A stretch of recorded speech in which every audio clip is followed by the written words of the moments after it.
Hey, can you guys hear me now? Can you hear me now? You missed me giving Mr. Dusty Buns a almond. That's pretty much all you missed. Hello, guys and gals, and welcome.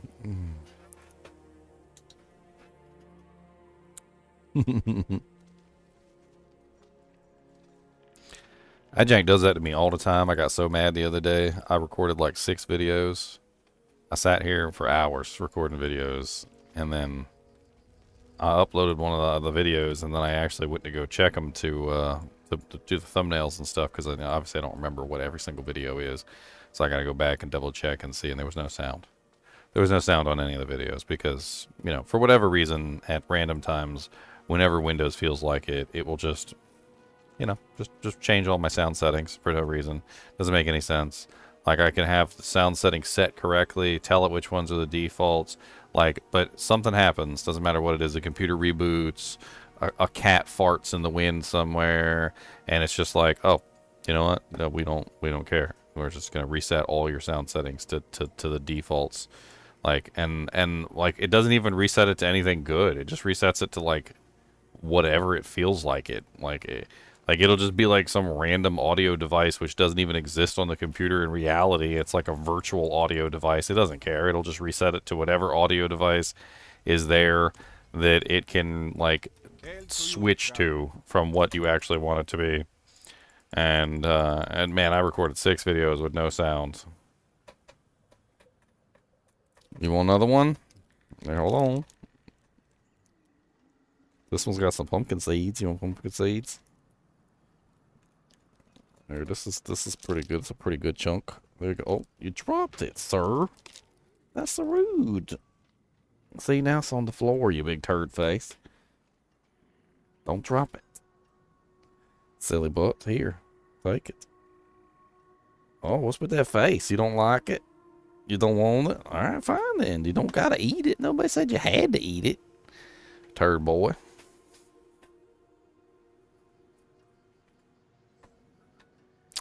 We'll get in there then. I got a series coming up though for you guys. Something that's gonna go live pretty quickly here. I was gonna do one big video, but I'm stupid because I know I'm long-winded, and being long-winded, I kind of have to separate things out into categories because I just tend to be very long-winded. So I came up with a series, and it's basically called The Components of Tankiness. I know tankiness has been a big issue in Diablo 4, and making your character tanky is not always the easiest thing in the world. So I'm going over the components of tankiness, and we're going to be talking about basically all the different components involving in making your character tanky. So increasing your maximum life, which I've already finished, by the way. Damage reduction, which I've already finished. Conditional damage and intermittent damage. These are different forms of damage reduction, and they go along with the damage reduction. So it's important to know the difference between these three, and I talk about that in the video. That should be live tomorrow. Blocking and dodging, I combine those into one, so that is one video, and that is actually blocking and dodging are considered. Trying to think like how you can really like state it. I believe I stated it correctly in the video, but it's kind of difficult to explain what blocking and dodging are because they don't really make you tanky by themselves. They're not going to save your life, for instance. The majority of the time when it comes to block chance and dodge chance, they generally don't save your life. It's kind of like a catch-22. Like, having them is nice and it helps in certain situations, but it's never going to be that thing that's going to, like, you know, prevent you from getting one shot in all scenarios. Healing, obviously I'm going to be covering healing. I've already done the fortified video. That's a pretty long one, unfortunately, but there's really a lot to go over when it comes to fortify and fortified because they're two separate mechanics. So fortify is a separate mechanic from fortified, and there are a lot of things that go on inside the fortified dome that have to be covered. But fortify and fortified, let me just say, are absolutely excellent mechanics, and you definitely need to have fortify in your build if you can. So if you can reliably generate fortify, my recommendation is at this particular point, do it, because it is a huge defensive bonus that you can obtain that makes your character not only tankier, but you can also dish out more damage. There is tons of ways that you can utilize Fortify to your advantage, and there's even aspects that will give you like special effects like while you're fortified or based on the amount of Fortify that you have. I mean, there's a lot of ways to take advantage of Fortify right now. Resistances, which I have not covered yet. Armor is finished. That one should go live soon. Armor is a really simple one, so I don't really think that was even really a long video. It's more so just a like stating the facts kind of a thing. And then we're going to be covering crowd control effects. So you can make yourself tanky by having lots of crowd control effects, because obviously if the monster is going like this, they're not beating you up.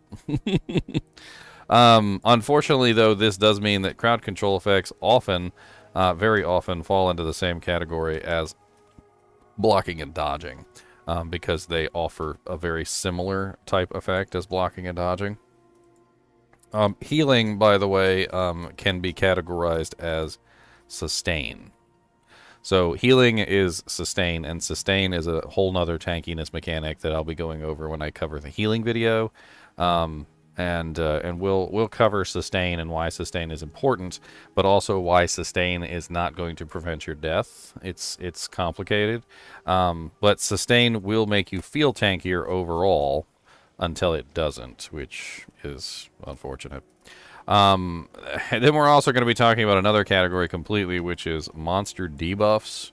So monster debuffs is a category that involves effects that are not buffing you, but they are debuffing the monster. So these are effects that specifically apply to your monster. So this is the monster right here. I apply an effect to the monster, boop, and now he has less damage and he can hit me for less than he was before.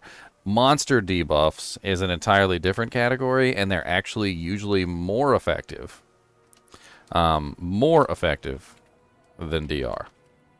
And that's a pretty bold statement, but monster debuffs are actually a very high component in tankiness. So these are very limited in Diablo 4, unfortunately, and it's also very difficult to figure out which one of these actually apply to the monster and which one of these apply to you.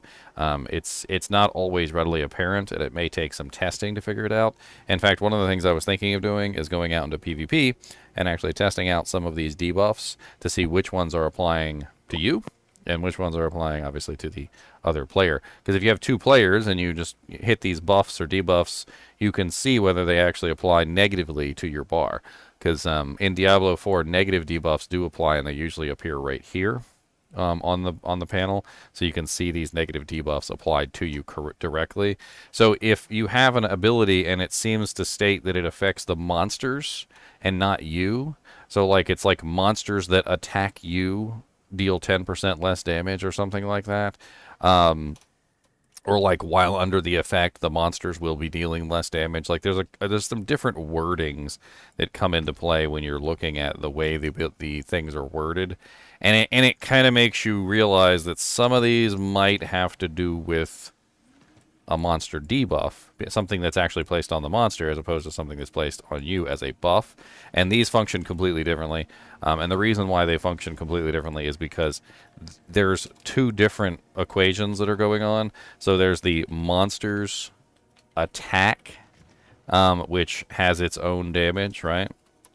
And then there is the player's DR, right? So the damage that's calculated before it hits your DR is going to be very dependent on how much your DR reduces. So if somebody hits you for 100,000 and you have 85% DR, then you're going to take 15,000 damage. But if you can reduce that 100,000 before it hits your DR, say for instance by 50% or something, because you have a debuff that applies to the monster, you are basically going to reduce that 100,000 to 50,000, and then when it hits your DR, the 85% will bring it down even further. Monster debuffs are one of the very few ways that you can do something that a lot of other characters cannot do, which is bypass the 85% damage reduction cap. This is something I'll be covering in that video. Killing them before you kill you, that's a funny one, but I'll probably add that one into I was trying to think here. I'll probably add that one into the CC video, because it just kind of makes sense to add that one to the CC, because it's kind of the same thing. Like, CC basically revolves around crowd controlling them with stuns and dazes, etc., so that they can't do anything to you, so that obviously you can kill them before they kill you. It's not necessarily a way to make your character more tanky in general, but it's just a way to kind of bypass the entire need to be tanky, because if you can kill them quicker than they can kill you, then guess what? You win anyway. I'm probably going to dedicate an entire video to the one-shot. So the one-shot is a whole thing that has to be discussed, and this is basically the you know, your character dies in one attack. So, you know, if your character is dead, nothing else matters. So this is kind of like one of the most important things when it comes to tankiness, is that all of this, everything above here, is meaningless if you're dead. All right, so you've got to figure out a way to prevent the one shots, and I'll be discussing that as well. Hopefully, I won't have to do too many episodes on this, because I want to like try and keep it succinct. Although I'm not a very succinct person. But look forward to those. 2 of the episodes will be coming out tomorrow, and 2 more will be coming out the next day. I believe the first 2 episodes are... I want to say the first 2 episodes are HP, maximum HP, and damage reduction. And then I'll be going into some of the other categories later. Let's get some leveling. I want to level up this girl. I want to get her up to a decent level and have her geared out. She's still not kitted. She's still not kitted out. This is a chonk chula right here. This is the chonky boy right there. That's the chonko. That's a chonky chonk.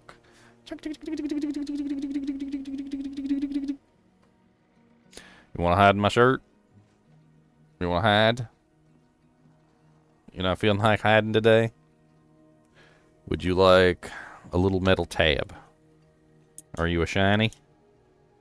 Are you a shiny hunter? Would you like a little metal tab? It might be fun to play with. Just feel it. Pick it up. Or here. Nightmare Dungeons? What's up, Wolfie? Not too much. There's this funny person on, I think it's on Instagram or something like that. They have a bunch of chinchillas and they get them to hold objects. They put them on a table and they get them to hold stuff. And they had like one of the chinchillas was holding balloons. That's funny. They got like 2 balloons and they hand them to the chinchilla, and the chinchilla's like holding them in their hand like this. And it's really funny because chinchillas do this thing that, like, it's always cracked me up. Like, when they're holding something in their hands, they don't just drop things. Like, they don't just go like this and just drop it. Like, they have this thing they do where they're just like, they're holding it in their hand like this, and then they're just like, they like chuck it. They're like, get out of here. It cracks me up every single time because they just like, they like chuck it behind them. Like, they're like, I'm done with you.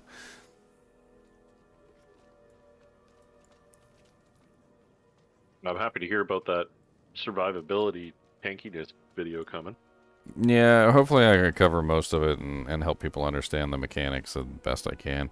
I mean, obviously, we're still trying to make ourselves as tanky as humanly possible. And I think one of the problems with Diablo 4 right now is that the whole armor system is just really kind of borked because they tied the resistances to the armor. And I think that's one of the biggest things that's going on right now is there's just like, it's not a good. It's not a good. Yeah, it definitely makes it a struggle. But it's the system we have to work in right now. I mean, they're going to change it eventually, and hopefully the resistances... I think once they fix the resistances, I think we're going to be a lot better off than we are right now. But, like, it is a little difficult to do during at this moment.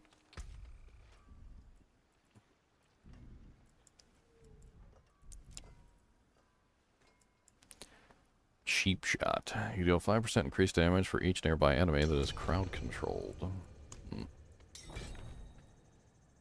wonder if I can... Nate joining us, or is he just lurking?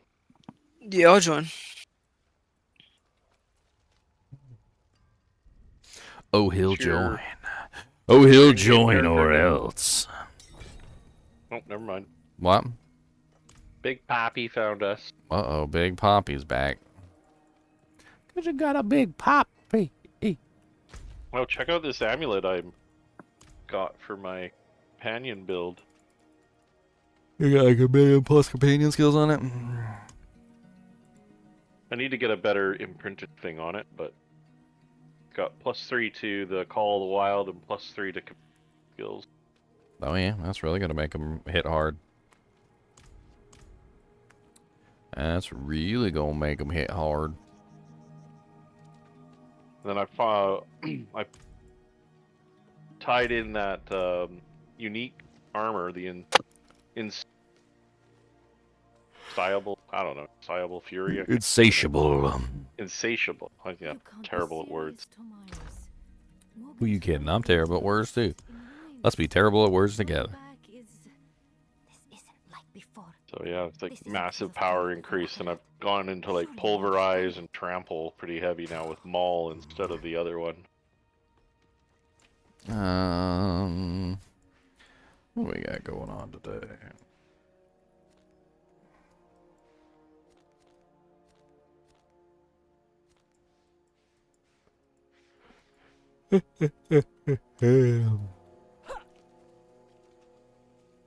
How am I liking D4? It's pretty good so far, Sky Guy. I'm excited to see the future of D4 because I feel like there's a lot of potential here. I do feel like this lacking a lot of quality of life features. That it's kind of ironic too, because when Diablo 2 started, it was lacking a lot of the quality of life features. It was a good game. Like the core of the game on Diablo 2 was pretty good at launch, but there was a lot of quality of life problems with that game. And over time, they fixed a lot of the quality of life features, and then Diablo 2 Resurrected, like, really fixed a lot of the quality of life features. And so, like, Diablo 2 Resurrected is definitely the definitive edition of Diablo 2 at this point. But, like, Diablo 4 is just following Diablo 2's footsteps. It's a good game, but, like, I really could use some quality of life features. Most of the stash space and a bunch of other stuff. It's pretty terrible at the best moment. Like, as far as the QOL goes. I feel like somewhere along the line, like, they rushed. I think they rushed the game because they just wanted a finished product out there. I guess that's probably what was going on, and so they got a finished product out there, and now they've got to like take the product and actually make it into something that's worthwhile.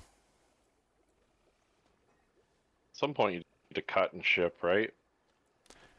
Yeah. You could always be searching for perfection. You know, I crafted 4 sigils, right? Hoping for a 21. All 4 are 25s. All 4. I have a couple of 21s, but I'm not sure I like them. Yeah, I mean, we're still kind of low. I mean, we're definitely a lot better off than we were yesterday, but... Got that one. I got lightning storm, poopy, volcanic gouts. I can't stand the volcanic gouts. I have a blind burrows. It's like real gout. 22.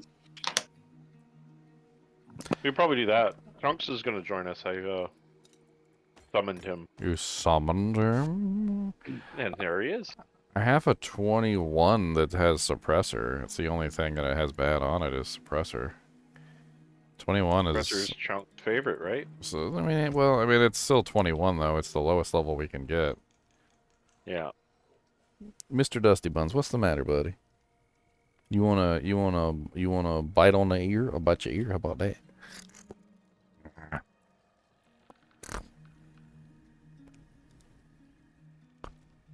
How you doing, Chunks? I'm alright. Quiet. Yeah, really quiet. Tried, I even have him at 200% already. I tried swapping the Necro build around. Tried doing the, Blood Nova or Blood Surge or whatever. Did you have fun with it? Hate it? No. Love it? Yeah. I wasn't really a fan of it. Couldn't, I don't know. Maybe I was missing, like, vital parts of the gear or something. I don't know, like with Bone Spear, if you're missing like the splintering aspect and you don't have like the ossified essence serration aspect, and you don't have like the Ring. tendrils aspect, and you're missing like it definitely does seem like you can't really judge a build like by the most basic standards. Like you really kind of have to work with it and check out the aspects and like figure out how to make it, you know, better. It seemed good for, I don't know, like the packs of monsters. But if I ran up against like one, you know, semi-nasty elite, like say the ones with the continuous fire blast coming out from him. I mean, they seem to be an issue with anybody. Anybody, they seem to be an issue with anybody though. Like it's like I have not had a single character that doesn't get annihilated by those guys. Yeah, I was like, I can't even get past this thing. Like my minions go up and they just disintegrate.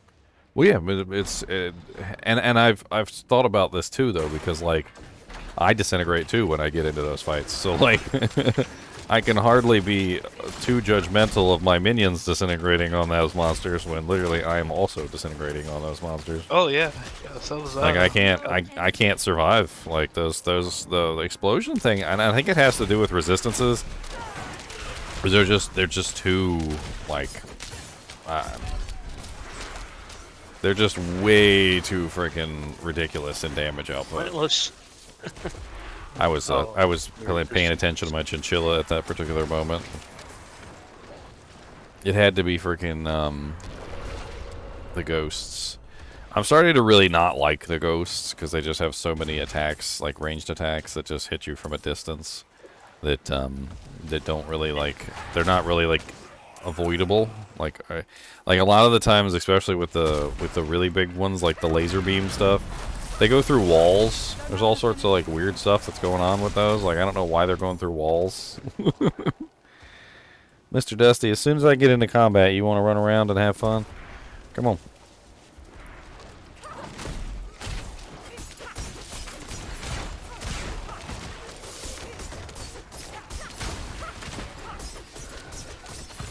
There's a DR guy. Where's the DR guy in this pile? I'm not ready yet. I'm sitting here trying to kill these guys and I can't find the DR guy. There's like a whole pile of elites on top of my head. Like right in the middle. Oh, I died. The DR guy. Oh, where is he? I don't see him. He's on there he outside is. of the Okay, tube now. DR guy's down. There we go. Now we should be able to kill him.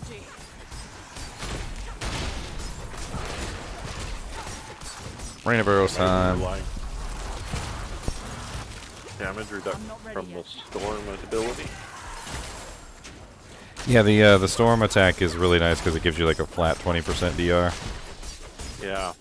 Need to switch back to that for now. Please be my ring. What'd you get, a unique? No, I need a legendary aspect. Oh. Loop of potent blood. It's just trolling me for these essence aspects, but not give me the one that I need. And this condemnation dagger is like really good damage increase. Yes, yes it is.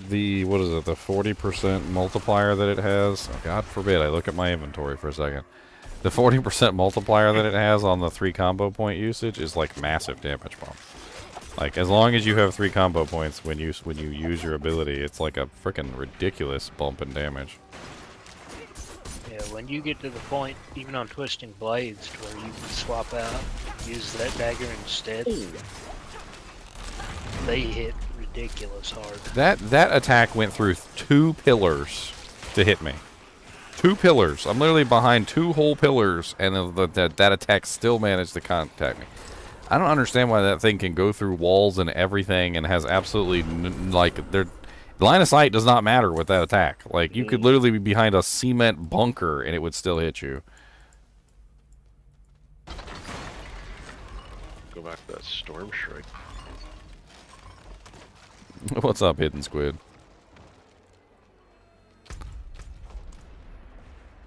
That's a Dusty Bones. You been good today, Mr. Dusty? Hmm? You been like a boy? Oh my. You want some butt scratches? I can eat a butt scratches. I know all animals like the butt scratches. That's universal.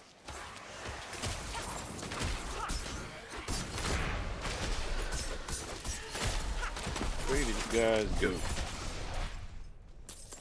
That one place with the guy standing there. Yeah, where did you come from? Where did you go? Where did you come from? Cat Nigel.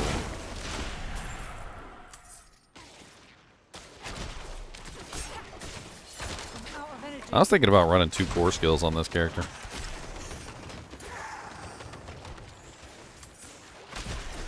What? Well, just she doesn't really have a lot of good single target. It'd be nice if she had like a single target ability. Rapid fire's good. Yeah, well, basically like strafe. It's the ability that's like strafe. Because strafe has always been pretty good for single target.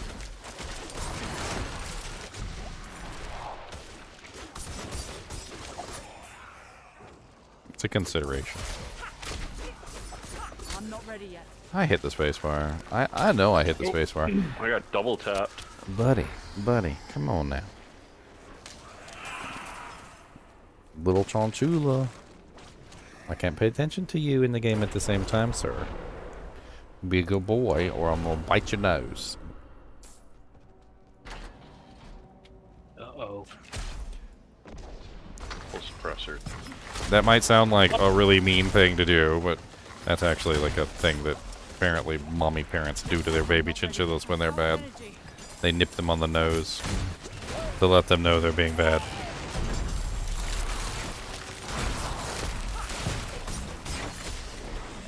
I'm not ready yet.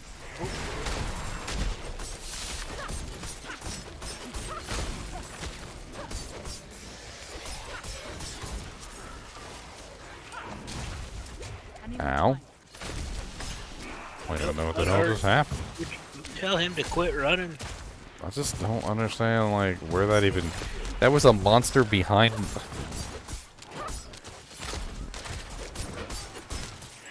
Chinchilla fluff everywhere. I'm not ready yet.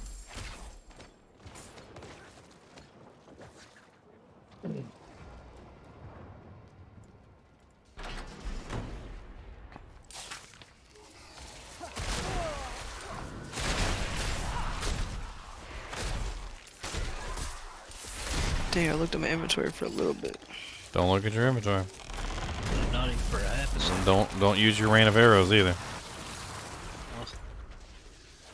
They're dropping like flies. Where you at, Chunks? I was running to the door. It said open the door. I said, forget these ghosts. I'm out. We over here screaming and dying in World War II, D-Day, a beach invasion over here, and Chunks is just off playing with his keys. Yeah, I'm opening doors. Getting out of here. That seemed like the only logical thing to do with all them ghosts running around. Why does all the chinchillas know exactly where to hide to avoid the camera? Feels like they always know exactly where to hide. Like they always sit in the exact spot behind my head so they can't be seen. They're like, I won't be on camera. I won't be famous. I won't be a dancer. Oh. Got the hiding doggo and the hiding chinchillas. Mm-hmm. Oh yay, fireballs. You don't like fireballs? Wonderful chest.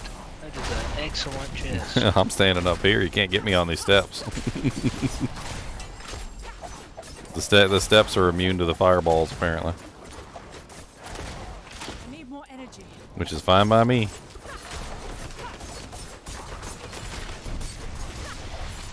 They're not immune to the spider explosions. I'm not ready yet.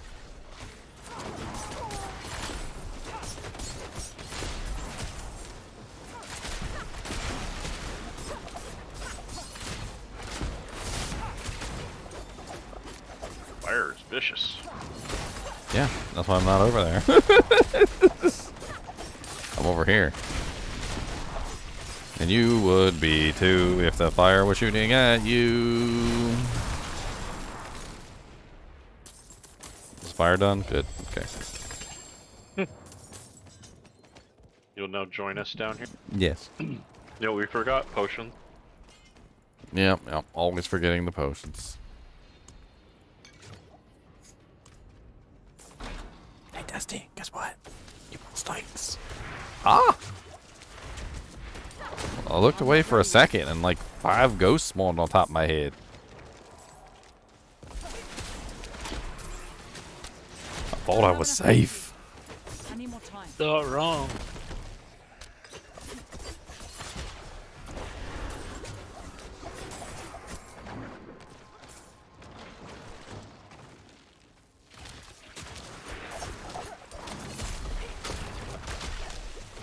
Got some rain arrows. Good timing.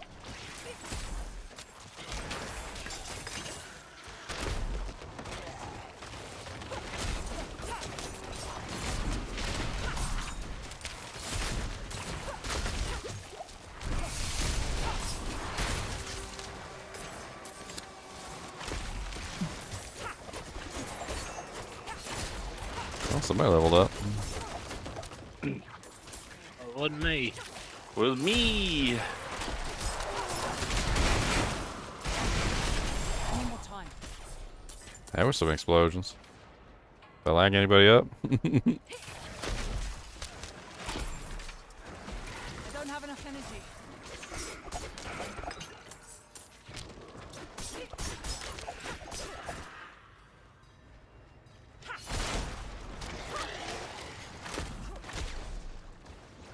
Oh, look, it's an event. They've been feeding on me. My soul. My soul, and my mother's soul, and my father's soul. Here you go, have a rate of arrows.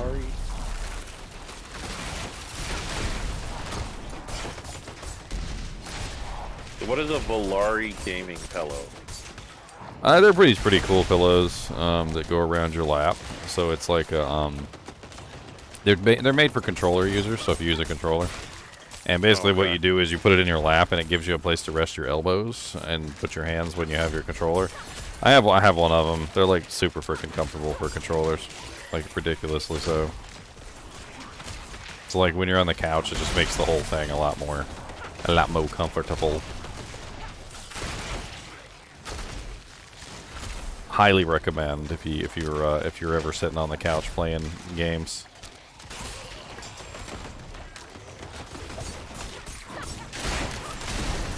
Oh yeah, that's kind of cool. I'm out of energy.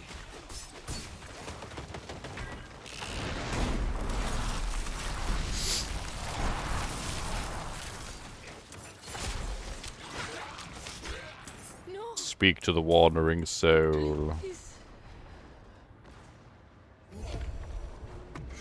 Yeah, give us our chest. We don't care about you. Give us our loot. That's all we want from you I is just want my loot. oobly boblies. Your obly boblies, so you can try and gamble Obly. for your ring. Yes, that's all I Grab get. you know, probably enjoy it. Gambling for my ring on my own. It's the only ring that I'll ever own.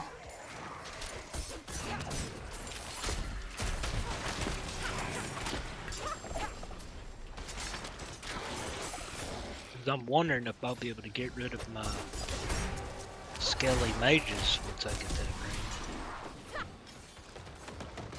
I don't know.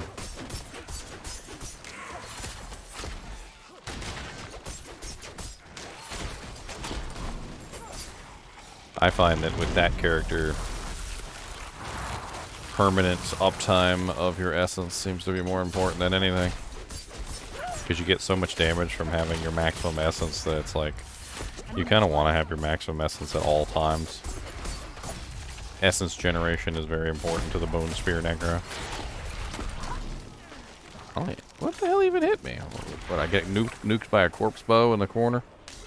Probably. It's probably just a corpse bow sitting in the corner nuking people.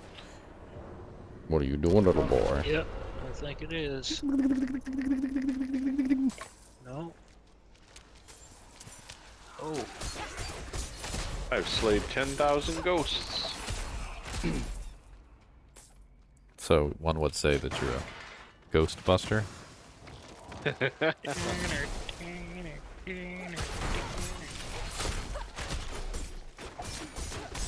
Somebody died hard.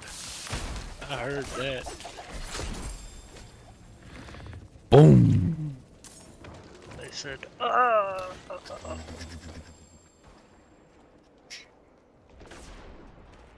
You want to fight, little I'm chinchilla? down. I fight. I fight chinchillas. I don't care.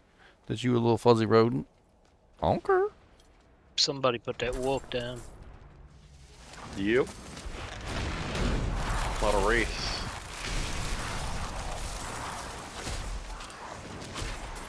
No, Poppy. Oh, I was shooting at your ghosts. I need more time.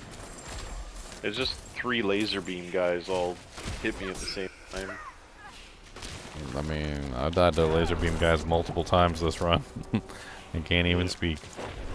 In my defense, though, most of the time I was literally through walls. Like, I'm literally just like on the other side of a wall, and all of a sudden, like, one of those things just like pops up in a really weird angle that I don't expect, and I'm like, okay, that makes no sense. I hope to eventually see in the patch notes one day fix an issue where the Wraith's lightning attack was going through all objects, including walls, pillars, Souls. like literally everything. It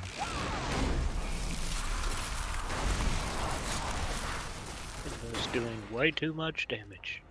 I mean, I don't care so much about the damage as like, if there's like a wall and 3 pillars in between me and the monster, like I shouldn't be getting hit by this attack. Like I don't, I can't even see. Half the time I can't even see the Wraith when he's using the attack because he's not even on my screen and the attack still hits me. And it's ridiculously long, like, and I know that's what she said, but like like it goes like so far. Like the ghost doesn't even have to be on your screen and he can still hit you with it. I'm not ready yet.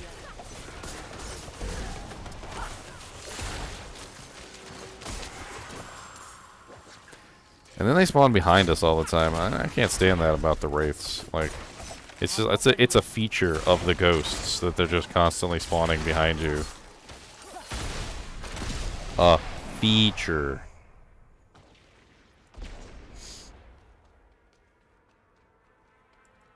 That's like the feature of the monsters spawning on top of you at the end of the dungeon, so you don't have to backtrack.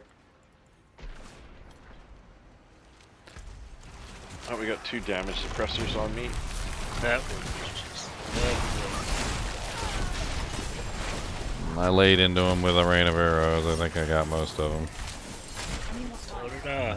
Well, not with a rain of arrows, but A rain of bone splinters. a bunch Rain of more bone splinters. unloaded. I need more time.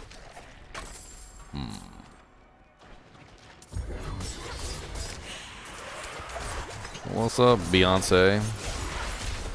This gear. My bags are full. I'm low on energy. Oh, okay. Well,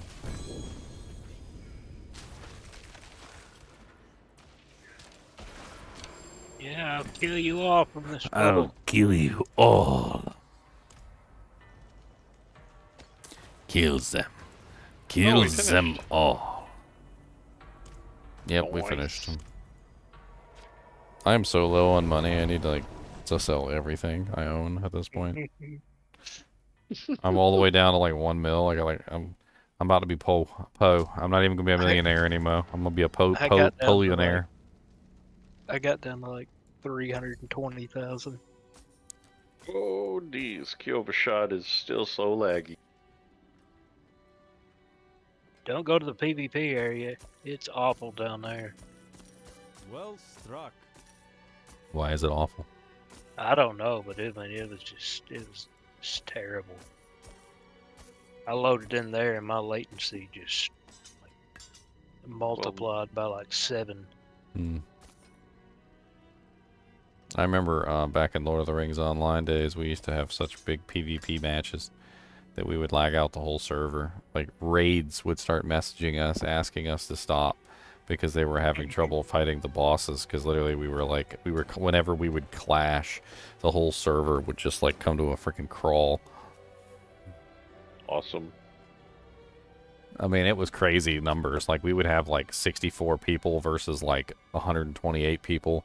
Because the way that they had it balanced, the monsters were, like, less powerful than the players, but they had much larger numbers. And so, like, sometimes we would have, like, battles that would be, like, freaking almost, like, 256 or even bigger. Like, groups, like, multiple groups all interacting, like, fighting, and just, like, it would last for, like an hour sometimes. Like, literally, it's just, like, us fighting for, like, an hour straight. Anything else? I'll pulverize at some point. Okay, Very I well. sold Hey, pretty damage to distant on a ring is good for me, right? much. If you're running distant, yeah. Are you running the Death's Reach passive? Yes. So the Death's Reach passive multiplies distant damage. So if you don't Yeah. have distance damage, you don't take that passive. So if you're going to use that, passive, then you want to stack on some distant damage, yeah. The only thing that I don't like about distance damage, and this is my personal opinion, is most of the time the monsters don't want to be distant. And it's very difficult to make the monsters distant sometimes, especially when they don't want to be. So, like, I'm not ready yet. I'm not really a huge fan of, like, the distant modifier, because I feel like a lot of the times you end up in close range combat anyway, whether you want to or not.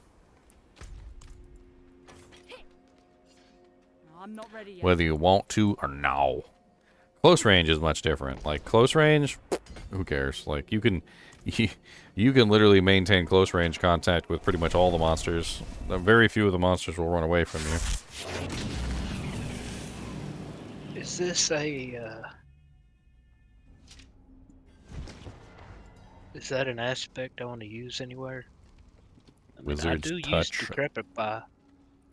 You deal 40% increased shadow damage to enemies inflicted by both Oh, shadow Decrepify. damage. I didn't read that part. But it needs Decrepify and Iron Maiden to make that work. Yeah, I'm not shadow damage. I'm an idiot. Alright, what other doojanks do we got? I got a, this one seems decent. This is Zenith and Fractured Peaks. It's got a crit damage bonus. It's only a tier 21. What are you squunking for? You squunking a lot. You're a squunker. Why you squunkity squunks? He said, I want to squunk it. Can't tell me not to squunk it. I just need to go swap an aspect real quick. Would you like some Rice Krispie treat? What do you think of that? You want some of that? Here, I'll give you a piece. I'll break you off a piece of that Kit Kat bar. There you go. Oh, you took that real fast. That was good, huh? You like them's? You likes this, huh? That's a good. That's taste yummy.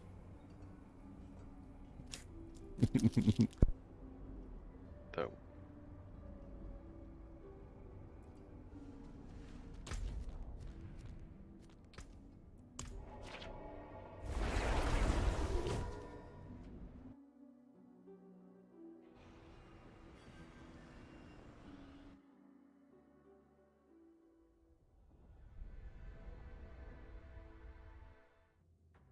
Shit.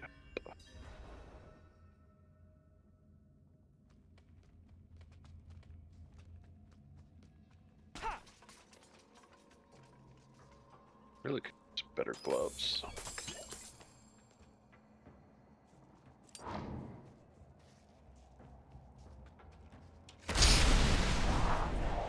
Keep trying to control left click to put things in my inventory.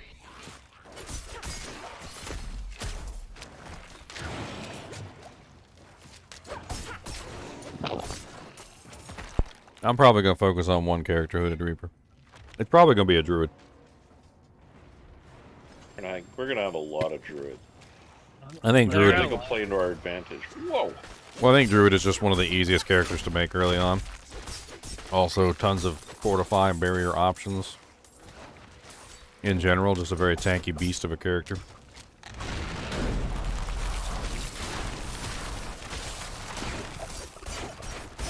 I need more energy. energy. Leaving chunks? Not much choice. Nothing's moving in my game. I'm in a bubble. What are you doing, silly turd face? I'm trying to play the game and you being rude and you're interrupting me. You're back. I'm not ready. Latency wasn't even bad. It was like 80. Just walked up there into a big pack and Yep. a lot Gone. of things exploded and then everything stopped moving. Ugh, I don't like this guy. He's nasty. Mean, that's for sure. I think he Rain of just arrows. kicked me right out of the game. It's a double life leecher. He got vampiric and he's a revenant, so he was stealing life that way too. He kept bringing his HP back up.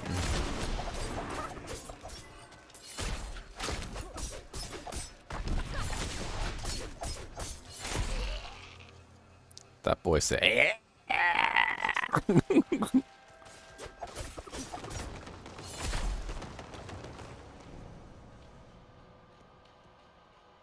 The Act Man, have I seen his recent review? I don't really pay attention very much to other YouTubers, I hate to say it. I know that sounds kind of mean, but I got my own job to do. The Act Man, 1.74 million. Never heard of the guy before today. Yeah, nobody I've heard of. What does he do? Does he do Diablo content? He did a video, why is Diablo so bad? Wow. Clickbait. Or sounds like clickbait to me. It's called contrarian clickbait. So contrarian clickbait is where you basically just say the opposite of what you think people want to hear to trigger an outrage. So you basically just make a video, like for instance, let's say everybody really likes Michael Jackson.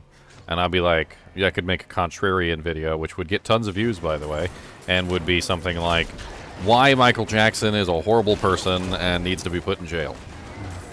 And people would click on it just to find out what I got to say. Wow, okay. That was glorious. Contrarian clickbait is actually pretty popular. It actually works very well. I've used it a couple times, but only when it was tasteful. And not like deliberate contrarian, but just like I literally am contrarian to the popular opinion. Which I think makes it even worse. Did you rain of arrows? Yes, I did. Okay. Yep, it kicked me. My rain of arrows is kicking you? I don't know if it did that time. Because right as you said, oh. I thought that was everything just died from a rain of arrows sound. No, that was actually that wasn't rain of arrows when I said oh. Oh. That was just a regular shot. Oh. Let's try complete relog. He maybe I'll do a react video. I'll do some Asmongold content. How about that? Please don't. Do it. Do Ginger it. Gaming Mentor reacts to such and such's review video. Ah. Frost and fire? Unfair. Honestly, from what people are telling me in the comments, it kind of sounds like I might need to, like, because he just has a lot of unfair statements in there. I need more time. Like, apparently one of his points were that monsters were too easy in the game, and somebody said that he hadn't even unlocked World Tier 3 yet. And I'm like, he hadn't even unlocked World Tier 3 yet? What?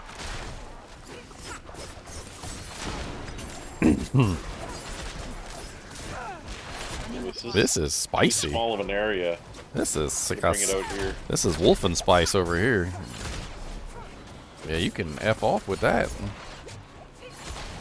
I ain't got time for none of them shenanigans. All right, Explodey Boy is down. Let me put a rain of arrows into that big pack over there. Hopefully that helped you guys out.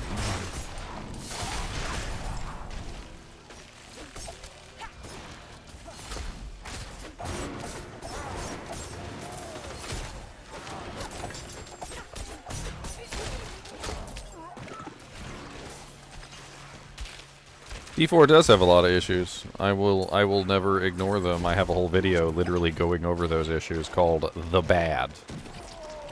So anytime anybody's like, you're just being too nice to the game and you just like it and that's why you're ignoring. No, I didn't ignore anything. I haven't ignored any of the faults of the game at all. In fact, I made a list of the faults and put them up on the frickin' my YouTube channel for everybody to see. Maybe they only watched the good video then. Actually, according to the viewer numbers, the majority of the people watched the bad video only, and like the good video got like no views whatsoever. We like the bad. More fun. Fair trade. Zug zug. Zug zug zug zug zug zug zug zug zug zug. You like pets, don't you? Look at you. He said, give me the pets. He said, I like lots of pets. You gotta give me lots of pets. You're gonna give me all the pets. And you're not gonna get nobody else the pets. And they're gonna be my pets. You got no pets. Gotta give me the pets. He beats a good boy, though. Good boys get pets. I don't mind giving good boys pets. You're gonna be a good boy. Gotta be goodest.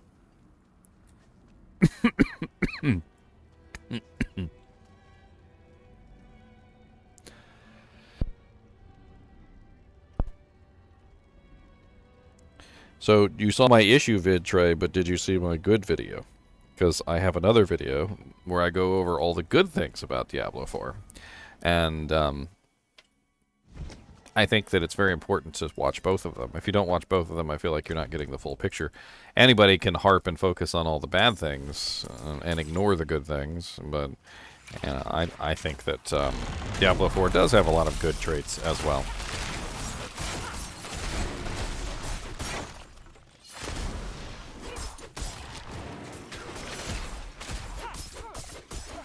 Exactly my point, is that clickbaity titles and clickbaity videos, they work. Like, in the case of that particular video, his clickbait is contrarian. It's basically like, oh, everybody likes the game, well, let me say it's terrible. You can also go the other way, and if everybody hates the game, you basically claim that the game is amazing, and that it cures cancer, and also apparently has risen people from the dead, and brought people out of comas that they've been in for a very long period of time. Like, contrarian stuff is very popular and very powerful. The only problem is you often also get a lot of backlash with contrarian stuff. Like, because the people obviously, you know, half the time won't even watch the video. Back to the title? What? Like, they literally just react to the title of the video without actually watching the video.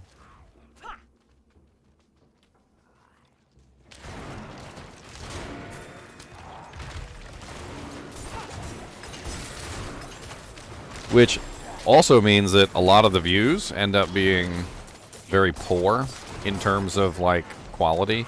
So when it comes to YouTube, it's not just about the number of views, it's also about the quality of the view.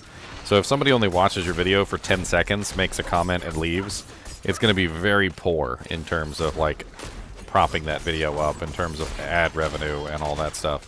So if you use the contrarian thing, which is what I've kind of discovered myself, you can get a video that has a large number of views, you know, quote unquote, on it, but at the same time, these views are also terrible. They're trash views, and they're not worth hardly anything.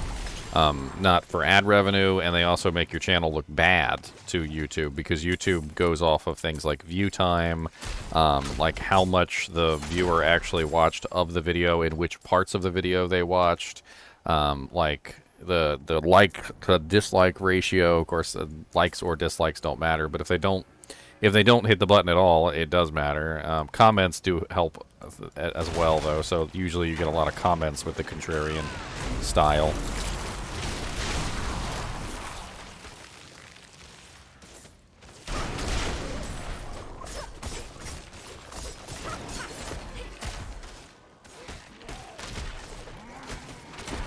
I mean, looks like his views have been pretty poor as of late.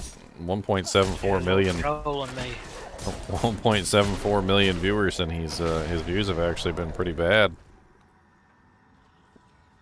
I'm actually kind of curious about that one. I think that one might be really powerful. 40 essence every time Decompose spawns a corpse is kind of massive. And if you think about it, there's also that aspect which makes it so that Decompose can hit multiple targets. So you can have 3 targets being hit by Decompose at the same time, which means that every 2 seconds you're going to get 40 times 3 essence regeneration, which is pretty dumb, stupid, insane. And I really want to test that out and see how well that works. I don't use Decompose, so. Oh, I know. I know you don't use Decompose. I'm just saying, like, it would be a way that you could possibly pull it off. So you might be wondering what the hell I'm talking about. His views aren't really that great. Like, I can show you this. So I have a special tool that allows me to see things like this. So if you look at this in the last 30 days, Social Blade or something? it compares my views to his, right? So for instance, he's been averaging like about like 30,000, like 100,000 views for a very long time, like per day. And I'm pretty sure that that video spiked him. So up until that point, until July the 3rd, he was at like 38,000, which by comparison, if you look at my views on a daily basis, I'm sitting at about 64,000 views. So like I get like around the same number of views on a daily basis as he does. And then all of a sudden, bam, look, like 1 million views. So he was using basically the video, like the contrarian style, to boost his viewership into the stratosphere. But on a daily basis, he's actually not doing quite very well. Yeah, for people that are interested in data like that, there's a site called Social Blade that can get a lot of that information. I'm on there. I'm on Social Blade. I didn't even put myself on there. They just put it on. They put me up there. I thought it was just if you're on YouTube, you end up on there. Not everybody's on there, believe it or not. I think I tried looking up somebody one time before, and I couldn't find them on there. I don't know who made who put me up there for Social Blade. I would imagine that it's probably like some sort of system where they add people. You gonna put the thing in this thing there, Chunky? I'm holding it hostage. He's holding it hostage.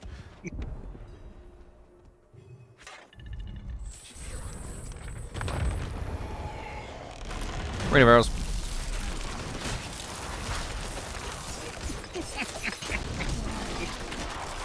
What boss?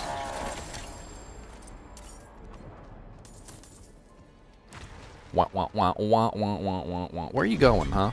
I'm gonna hold you like this, and you're gonna do helicopter blades. How about that? You want some helicopter blades?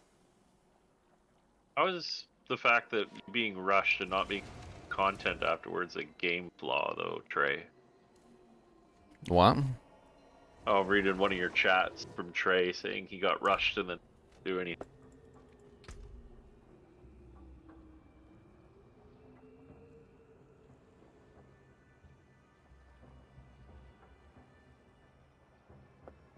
I mean, if you do it correctly, your rushed character shouldn't be naked. I mean, I feel like that's kind of like you mess up there. You shouldn't be naked at all. Like, how you're supposed to do it is you're supposed to collect equipment, sacred equipment, while you're running. The sacred equipment is capped at level 45, which means that as soon as you hit level 45, which is the level that you're basically supposed to stop at, you can go to 50, but 45 is really the correct level. And you basically just take all that sacred equipment that you gather and you put it on. And then your next goal is obviously to work your way to level 60 so you can grab ancestral equipment. But you should have a full suite of sacred equipment just sitting there. All you really have to do is just follow behind the person that's rushing you and pick up the sacred equipment. It's really not that big of a deal.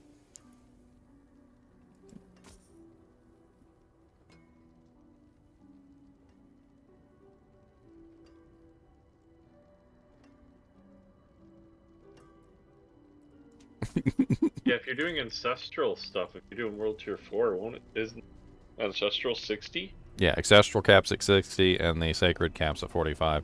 So all you have to do is just pick up every single piece of equipment that you come across, and then you just throw it all on when you hit level 45. You just throw all the sacred on, and then you can just take a look at the Ancestral and see if any of it might be worth using at level 60, but for the most part, you just use the Sacred equipment.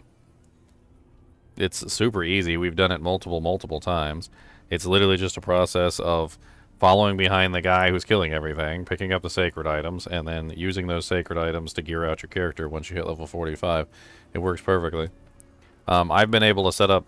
I don't even know how many characters now. What do I got? I got the Wolf, my Frostbite Assassin, or Rogue, my Frostbite Rogue. I've got the Barbarian. I've got the other Necromancer. So 1, 2, 3, 4. I got like 4, maybe 5. I don't know. I might be missing one. Rush.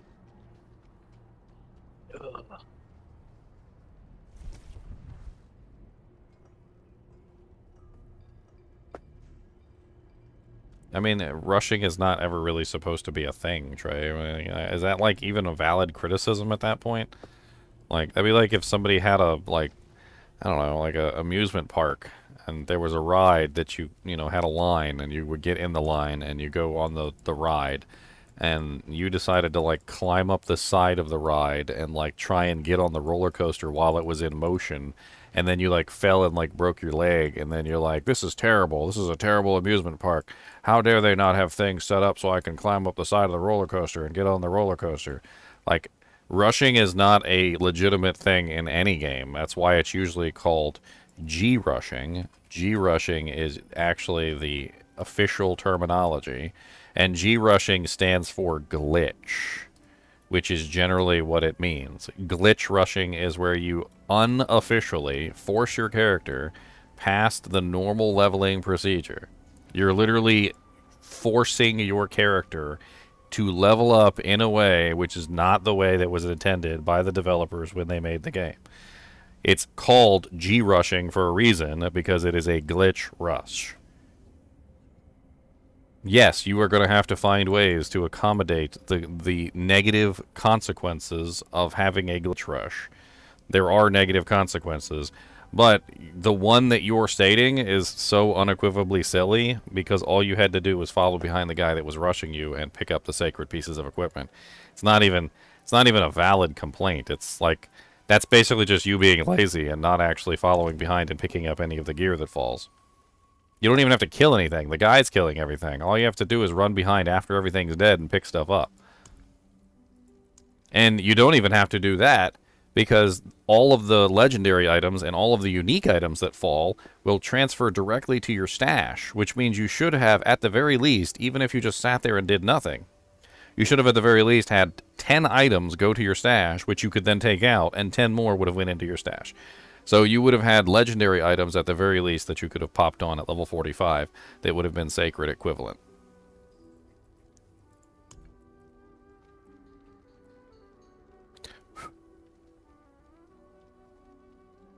Diablo 4 has a very different approach to characters than any of the previous Diablo games. In D2, it was called G-rushing, and it was a glitch. In D3, it was also called DG-rushing. And not only was it a glitch, but it was patched several times to prevent it. And they eventually ended up finding a way of G-rushing that the developers basically, I guess, considered okay by some sort of standard, and they finally decided to leave it in the game. In Diablo 2 Resurrected, they patched out G-rushing literally by forcing you to have to do Act 3 because they didn't like the fact that people were rushing past Act 3. Every single game has had a way to try and combat G-rushing. Like, you're arguing for something that is not a feature of a video game. It is not something that the developers put into the game. It is something that the players create because that's what they want. They want to be able to rush a character. The developers don't want you to rush a character, and if they do, they're going to charge you for it, like in World of Warcraft, where you can buy a level 50 character or buy a expansion character that's been pre-leveled up for you and pre-geared. Circumvent what they want. G-rushing has always been called G-rushing because it is always a circumvention of the traditional leveling system.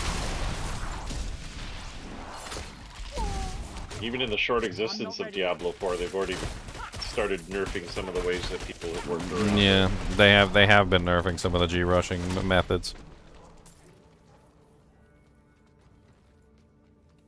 I need more time. The whistle thing in Mario Chunks. The warp whistle. Yeah, That's a legitimate rushing effect. I know. That's legitimate. That's legitimate. Love it. If it's in the game made by the developers, then it's legitimate. I know. I'm just showing that I'm old.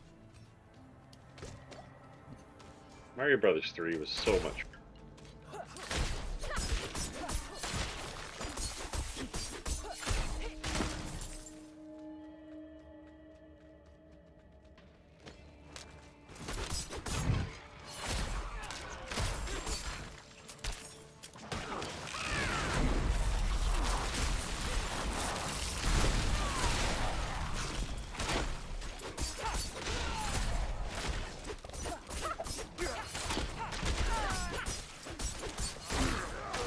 Why are you being so silly? Here, get in there then if you won't get in there. Nobody told you you can't. Nobody told you you can't go in there. You act like I'm fighting you or something and you're not allowed. I gotta put another potion up here. Okay.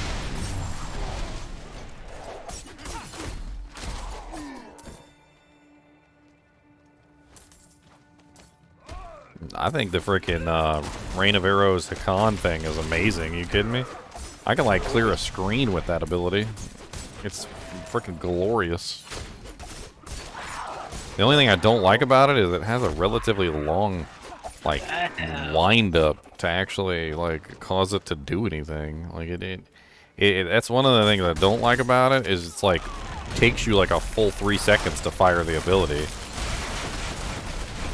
But as you can clearly see by what just happened on the screen there, Rain of Arrows is pretty darn powerful. I'm not ready yet.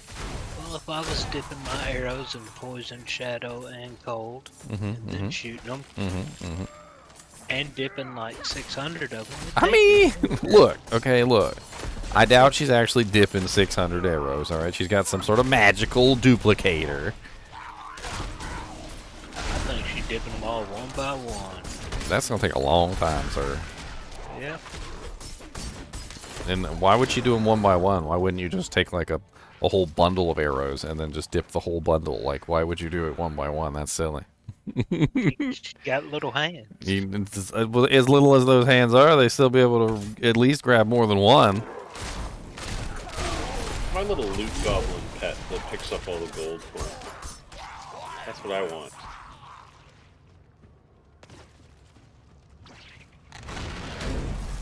Dang it, I didn't mean to do that. You're gonna do what? Fired my rain of arrows into nothing. I thought maybe you were gonna do that React video.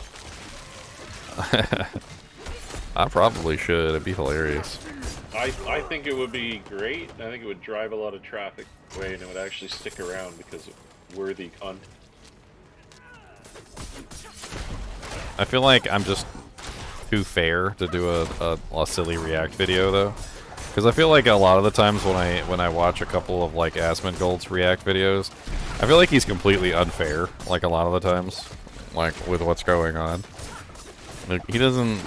I'm not really quite sure what to think about him sometimes because I feel like he pretty much just says things just to get like a rise out of people, and I don't really know if he actually believes half the stuff that's coming out of his mouth. But yeah, he's basically just going for that sensationalized content. Yeah, and I feel like if in the same situation, I would actually be fair and kind of like, you know, not just like say crazy things just to be saying crazy things. If I agree with the person, I would actually, you know, actually say that I agree with the person. I think that's what would make it for you, though. You'd be honest and truthful. Don't watch anything the guy does. I need more time. Junk said he's happy to look at my reaction content. That's what he said.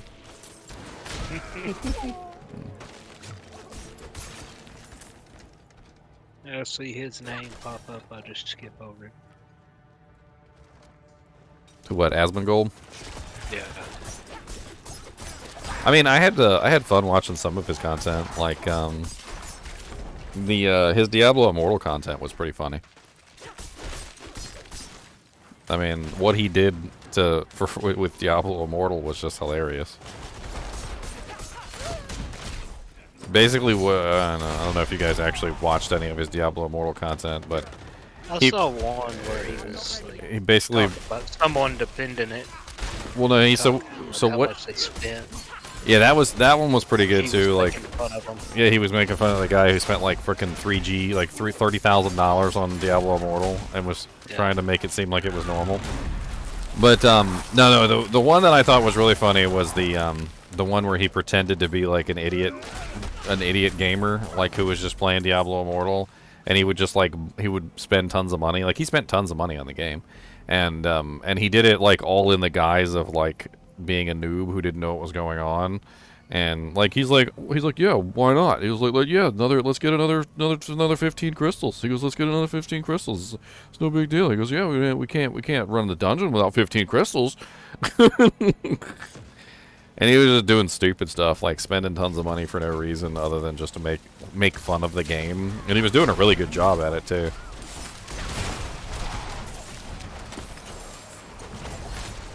Making me laugh at the very least. Wow, you died hardcore. That was like a...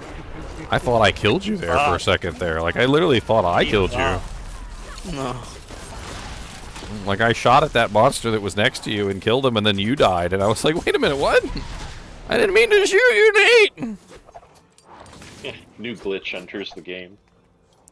Friendly fire. PvP outside of the Occasionally PvP friendly zone. Oh, we better hope that doesn't happen. I'm not ready Inadvertent. yet. Enable killing for your players, friendly players. Nerd. Yes, that will get abused.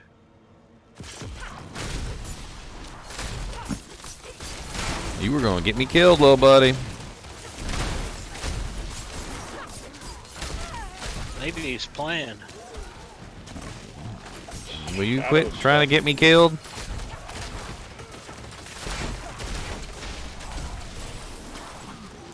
I can't go down there for some reason. Like, I keep trying to go down the steps, and it keeps, like, sending me back up the steps.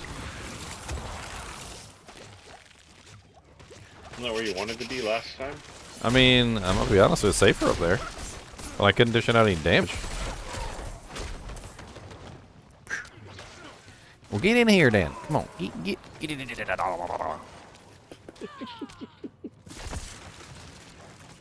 So is Kubis with his mama today, then? Yeah. He hasn't been a terrible dog? No, he's always a terrible dog, but I mean, that's neither here nor there.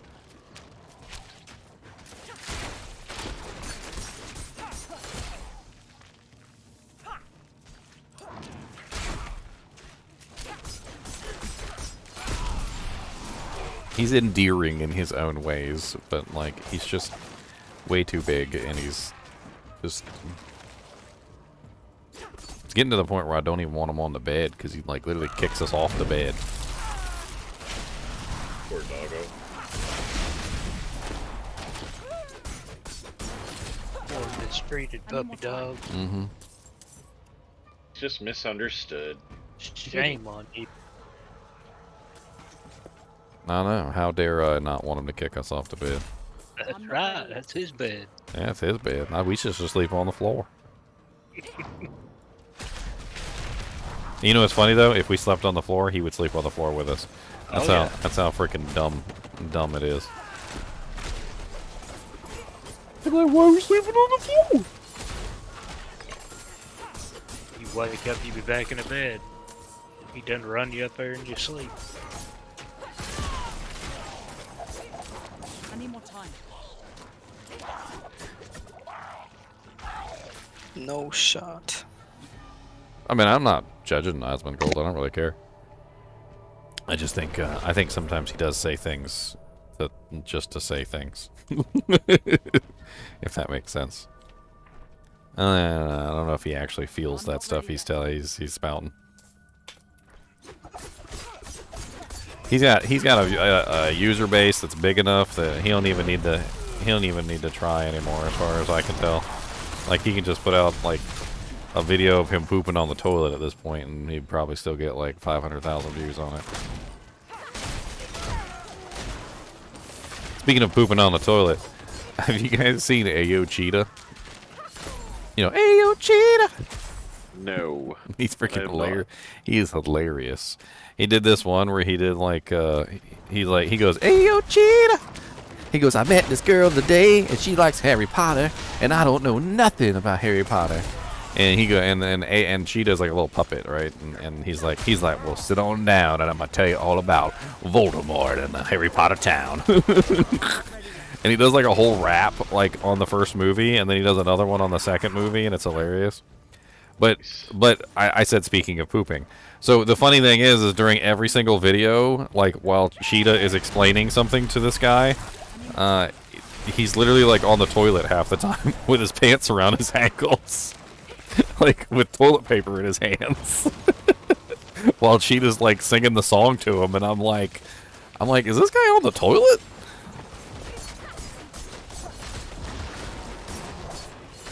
It freaking cracks me up every single time I see it, because he's always doing something stupid while Cheetah's telling him, like, answering his question. And I know it's a shtick, but, like, man, it gets me every single time. It's like, why is he on the toilet? Like, you know how, like, I think most people, like, and this is kind of a funny topic, is I think there's almost like an etiquette that your pants don't touch the floor. Like, it's just kind of a thing. Like, when you're going to the bathroom, especially in public bathrooms, like, your pants don't touch the floor. Because if your pants touch the floor, they're going to, like, absorb the ickiness that exists within the bathroom, right? But every single time Ayo Cheetah does a video, his pants are just straight up on the floor. And it just, I don't know why, but it just makes me laugh. I'm going to have to link the Harry Potter one, though, because it's freaking epic.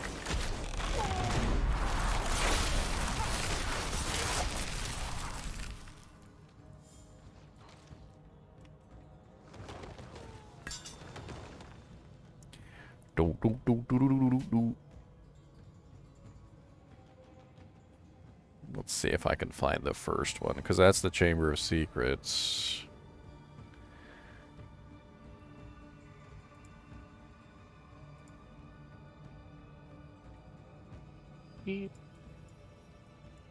So this is the Chamber of Secrets one. This is the second one.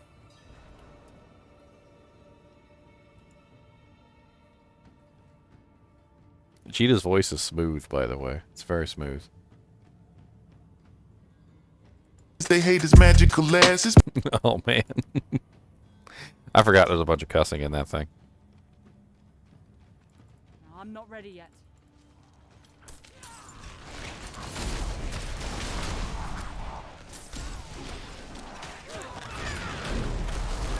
But the reason why the channel's called Ayo Cheetah is because literally every single episode starts with Ayo Cheetah! And then he asks a question, and then Cheetah answers the question. Like, and sometimes it's the dumbest stuff. Like, he's like, Ayo Cheetah, like, how do I make a filet mignon or something? And then, like, Cheetah walks him through the steps on how to make a filet mignon. It's just, like, it's the silliest stuff. It's a great idea for a channel, though. Drop that rain of arrows. I got 20 seconds. Oh. Let me stay alive for 20 seconds. No promises. 5 seconds. Pulling them. Alright, rain of arrows, and... Oh. Like 5 guys. Yeah, hold on, I'll hold on. Oh, never mind. I was gonna hold on to it, but I just spammed it anyway. It's probably my favorite visual ability. Take this, my friend. It's not much. Oh, we saved one of them? Helps. That's new. Look at us. Did minimal effort. I mean, I wouldn't call that minimal effort. Them ventures are hard to save. They are hard to save. I can't believe we even got one.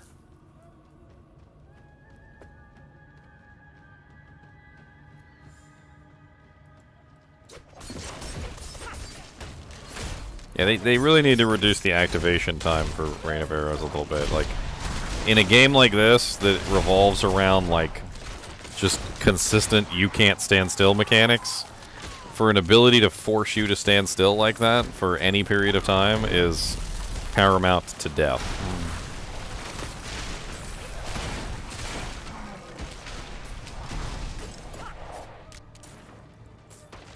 Oh, I see. We got a cursed shrine, huh? Got a suppressor boss over there coming our way. Hey, yo, cheetah! He's not coming anymore, so we can deal with the shrine first. I want to make a parody video. I'll call it like Ayo Ginger. Ayo Ginger, how you be able to tank in Diablo 4? Like, you seem like you real tanky, and every time I go in, I die like a sock puppet. You could make a Mr. NiNi series. Nice one, Natas. Mr. NiNi series. I'm artilleried up. Let's go kill that boss.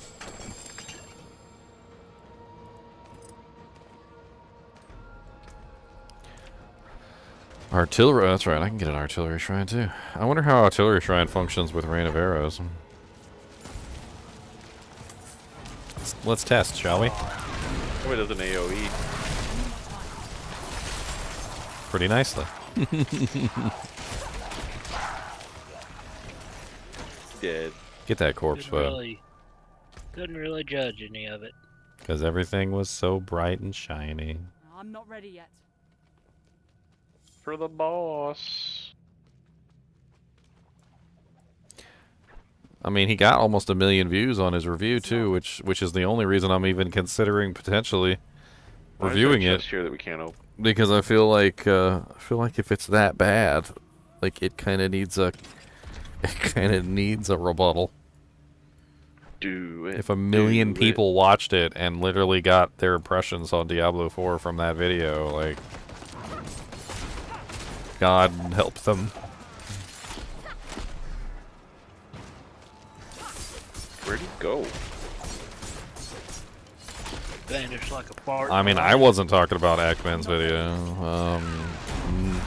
It was brought up in chat, and people are talking about it. I haven't seen it, so I can't really speak on it until I actually take a look at it. That's the best bonus. You can watch it on stream and get the proper true reaction. Be like, what? What did he just say? What did he just say? Get that raw first view. The first view. Look here, little chunky turd. Will you pick a spot and see it and stop being a chunky turd? Hey, the world tracker's working again. Yeah. The miss. Wrong. Things been down all day. Legion will begin in a minute. With all the chonks. We got 1 minute on the Legion event. Can anybody make it there in time? I don't even know where it's at. I didn't even look. Oh, if it's on the tracker, then it's not up yet. So it's going to spawn in 1 minute, so we might as well just wait for it. The HellTide? It says 52 seconds, 51. In Hawasar, Crusaders Monument.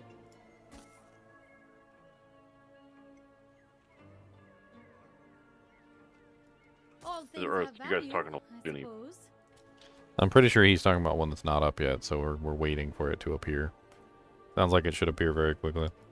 Cool, I need a bio break anyways. Yes, I I'll shall take it. return. Yeah, I mean, the tracker's been down like all day, so What tracker are you Mages. using? that Diablo 4 Discord one, the Sanctuary Diablo 4 community. Oh. You're in that one, I think. You don't I'm in want like pretty much all of them, I think. Not that I go There's in the there one and that- like interact with everybody on a regular basis, but Oh, I don't go in there and interact with them, but it's got the one channel. It's just World Tracker. Tells the events and You don't want that. all that good stuff. What's the matter, Mr. Poop Face? What's the matter, Poop Face?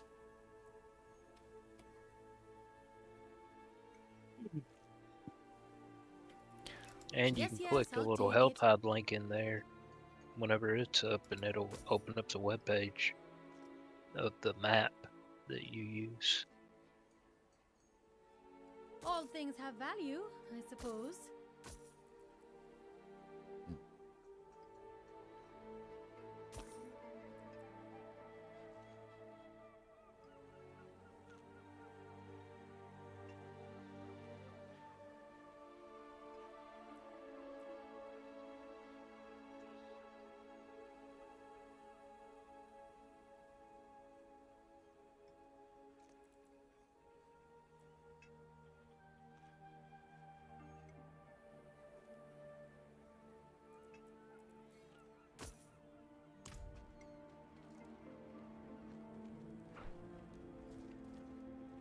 I'm not ready yet.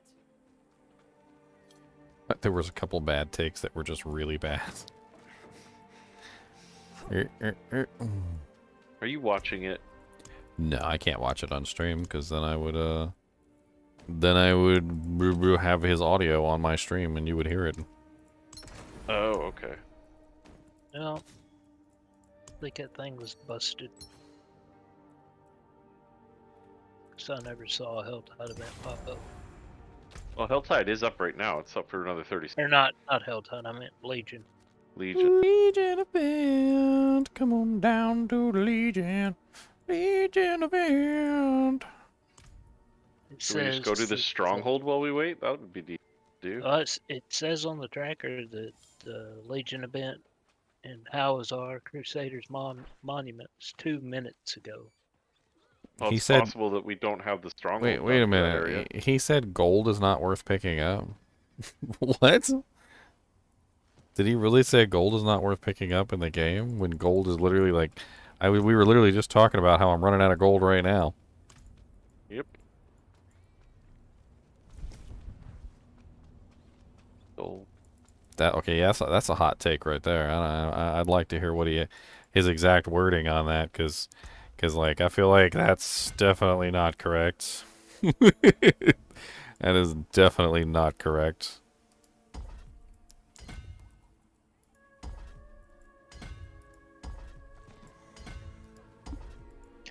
Be right back. Step outside for a minute. Right.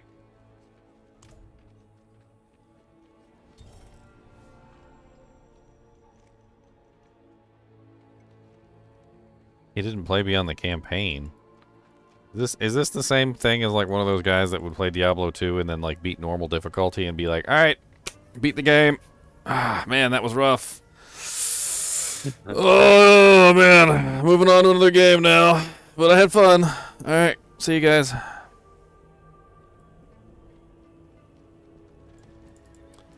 I mean, Oh, come on. the amount of gold that you need in this game, Trey, is like insane, and not picking up gold is like it's not necessarily so much that he said like don't go out of your way to pick up gold. He basically just said gold's not worth picking up, which is just an outright lie. Like you need gold for just about everything you do in this game. Extracting legendary aspects, re-rolling items, and re-rolling items is like terrible. Like I literally have blown hundreds of million of gold on re-rolling items at this point. Like you need all the gold that you can get from literally all sources at all times, especially if you want to make new characters. The only people that don't have issues with gold are people that only play one character. Those are the only people that don't have issues with gold. If you only play one character, you get one character set up correctly, and then you literally have that one character and you just play that one character only, then yeah, you're not going to have any issues with gold. But if you play anything more than one character, you start re-rolling items on a second character, you start extracting legendary aspects on a second character, you start upgrading on a second character, third character, fourth character, fifth character, sixth character, you're going to find out real quick that there's not enough gold in the universe. There's not enough gold in the universe for everything that you need to have done. Now, the gold that drops on the ground for killing monsters could stand to have a 0 added to the end of it. Ufda in the Twitch said I had 200 million gold 2 days ago on my level 100 rogue, and then I made a barbarian, and now I have 4 million gold and a level 71 barbarian. Yes, that's exactly how it works. It's not even a joke. My neck beard is growing in nicely. I try to make sure that my beard doesn't go down on my neck. I don't like that. It's itchy. I'm over here doing a stronghold event.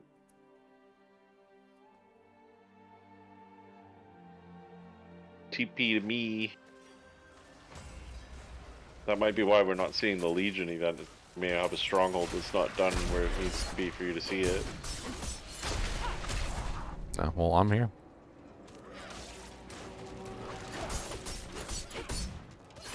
Yeah, wait until you play another character, Butas. Once you start playing multiple characters, you're going to realize real quick that you're going to need every... You're going to be like a homeless person picking up pennies off the street. And I mean it.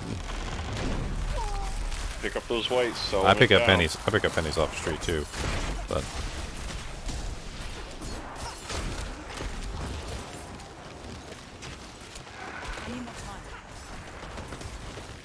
you're gonna wish.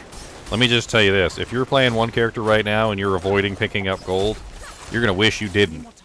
Because as soon as you make a second character, you're gonna be like the pauper from a Disney movie, and you're gonna wish you had been picking up gold the entire time. Alright, you got this. I need to go sell in town. I need more time. I mean, you gotta cut off the re-rolling. Like, you can't just re-roll infinitely. Obviously, like it gets really bad.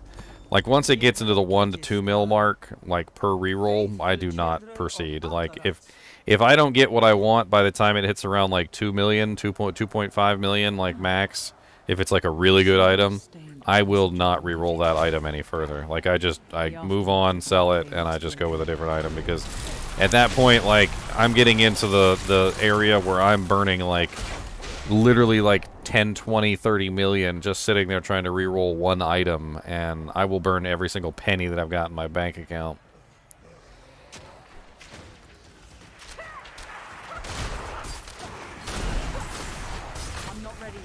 Quickly. About the only time I go further than that is if it's just like an absolutely perfect item, like if all the rolls on it are perfect, and I'm just trying to like just make that god tier end game best in slot item, then I'll go a little bit further. But I had 60 million gold. Now I'm down to 12 million, and I have a level 68 druid. man, this little vampiric dude is just being annoying. How about you get shot in the face with a rain of arrows? How about that? And explode and die. I'm not ready. One more. Where's the clickable here? It should be a clickable. I mean, there's some components to re-rolling that help a little bit. Not sure if you guys have figured this out yet, but if you don't choose an option, so if you say no change, the re-roll price actually doesn't go up that much. So if you choose no change every single time, you have to choose it every single time. But if you choose no change every single time, the re-roll price actually doesn't increase very much at all. By comparison, if you choose to change the effect for whatever the effect is, it doesn't matter. As soon as you change the effect, the reroll price goes up massively. It is a huge change in the price once you change the effect even one time. Why does the tree know? What tree? The whisper tree. You whisper to it? You being a good boy? You trying to pee on me in there? Don't be tinkling on me, sir. It says, offer my grim favors to the Tree of Whispers is my quest. You just gotta go talk to him, probably. I can't click it. On my screen it shows you're dead.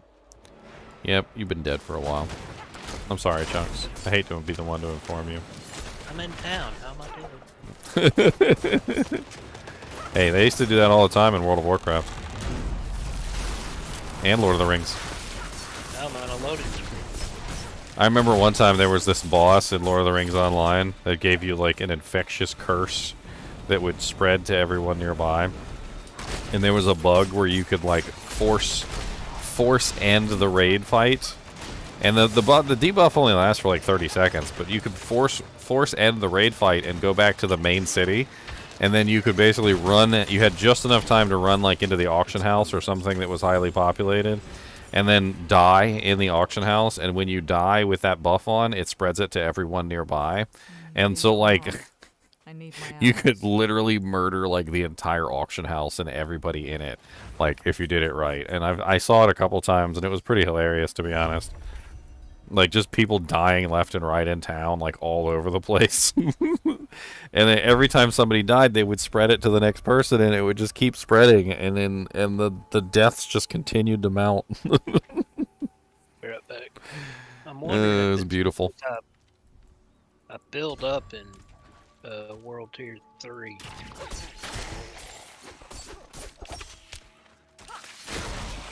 Your whispers are world tier specific. Well, I guess that's what it is. Hmm. Oh. To go back to 3 to Now your spend them. Yeah, I left HellTide cinders are not world tier. yeah, I knew the HellTide wasn't. Yeah. Just trying to teleport away, and these monsters keep interrupting. I feel like I need a Mr. pally bubble so I can teleport. Mr. Doojank boy. What are you doing? Hmm? You want to fight? I used to have a chinchilla that loved to fight. Yeah. He always wanted to fight me. You want to fight?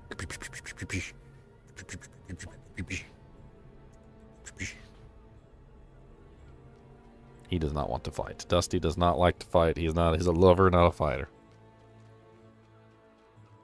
Did we lose somebody? Yeah. You don't I Chunks. went to World Tier 3 does. Oh, to spend your make that whispers. go away. It's usually chunks. Like, Oh, it's every time almost it's always chunks. Chunkaroos.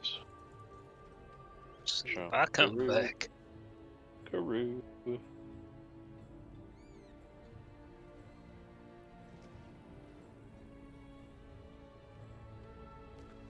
Yeah, it always it always makes me laugh when people say they don't have a problem with stuff, and I'm like, just wait.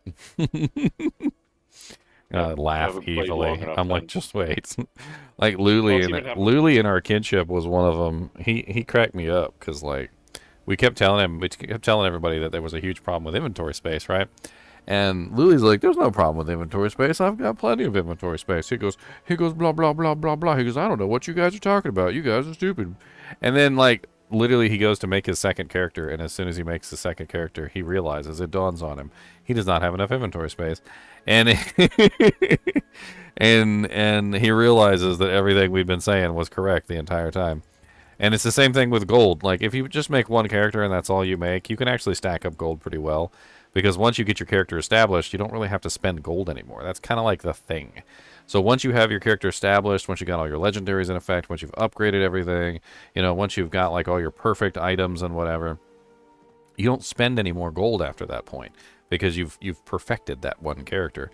But as soon as you start a second character, you're the floodgates of gold spending open up, and then you're just in a whole nother ball of wax. And the same thing goes for inventory space. Inventory space is honestly, I don't want to say that inventory space is enough for one character, because it's really not. But for one character, if you desperately try to make it work, you can make your inventory space work for one character. But as soon as you get into 2 or 3 or 4 characters, like, you realize really quickly that there's just not enough inventory space. There is not enough inventory space in this game. You look at you being a goodest. You're being a goodest little boy, aren't you? Ain't you, Mr. Dusty's? That's a Mr. Dusty Bones. Mr. Dusty Bones, Mr. Dusty Bones. I'm gonna get your tail. Oh no, I got your All right, tail. Chunks, what did you do to us? Oh no. blood What's blister. this one? Blood blisters? That's the worst of it. Yucky. Right, we're And actually I starting to could get. go. What's the other one? You're still dead, by the way, Chunks. I'm a necro, so I don't know what to tell you. I can't even click on the thing because your dead symbol is taking up the whole dungeon. I'm getting tired of all this fog of war. Not even in the dungeon. It shows your symbol on the dungeon and you're dead. But I'm Beat not. up. But it still shows it, though. Well, maybe you need to relog. Oh, a lot of fur on me, sir. Can I Where is ask you a this question, Dusty? Like, why is there so much of this fur? Like, this is a lot, sir. That's a lot.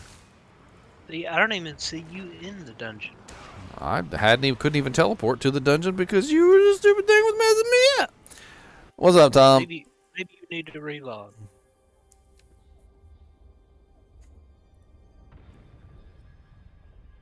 Can't teleport to Frostbite. How long is this guy's video, by the way? Like, is it really all that long, or like?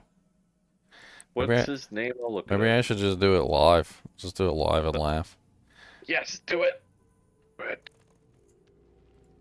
Peer pressure. Do it. Oh, it's 42 minutes. Oof. Watch it at 2 times speed. 42 minutes. That's a lot. That's a really long review. He tried to be thorough, didn't he? Laid into it. 1.5 hours. You can make it longer. Just watch it at 0.25 speed. Oh, freaking blowy up, dude. Where did he come from?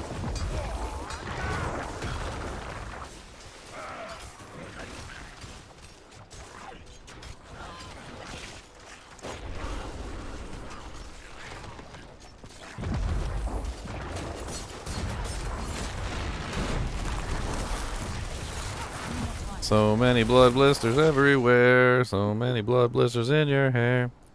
Chunks always leaves us too. Like we'd be fighting stuff, and Chunks is just like Man, off I doing his got own here thing. first. He just I off. got He's here always just off first. doing his own thing, just playing with Just up playing there with dead stuff. still. And I we're went right. all three of us and just be you guys struggling, went the other like way. fighting World War III, and Chunks just be over there like, "Where you guys at?" Because you went the wrong way, dummy. I went right. All three of y'all went left. I went right, and he went left. That's the Kansas City Shuffle. I was the first one. Is this a here. monster You burn should've resource dungeon? Did you pop us a burn resource dungeon? followed. No. Because I can't seem to maintain resource for some reason. Welcome to my world.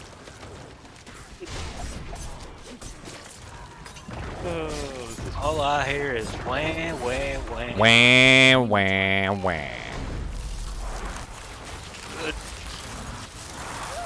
Says the level 74, who's actually high enough level for this content. It's a tier 23. We're lobies. I need more time. Blood blister. We're little babies. They're only level 77. I'm only Yeah. level 68. Yeah, I'm only level 60, more than 10 levels higher than me. We're little babies. You're Finally supposed to. getting in that You're sweet supposed to spot. be guarding us and keeping us safe. Well, then maybe. You're whenever I Chunks go is the left- baby. Chunks is the you should babysitter go who's like, here's $10. You're on your own. No. When I go left, maybe you shouldn't go right. You should go left with me. Half the time, Chunks, we're just fighting for our lives. Like you act like we have a lot of personal agency when it comes to this, but because the monsters are so much higher level than us, a lot of the times we have no choice but to fight or die. Like much higher. it's literally fight or die. Like we don't have a lot of options. Poor big poppy. I can barely even kill the blood blisters most of the time before they pop. Ooh, Yeah. I'm staying still so I don't die. Watch out for those obelisks. This Right, is man. nasty. This is just nasty. I don't You like are this. distracting. I need more time. Good lord. I'm Supposed trying to to be kill the Mr. big Suppressor damage. Terrifying Mortar here. Yes, suppressor. I need more time. Weakness. Your Your one Achilles weakness, heel. huh? How but who is vampiric too? I have no potions. Dude, I Blood drank blister on me. 8 potions. I ran out of potions. I killed the suppressor guy though, at least. Did you? Did you now? I was in there working hard. I was working hard for my money. Working hard for my money. I recall myself being right in the middle of that suppressor bubble. Working hard for my money. Chugging potions. You're not a dead symbol anymore. Now it's Big Poppy, although I think it's actually dead. No, I was actually dead. You unfixed yourself.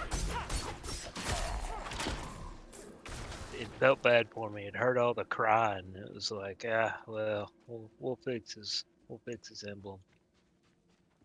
Glad you joined us, Chunks. Yep. Yep. I mean, level penalty is an issue if you don't build your character right. That's part of the problem. The Nightmare Dungeon, the whole Nightmare Dungeon thing only becomes a really big issue when you realize that, like, armor value is so terrible. Like, resistances scale down poorly. So you have to build your character in different ways. Like, when we first started, we had no clue that armor value was so bad. And we weren't building, like, damage reduction like we were supposed to. And then, like, eventually it got to the point where we started to realize armor value was basically garbage. And we needed to build things other than armor value to make our character's strength, you know, tanky enough to actually take the damage. And once you realize that, it, like, changes the whole equation and you start to, you know, obviously survive a little bit better. But these are still baby characters. I mean, they're not really fully set up yet. I'm not ready yet. Be my ring.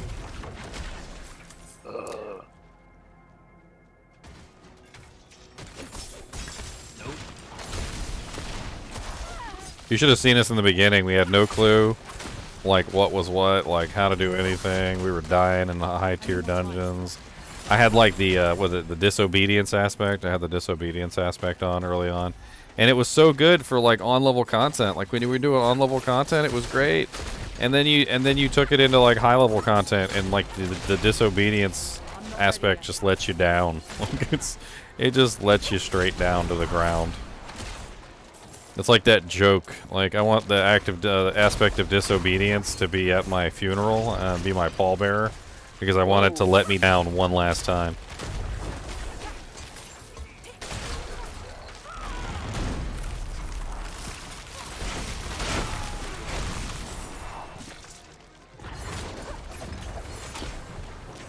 I'm not ready yet. I mean, I'll think about it. Maybe after this dungeon, we'll go ahead and we'll just do it just for fun. I'll even record it, and I'll give an honest feedback on it. I mean, I feel like a lot of this stuff is probably going to come down to he doesn't have experience in the game.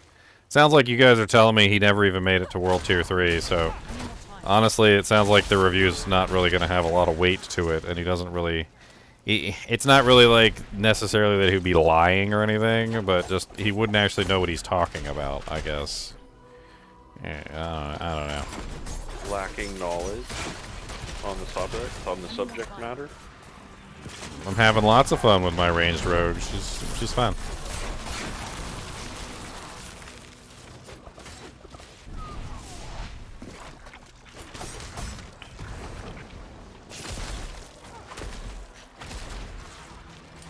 I need more time.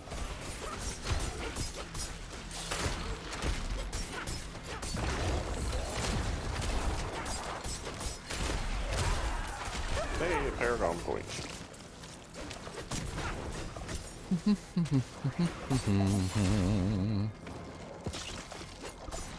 Blood blister on.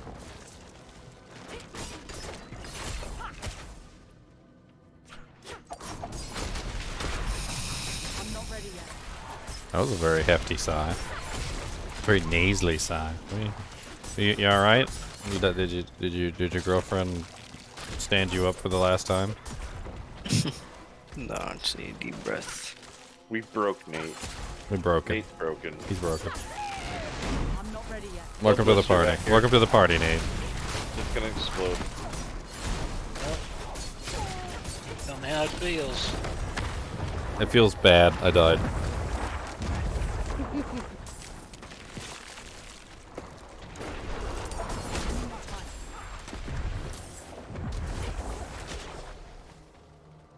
more nightmare dungeons. I'll get 80% more pet damage. Any more time?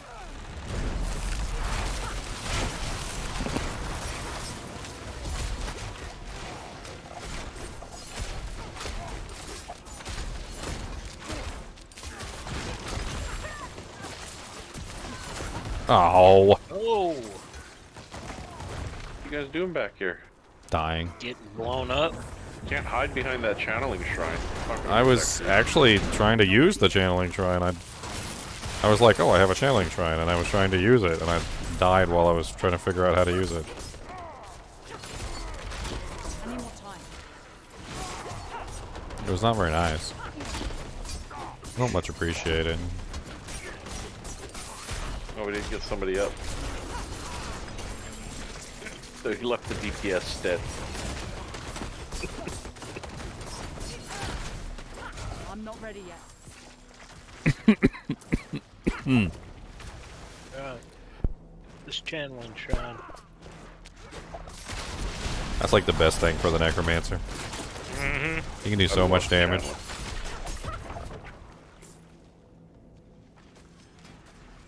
I'm really not a big fan of cooldown mechanics.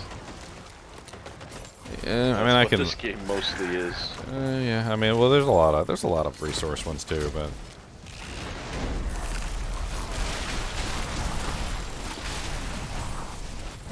Mr. NiNi, I'm not ready yet. you want to fight? I mean, Mr. NiNi. I mean, Dusty How's that Buns, go? you want to fight? Ah! Big Pavi, I'm not ready yet. you got this. They call me Dexter Roll Razor Pulse, and I'm dead. Laying in my freaking bed. You can sit here. That's a see. Eat up here. Look at this.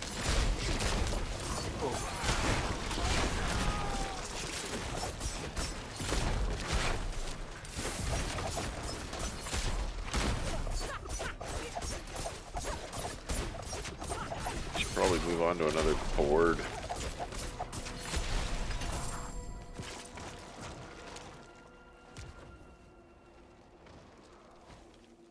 I just don't like the whole like you can't stop moving stuff. Like I think they overdid it way too much. It's way overtuned in the direction of you can't ever move. Somehow my rain of arrows fired in the wrong direction. That was not nice.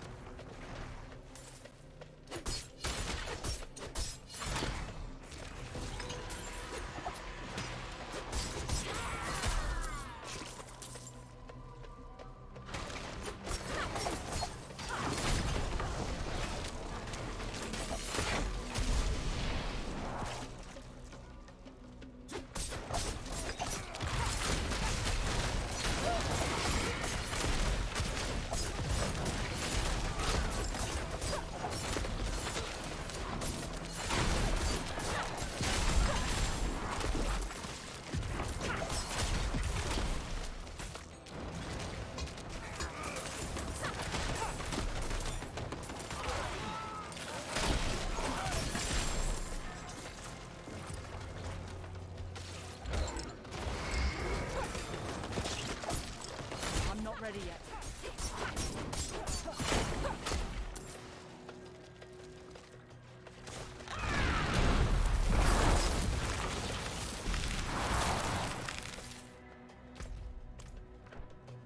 I need more time. Oh yeah, I've experienced the chain freezing before. Trust me. Chunks got me killed quite a few times with that on the dungeons. If you have multiple cold enchanted monsters, like 3 or more, they can literally just chain freeze you into oblivion. Like it's absolutely awful. There's legit nothing you can do about it. They will just continue chain stunning you until you are dead. And you can use your unstoppable ability and it will protect you for a couple seconds, and then as soon as that's done, they're back to chain stunning you. Yeah, they timed that stuff out perfectly. And I swear they Yep. do. They literally will be like, bop, Wait, Bop, he's bop, almost stopped. bop, bop, bop, bop, bop, bop. Like, they will, like, time it just perfectly so that the freezes are just, like, in sequence. It's great. And what I mean by great is terrible. This I can sell. Oh, my inventory's full. Yep, selling stuff to make some monies. Decent. We'll make a little bit of doll hairs, gonna put them in a freaking bank. We'll make a little bit of doll hairs, and put them in the bank. Doot, doot, doot. Gotten to the point where I need so much gold, I'm selling jewels. Yeah, they're worth Nothing. Yeah, they're worth nothing.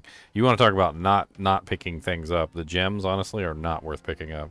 Not only do they cost you, like, way too much gold to actually refine and upgrade, but, like, once you have, like, a certain amount, like, you got 10 character slots, right? And you've got 1, 2, 3, 4, 5, 6, 7, 8, 9, 10, 11. You got, like, 11 to, like, 15 slots or actual sockets. Once you've got enough royal gems and enough of the lower tier ones to account for basically all your characters, you do not need to pick up or refine anymore after that point. And then on top of that, they cost way too much money to refine for the fact that they basically sell for nothing. Your royal gem is worth like 5 gold. Don't forget the barbarian needs a few extras. Yes.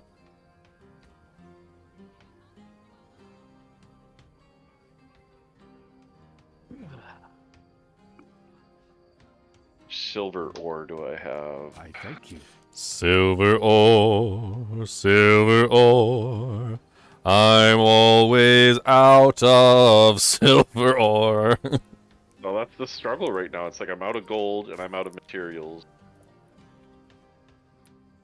The best way to get materials is to sell or crush items. The best way to get gold is to sell items. Porn. Alright, I'll let you guys have fun for a little while. I'm gonna go do this video, I guess. Cool. I'm gonna have to watch this video. I'm gonna hop. Actually, you know what? I'll just deafen and mute myself that way. Like you can't even interfere with me. And then I'll fix it when I come back. Where's the kinship chat? There we go.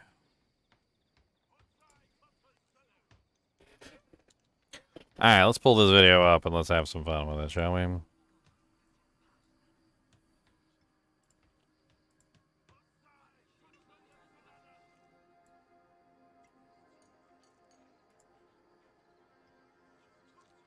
Includes paid promotion. Oh, we gonna skip that paid promotion. We ain't promoting nothing.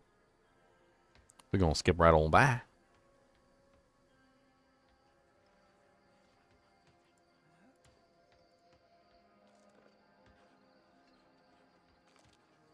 Yeah, you can put 2 in your bow. Yeah. Do I only have 1 in mine? Is that what you guys are saying? Anyway, I'll fix that later.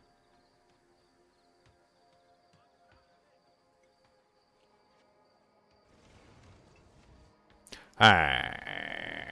So let's trying to think here. Yeah, let's just go ahead and record. 3, 2, 1, let's jam. Nope, failure, didn't launch correctly, failure. 3, 2, 1, let's jam.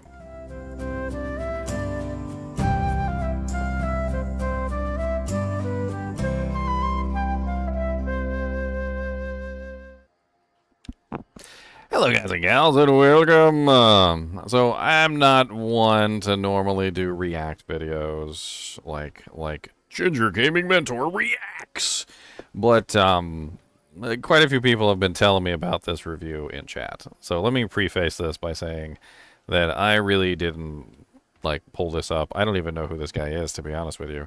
But quite a few people have been telling me about this review and saying that it has some pretty hot takes in it, like really hot takes that don't really make a whole lot of sense, and I'd like to kind of go over it, and we'll take a look at it, shall we? So, what is he actually? He's got minor complaints, a fatal flaw, scaling, dark tone makes no sense.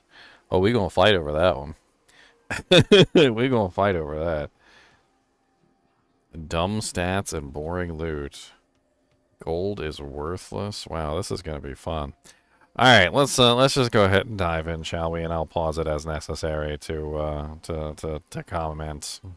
Everybody, this is the Christian man here, and today I'm really disappointed, like more so than usual, because Diablo 4 started off so strong. Blizzard hooked me in. I was invested in the story, in the gameplay, but I guess I wasn't a fish worth catching. I'm just a lowly sea bass in Animal Crossing, worth only 120 bells. I guess the reason I use this analogy is because I've accepted that I'm no longer the target demographic of Diablo games. I've realized that Blizzard ain't making these games for people with my kind of interests. In truth, the tastes of modern gamers has evolved and changed, and Diablo is more profitable than it's ever been. But that doesn't necessarily mean the games are better than they've ever been, and I'll die on that cross. So yes, you read the title right. I don't like Diablo 4, and I think it's a bad video game. That is my personal opinion. If you enjoy this game, don't let me change your mind, okay? If there's one thing I love, Wait, hold on. it's the sight of blood.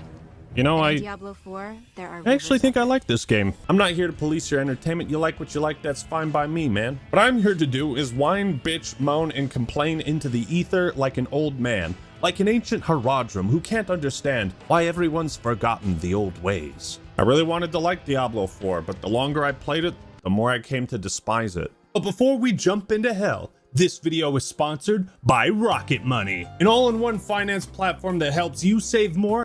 The combat in Diablo 4 is very fluid and fun overall. It feels good to slaughter hordes of demons with lightning bolts. Now, I didn't play much of 3, but between Diablo 1, 2, and 4, this one might have the best enemy design in the series, or at least... Hey, he just earned some points for me because he didn't play Diablo 3. He played 1, 2, and 4. He ain't played 3. He's better off than me because I played 3 and I regret it. the most interesting. In the early game, leveling up is extremely satisfying. When I saw this big skill tree for the first time, I just thought, I can't wait to max this out. And one thing I really do appreciate is that boss fights are more about dodging attacks instead of like the classic brute force, is my number bigger than that boss's number, you know? Because it adds a much greater emphasis on skill and strategy. A lot of boss fights in D1 and D2 were battles of attrition that could get pretty tedious. Now, I played as a druid, and all the abilities were cool, flashy, and felt awesome to use. The game certainly fulfills the power fantasy many are looking for in a Diablo title, and I appreciate that Blizzard tried to return Diablo to its gothic horror roots instead of the fucking Disney cartoon art style they came up with for Diablo 3. So I think with the core gameplay, they've succeeded. Now, before we get into the real shit, let's discuss some minor complaints. For one, Diablo 4 is a modern video game. With all the new features that people really love and appreciate in modern games. Which means it has to be always online just to shove... He curses an awful lot for somebody who has 1 million views. And, you know, it's kind of difficult to get monetization. And this has nothing to do with his review, of course, but, like, it's kind of difficult to get monetization and money out of YouTube if you're, like, just dropping F-bombs and S-bombs all over the place in your video. Like, I got to imagine that this video probably got demonetized. He has over 1 million views on it, and he's probably limited in the amount of money that he can make from it, and he's probably kicking himself in the teeth right now because literally he dropped way too many freaking F-bombs and S-bombs in his video, and so his 1 million views, which probably would have been like $5,000 or $6,000 in his pocket, probably turned into like $500 or $600 by comparison because he ended up getting limited demonetization. Half-assed MMO mechanics in a game that basically has no social features and virtually no reason for players to interact with each other. It's so easy to create a community. What? It makes Diablo more of a social experience. Bro, what are you talking about, man? Always online also means if the servers get fucked, then so do you. It's like Blizzard literally learned nothing from Diablo 3. You know, when I see someone lose their hardcore character after putting hundreds of hours into it, and they lose it because of a server issue and not a skill issue, yeah, fuck that noise. That's bullshit. At first, I thought it was pretty cool that they added a horse into this game until I unlocked the horse. I mean, it's so janky. It takes like 10 seconds to warm up its engine before it starts running. Like what the fuck? Hey-ya! Hey-ya! Come on, giddy up! Giddy up, you bastard! Okay, there he goes. Okay, now on to the real shit. I mean, the horse is jankety. Let's be perfectly honest. The horse is jankety. And literally, this dude has literally dropped more F-bombs and S-bombs in like a minute than you'll see on like literally an entire 8-hour live stream of mine, which is just, yeah, he's not getting any money from this million views that he made. He literally has like 1 million views on this video, and he's probably getting like absolutely nothing from it for actual like revenue. Diablo 4, for me, contains 2 crippling, fun-ruining flaws. Flaws so important that if changed, I would continue playing the game without question. Number 1, the difficulty. Number 2, the skills. Let's start with difficulty. So I stopped playing at level 48 after beating the campaign. Now, I'm just going to pause him right here. I stopped playing at level 48 after beating the campaign. Level 48, boys. Level 48.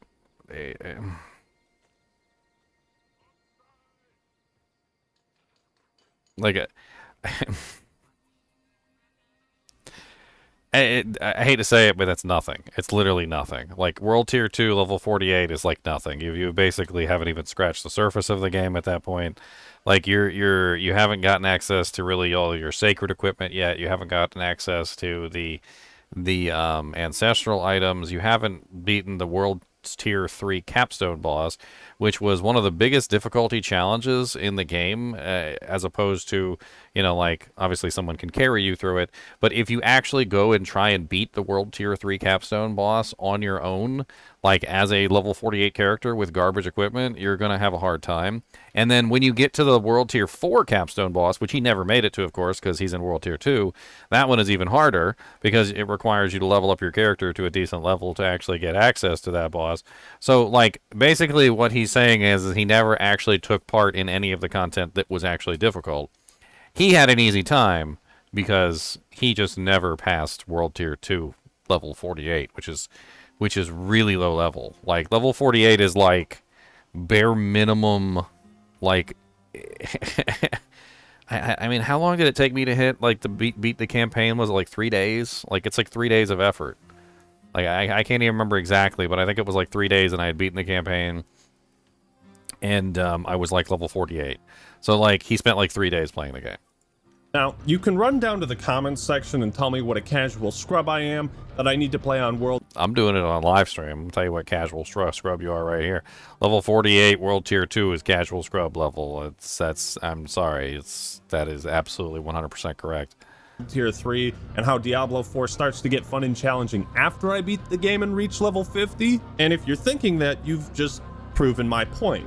Why do I have to dump 30 hours into Diablo 4 simply to unlock a difficulty option that suits my skill and experience? Well, because that's how it's always been, Act Man. Yeah, you're right. The big difference is in Diablo 1 and 2, the games weren't this easy. And D2 had some extreme difficulty spikes. The base game is so ridiculous.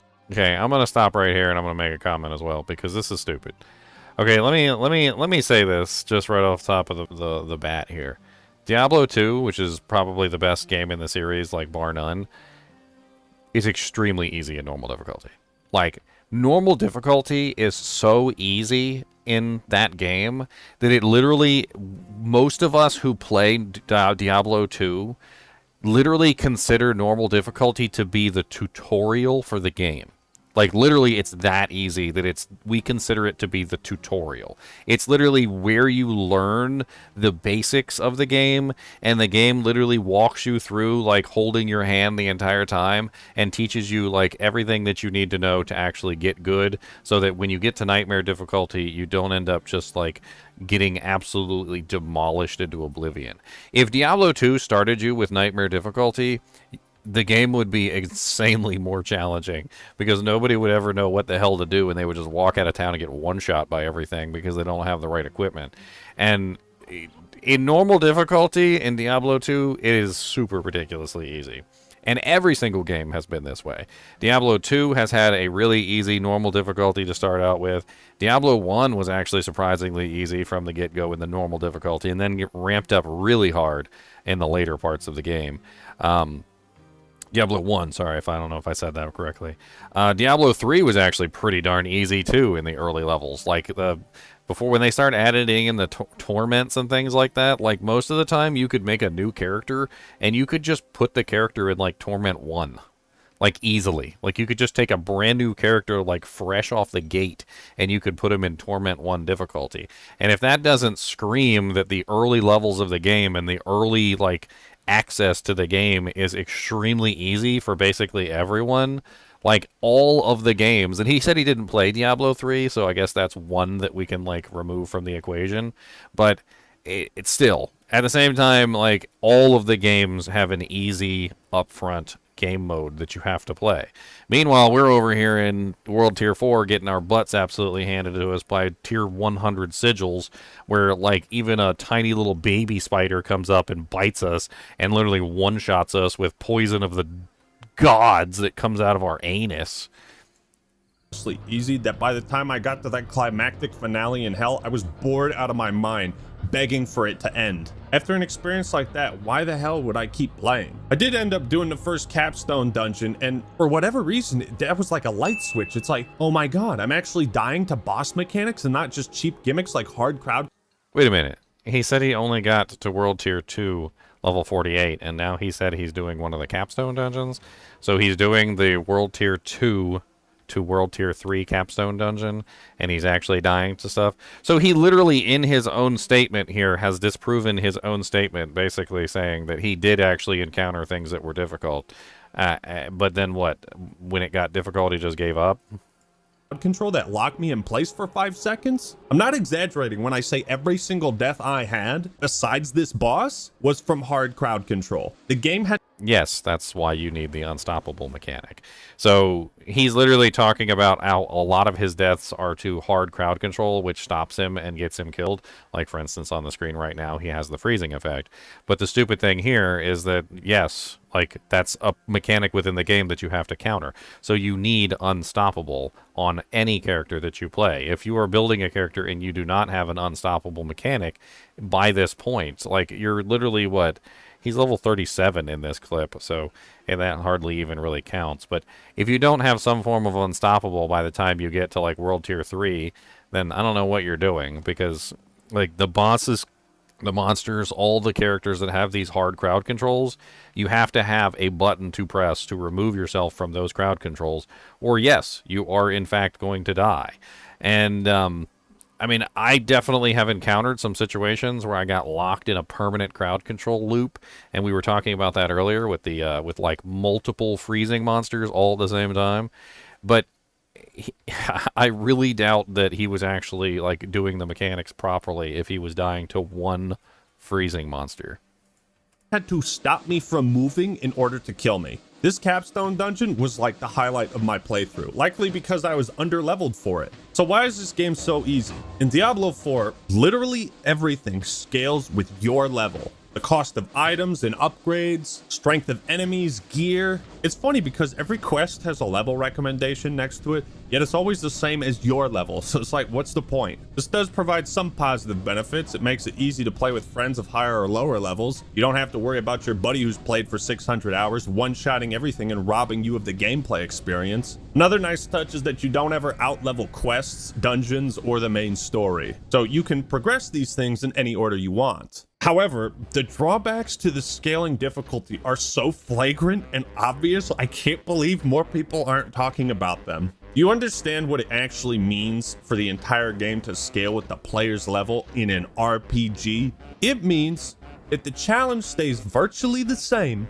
from start to finish. Why is this a problem? Well, it's gonna take a good long while to explain, but if the only available difficulty option is easy as balls, then you'll be begging for the sweet release of death. Now, we're gonna be comparing Diablo 4 to Diablo 1 and 2 and to World of Warcraft a lot. While WoW and D4 are different kinds of games, the core mechanics that make an RPG fun and satisfying to grind, I feel, are the same. So let's imagine if World of Warcraft was more like Diablo 4. Picture this, you just spent a bunch of time grinding levels, doing dungeons, raids, getting the best gear, becoming stronger. You go back to the starting area and guess what? That boar you fought at level 2 takes just as many hits to kill as when you're level 70. Would you feel like a badass in this situation? No, you'd feel like an asshole. Like you just got duped into wasting your time playing an RPG that fooled you into thinking you were growing and getting stronger. Now sure, you'd certainly have more abilities at level 70 than 2, but the point is when you level up in Diablo 4, you don't get stronger, the enemies do, and you receive a skill point to deal with it. So because the challenge is consistently easy from start to finish, I was basically playing this game on autopilot, and if I wanted a game I could turn my brain off and play,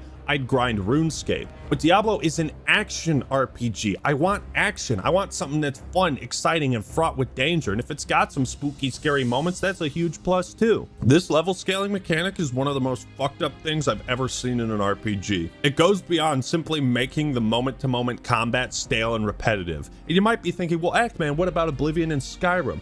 Well, that's a lot different because you have some control over the difficulty, and the scaling only affects the types of enemies you encounter. So it's a lot different. To be fair, I think Diablo 4 excels in its... So I want to cover this one real quick, and I talked about this in one of my my viewed videos too.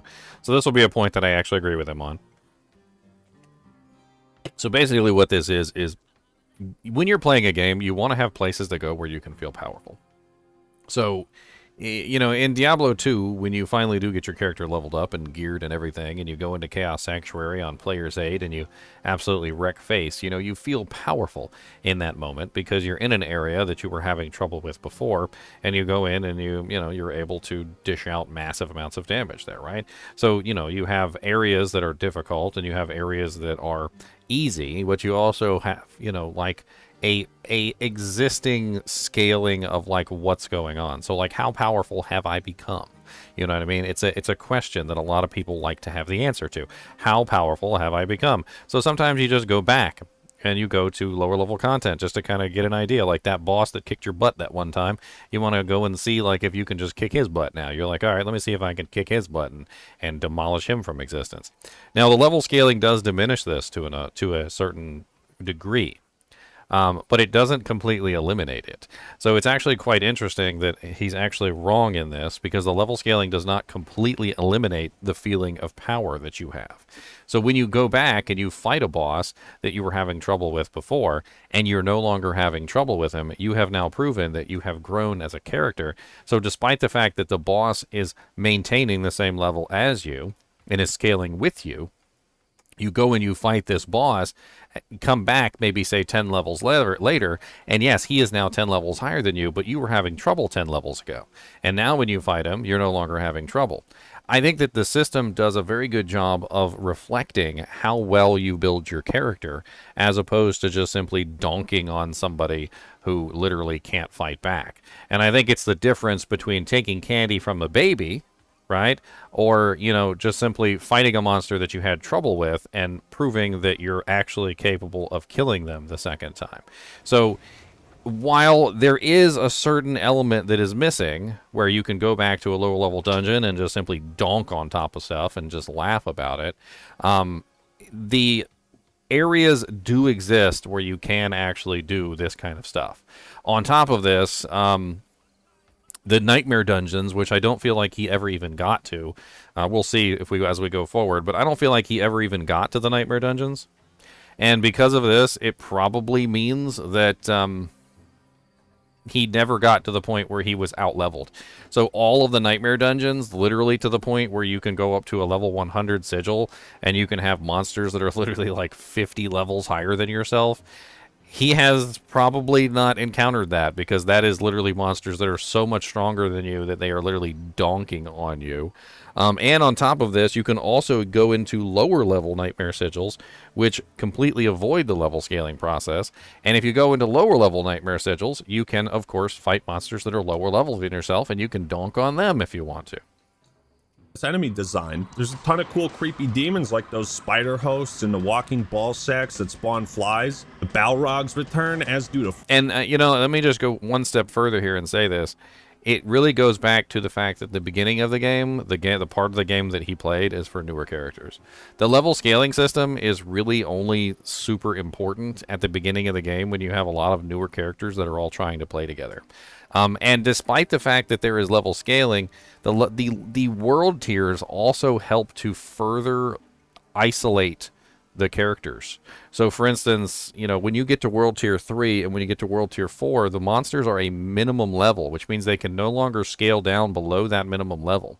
So if you take a lower level character into World Tier 4, you are now fighting level 73 monsters, like on regular.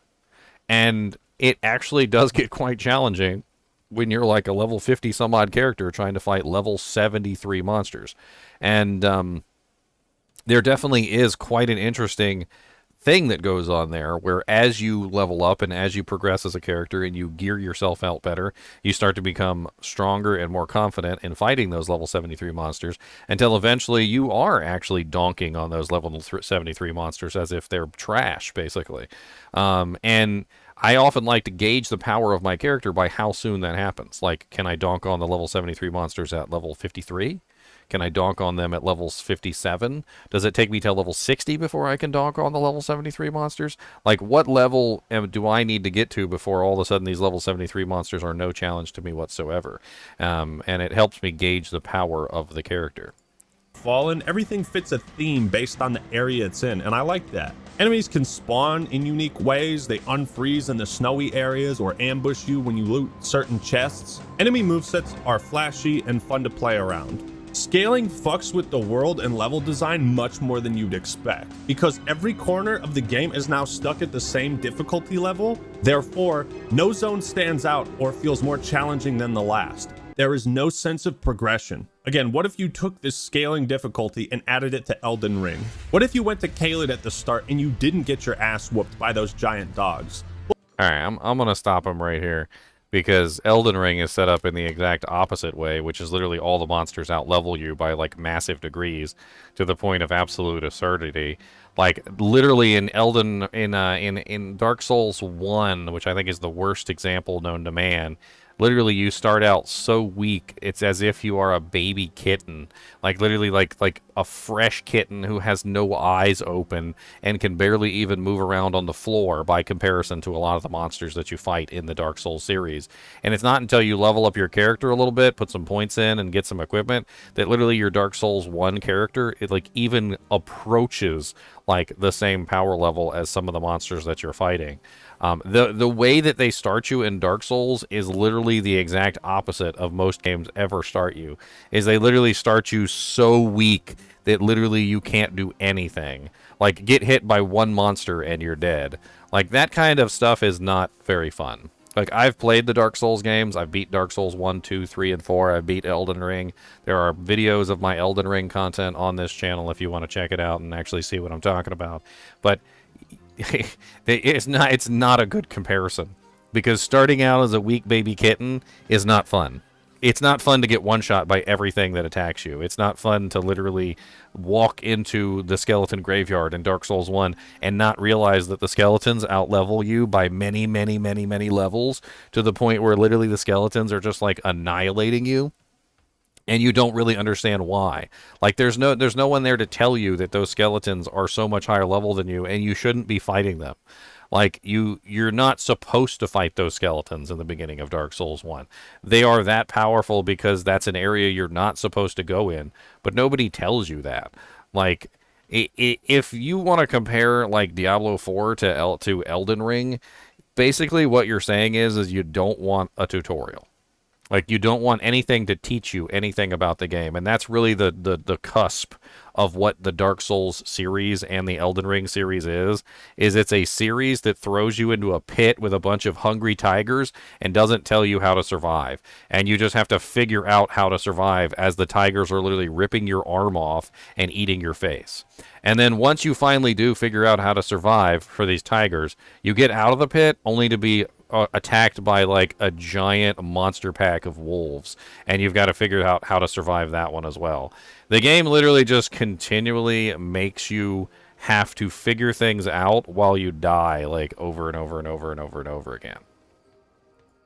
Well, then that place wouldn't be as memorable. The desolate atmosphere and red-tinted sky would betray the tone of Caelid. The land of Caelid would not have this stigma among Souls fans of being a challenging, oppressive area of the game. and that's what makes it stand out. You get what I'm saying? When you give players far too much freedom to explore an open world and you don't gatekeep any sections of it, then they end up having nothing to look forward to and nothing to go back to. It feels like there's no rhyme or reason to what I'm doing in the world of Sanctuary, and it doesn't matter what order I do it in, so it all just feels the same to me. Is this... Sounds like he really didn't pay attention to the quests then. I had a lot of fun paying attention to the quests. There were some really cool quests that had to do with things like the guy with no skin, the paladin quest that literally took you through the Crusaders like storyline, where you rescue the you get the armor for Joanna, and actually find out like the history of the paladins and how the Mephisto like invaded the temple. Like there were so many cool storylines within Diablo 4 that like the only thing I can assume is that he didn't read anything or pay attention to just about anything that wasn't like he wasn't forced to listen to or pay attention to. Is this making any sense, or am I just talking out of my butthole?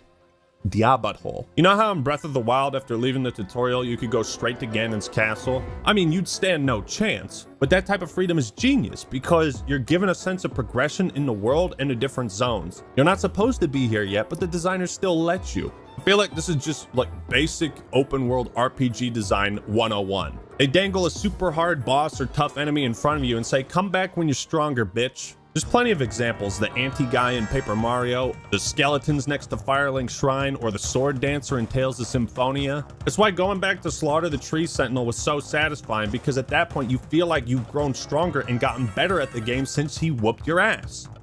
I'm gonna completely disagree with him here because I felt like Dark Souls was about trying to beat the bosses even when you knew they were stronger than you. Like, he basically just stated the exact opposite of how I play Dark Souls games. Which, how I play Dark Souls games is, when I find a boss, I try and beat that boss. And I don't care how powerful I am. I don't care if I've got the stick of the gods in my hand, or if I have literally a pointed, sharpened rock that I found on the ground. If a boss is in front of me, I'm going to try and beat it. And literally, no game literally will show you this more than Elden Ring, because the day that I booted up Elden Ring and I found the tree sentinel there, I tried for hours to beat that tree sentinel with starter equipment and starter abilities. Like, I didn't have anything to my name, and I sat there for hours trying to beat that boss. And I came back several times once I upgraded my equipment a little bit to try and see if I could fight him, but I never was able to beat him until I actually activated some of the other abilities in the game that you were supposed to have when you were supposed to fight these bosses. So, like, I didn't realize that there was other things that you were supposed to have, like, that I was basically still not a complete character. But once I became a complete character within the Elden Ring series, I'm not talking about buffing up my character to extreme levels where I could just, like, one-shot him. Like, once I was a complete character, I went back and fought him, and I fought him for another several hours until I eventually beat him. Like, I don't generally have a lot of fun in Dark Souls games of making my character so broken overpowered that literally I go back and one-shot a boss. That's not fun to me. What's fun to me in Dark Souls games is struggling and beating a boss with minimal equipment. That's what's fun to me. And it's that feeling of growth and accomplishment that I tend to chase in RPGs. Unfortunately, in my 30 hours of playing Diablo 4, I never once had that feeling. These types of difficulty spikes, they just give me something to look forward to. I need a challenge I can't beat yet, or a super difficult optional boss thrown in my face, a forbidden area I can't access yet. That's what inspires me to grind and get better gear, to see more of the game, right? If you brought Diablo 4's version of scaled difficulty to other RPGs, you'd see how fucking atrocious it is. Like I said, I did the first capstone dungeon at level 48, so I was 2 levels below the recommended, and after 30 hours, like, this was the challenge I'm looking for. The boss is well designed. Dying to him made me pissed. I felt some tension every time I got close to killing him and was running low on healing potions. My point is, why did I have to beat the game to start being challenged by it? Remember how simple Diablo 1 was? There were 16 levels and each one got progressively more difficult and was filled with different and tougher enemies. The soundtrack and visuals would change as you got closer to Diablo's lair and hell itself. This is a very simple way to convey to the player that the challenge was evolving. This doesn't happen in Diablo 4. It doesn't matter when you go to hell. The challenge will be the same. It's like, this is a game about fighting the forces of fucking hell. Slaying demons. I'm not the Doomslayer. I can't be the scariest thing in the game. I want it to be challenging. I want to run into some big fuck off demon that whoops my ass. Blizzard likes to remind everyone that Diablo 4 was going back to its roots. They say darkness has returned. Well, the initial direction was Diablo 2. The art direction for Diablo 4 is really rooted in this idea of delivering on the fantasy of a dark Gothic medieval world. And that was kind of the initial art direction of the game in general, was darker and grittier, and Diablo 2 was kind of the inspiration. We wanted to bring Diablo 4 artistically more back towards like Diablo 2, the much darker style. Major redesign to make them feel more grim, a little scarier, a little darker. And when writing this next chapter, we really wanted to return to our darker roots. Everything's a little darker, everything's more difficult. The story of Lilith and Inarius is the darkest story we've ever told. What? Without me, you would have no victory. And its cost will be more than you can pay. It's the darkest story we've ever told. You have done well, Marius. Now I think you shall have your reward. What have I done to deserve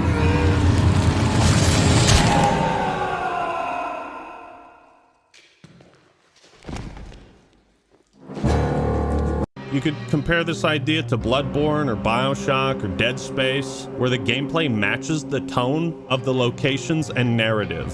You see, the brilliance of Diablo 1's design is there are very few moments where you can let your guard down, even at the start, because even the trash mobs can surround you and kill your ass. This made exploration in Diablo 1 very tense and methodical. It was an action RPG, but it also felt like a survival game. But this whole aspect of surviving the forces of hell started to become more and more irrelevant when they released the second game. The issue with Diablo 1's design is that it doesn't fulfill the power fantasy modern gamers are looking for in a Diablo game. Like I said, the tastes have changed, and I accept that. Diablo fans nowadays want to kill hordes of demons that fill up the entire screen, and they want to feel like a badass. The problem I have with this is it makes most fights with basic enemies feel totally trivial and pointless, because they serve no actual threat. Now, this doesn't bother me in normal RPGs where you outlevel enemies, because of the scaling, that's not a thing. At some point, I realized that fighting random enemies on the way to a quest was a waste of time, because the quest itself will give me demons to fight, so I might as well skip all combat in the open world entirely. You see, it's not enough to make a somewhat linear ARPG that progresses in challenge through 5 different acts.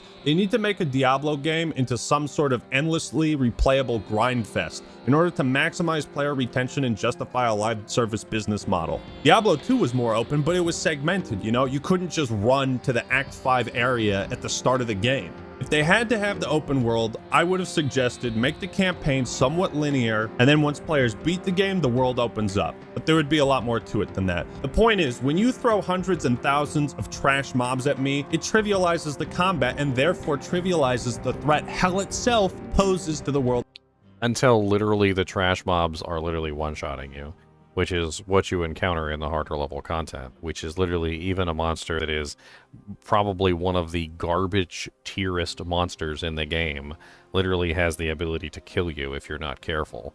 And those trash mobs that literally are easy because he's in World Tier 2, and I don't even know if he actually got to World Tier 3, but if he did get to World Tier 3 and he started fighting some of those trash mobs, he would realize that the trash mobs are only trash mobs because he's so powerful at this particular point. And the game puts you in your place relatively quickly once you start doing the Nightmare Sigils and the monsters outlevel you by many times. And even those little tiny trash mobs can kill you relatively easily once you hit over a certain number of levels above your character. I don't really like his entire argument here, and I think his entire argument here is terrible, because basically what he's trying to say is he wants the game to be completely unfair and completely unplayable from the get-go. He doesn't want any new character, he doesn't want any noob or any person who doesn't know how to play the game to actually be able to play the game, because he wants the game to be so difficult that literally everybody has trouble with it, from literally the level 1 character that you literally start the game with. He doesn't want you to be able to do the campaign without like extreme amounts of pain and like a stick going straight up your rectum. Like it feels like he's in this world where he wants it to be really difficult, but he's not understanding that not everybody can handle that difficulty, that you have to ease players into a game. And many games have made this mistake, is that they put the difficulty so hard in the beginning that they chase off the majority of the population of the player base, because the players can't even figure out how to play the game, let alone get into it and actually enjoy it. When you ease them into the game, they learn the mechanics, and once they learn the mechanics, then they start to understand how to play the game, and then you throw the difficulty at them, which is exactly what Diablo 4 does. It gives you an easy part to play with first, and then ramps up the difficulty relatively quickly. World Tier 3 is a ramp-up, a very big ramp-up over World Tier 4, which he basically never played. And then World Tier 4 is a huge ramp-up over World Tier 3, and once you get into the higher Nightmare Sigils, it ramps up yet again into another difficulty spike. And granted, at certain points, you do feel powerful. But usually that comes down to you understanding how to play the game, not the game being too easy. So as your knowledge increases and as you understand the mechanics of the game, you literally just become better at the game. And you literally just become a better player as a result. So you attack the challenges with that greater knowledge, and you understand how to play better. But he's basically saying that, like what I'm seeing here from his review is that his skill level was above the campaign. So the entire time during the campaign, he was having issues because everything was so easy, and he was bored because his skill level is literally above the campaign, right? But he never went past the point where it would have actually gotten difficult. And I also don't really find his comment about most people haven't beaten the campaign even like remotely accurate, because I feel like most people on their first playthrough of any game are literally just going to enjoy the story.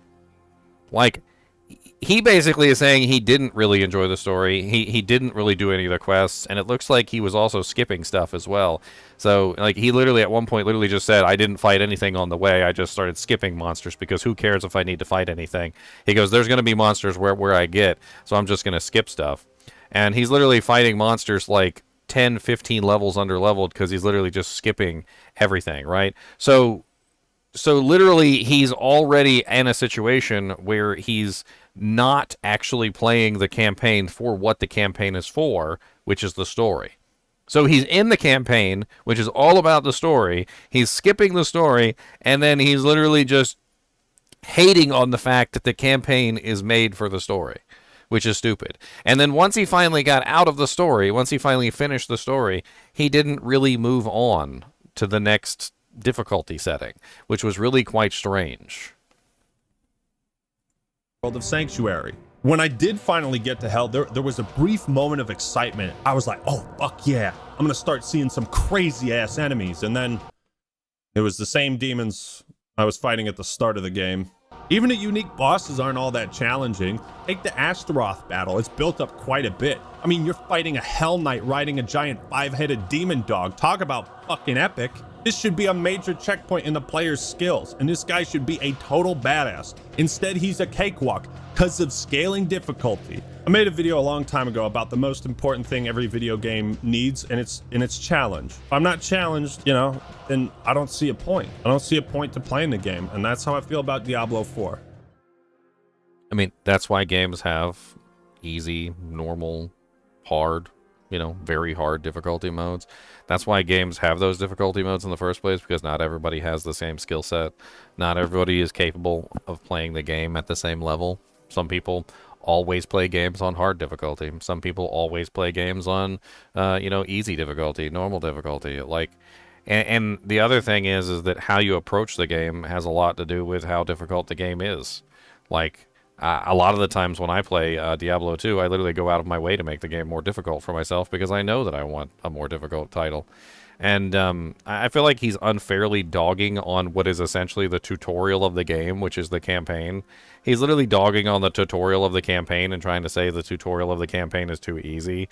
Like, could you imagine if I booted up a game and during the tutorial, I'm just like, this is way too easy. Why is this so easy? Like, I don't understand. They're literally telling me what to do. They just told me to jump, and they just told me to duck. And they just told me to turn on my flashlight in the dark. They don't let me do anything. Like, it's the tutorial of the game. Like, if at the end of the day you can't hate on the fact that they made the story available to the wider audience, which is literally everyone who picks up the game, whether it's a old grandma in her 90s who wants to play some Diablo 4, or it's a one-armed kid who literally has trying to play with a controller and has like a little attachment thing that he can hit with his elbow so he can use his attack. Like, whatever it may be, you can't hate on the fact that literally they're just making it available to the wider range of audience so that you can actually have like people play the game and not have to be like ridiculous uber epic like god tier players to get through everything. Like, that's one of the things I think that Dark Souls fails on the most, is that it eliminates a large percentage of its audience by just simply creating a very just difficult game from the get-go, which pushes a lot of people away. I think Dark Souls is an amazing like genre. I think the Elden Ring game is an amazing genre. But do I think that they push away a player base, a large portion of their player base, because of the artificial difficulty that they create in the beginning by making your character so underleveled and then making the other monsters around you so overleveled for no particular reason? And then once you solve that issue, the difficulty goes away. But for a brand new player who doesn't know any better, it causes them to basically go, oh, well, I don't want to play this game. It's too hard. I might have been willing to grind to World Tier 3 and deal with the game's lack of difficulty up to that point if it weren't for the second crippling flaw, the skills. Now, at first I was... So he basically just said in a nutshell that he never made it to World Tier 3. So let's just state this for a fact. He never made it to World Tier 3. All right, so this is from the perspective of somebody who never made it to World Tier 3. Never.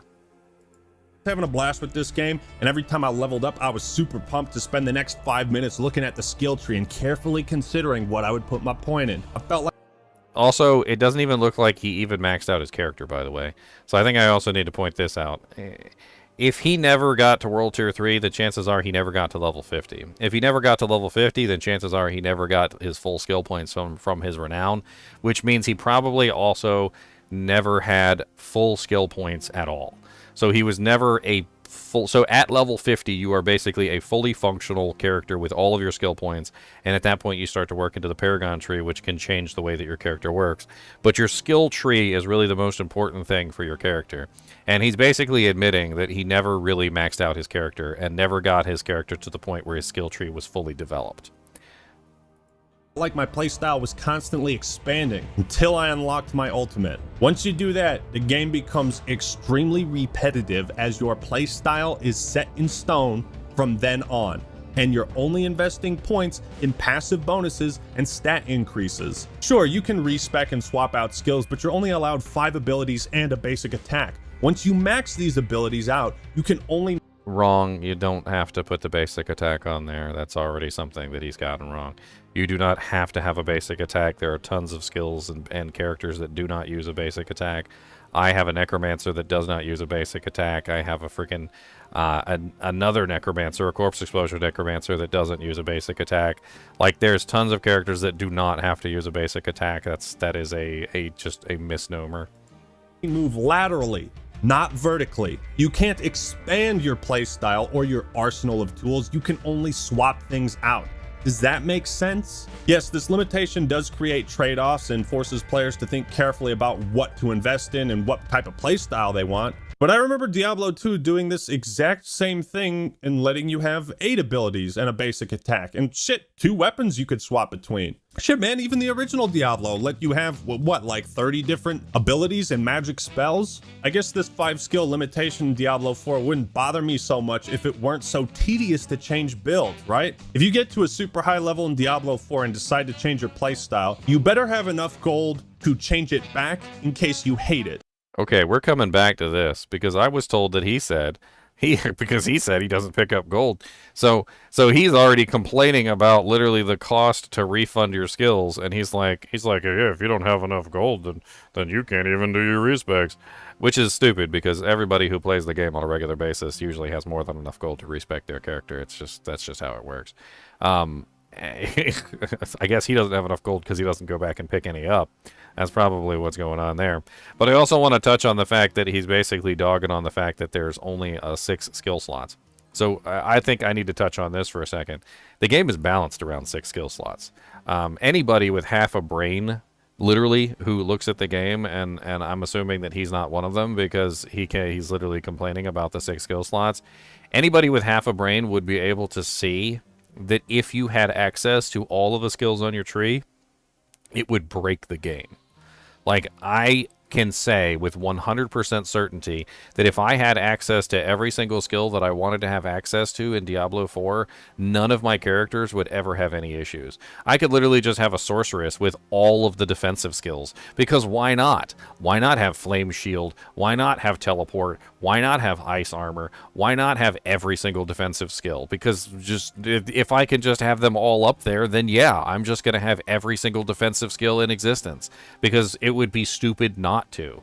Like, there is no way that they are going to be able to just let us use any ability that we want to have on the tree without doing some serious rebalancing with the way that the game works. The game is balanced around those 6 skill slots. And if you start just making it so that we can utilize any skill that we want to, it's going to be absolutely ridiculous.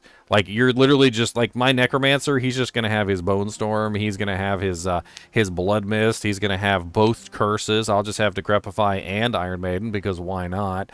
And I'll literally just have everything. And then, on top of that, they have items in the game that add plus to all skills, like the Harlequin Crest Shako, which gives +4 to all skills.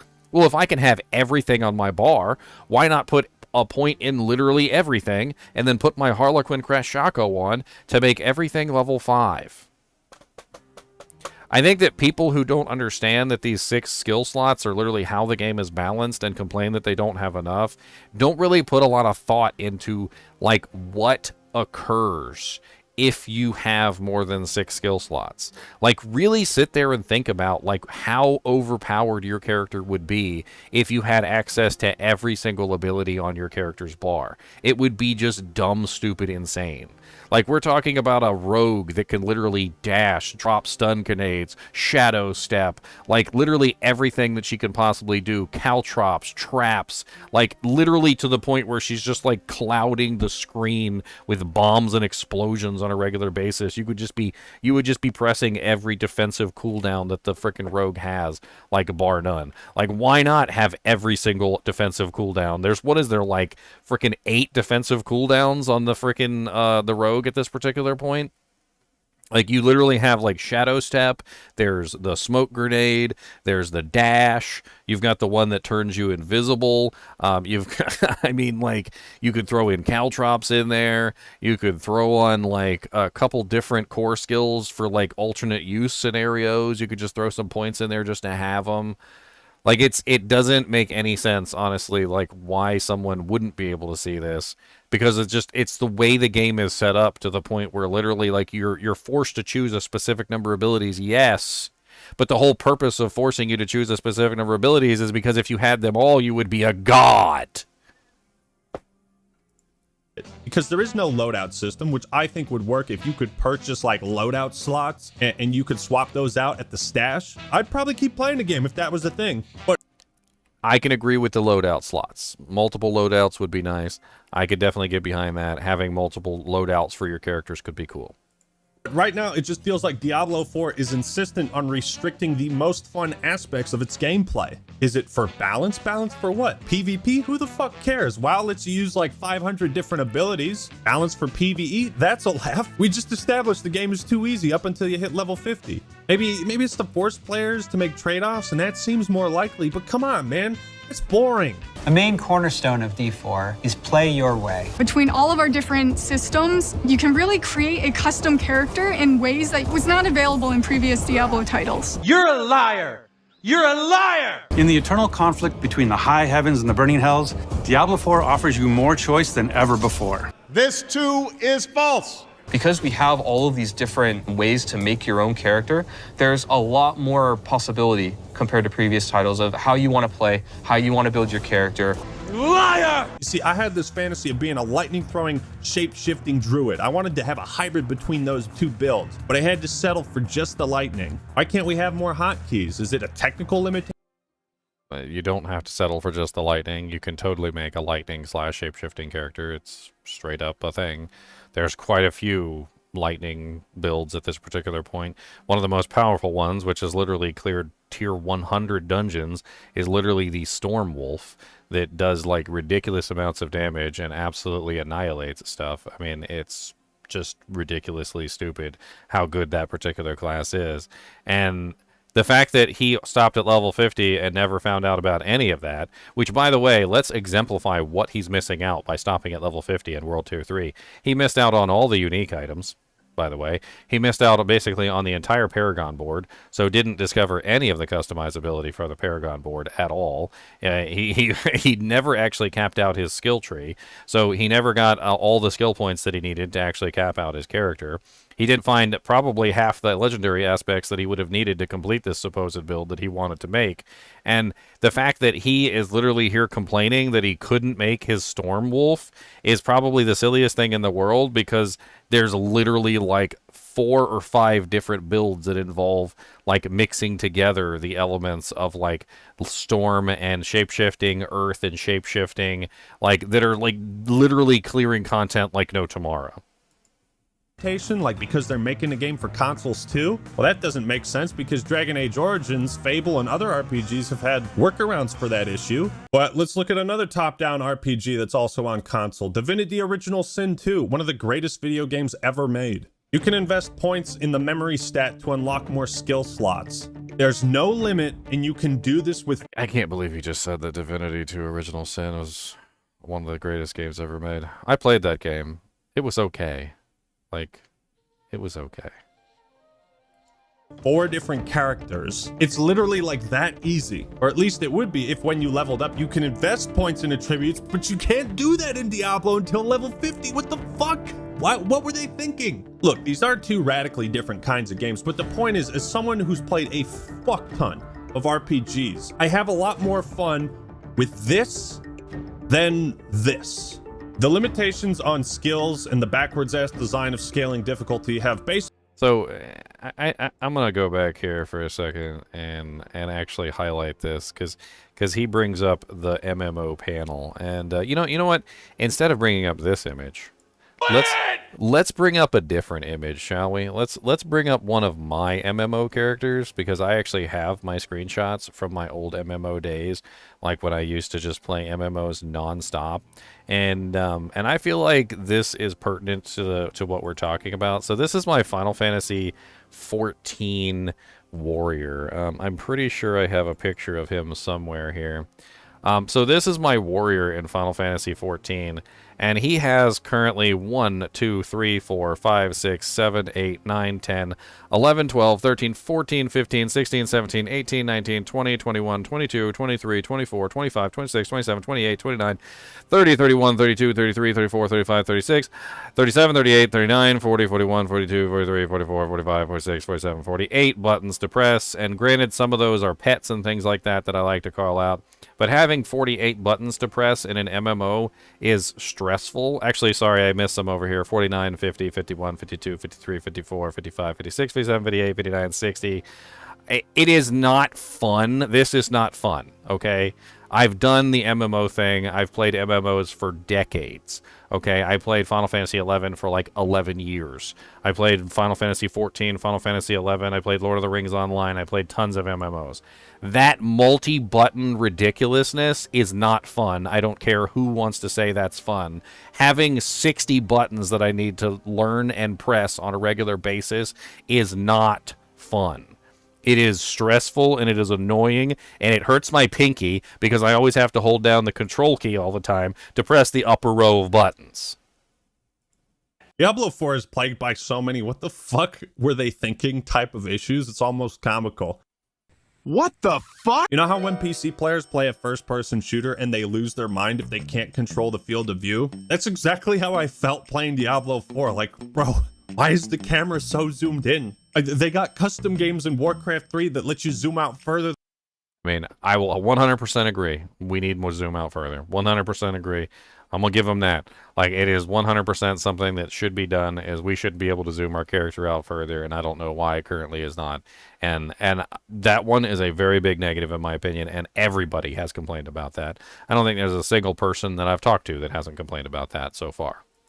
Than what the base game lets you. Dude, zooming out is one of the biggest features they flaunted when they were promoting StarCraft Remastered. I just don't get it. Look, I'll show you, okay? Here's the FOV in the original. Character ain't too big, looks great. Here's Diablo 2, same thing. Even Diablo 3 somehow got this right. And then, well, what the fuck? Throughout my playthrough, I kept spamming the scroll button in vain, hoping it would zoom out, but it never does. All the time. All the time spamming the scroll wheel. All the time. I constantly feel like I have to spam the scroll wheel constantly. Wait, hold the fucking phone. You can zoom out? I've been playing for 20 hours and now when I'm in hell near the end of the goddamn game, it can finally zoom out? Why couldn't I play the rest of the game like this? Why does it only zoom out at parts where the developers want to show off the level design? The level design's beautiful, by the way. Why do I even have to complain about this? It just shouldn't be an issue. Just let me zoom out. I figure we might as well discuss the side content Diablo offers. Well, most of it is pretty fun initially, like the dungeons, some side quests have interesting bits of story, and the strongholds are fun, lengthy battles. But these activities get... He literally just said earlier in this video that the side quests were boring and he didn't like them, and that basically that the game, the world felt empty. He's literally contradicting himself in his own statement, because he literally earlier was like, the world feels empty and there's no point to it and it's just aimless and you go wherever you want to and nothing matters. And now he's actually saying that some of the side quests are actually good. He's just double backing on what he already said earlier.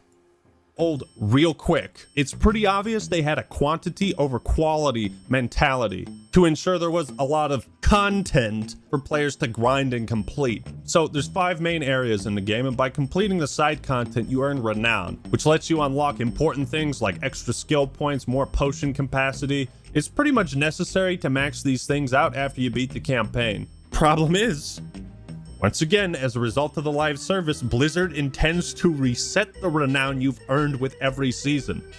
Why is this a problem? Okay, well, we've already gone over this. People have complained. They reacted. We actually got a meaningful change on this. So I'm assuming that he hasn't actually heard about any of the stuff that they've been changing for this, because it looks like he's about to complain about the same thing that everybody complained about. And literally the development team reacted almost immediately, by the way, to the massive outpouring of like, hey, we don't want to have to do this again, and changed it. So let's listen to what he has to say about the thing that's already been changed. Because most Diablo fans fucking hated grinding for it. I don't know why they are holding on to the idea that refarming renown will be fun. I don't want to do the same side quests again. They're fucking annoying and they're a waste of time. I don't want to have to re-clear the same pointless dungeons for no reason. You've probably seen people say stuff like, if I don't want to have to grind renown again, if I have to grind renown again, I'm not playing anymore. And I'm sitting over here thinking to myself, so if the side content is that bad, if it's so boring that you never want to experience anything like it ever again, then that's not content, dude. He just contradicted himself again. He literally just said, like, the first part of the video, he's like, the side content is terrible and I didn't like it. Then he actually said that the quests were actually interesting and he actually had fun doing quite a few of the quests. And now he's back again to like, he just did like a full 360 and then a full 360 again. Now he's basically saying the side content, he doesn't want to do it again because it wasn't very good. How do you contradict yourself 3 times, like, in the same video? Those are chores. You're at the grocery store right now, checking off a list.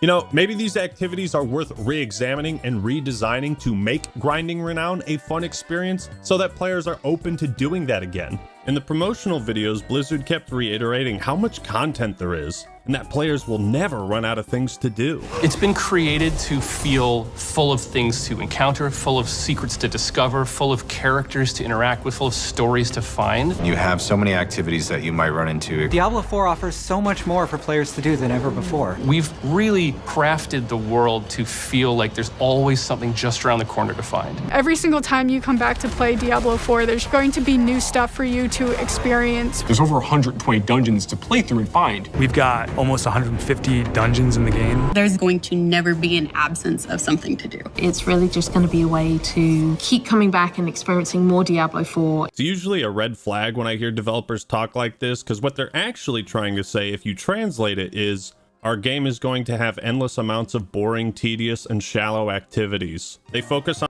So I'm going to touch on this for a second. I know this video is already like freaking an hour long, but endless content is always something that developers have chased for as long as time immemorial.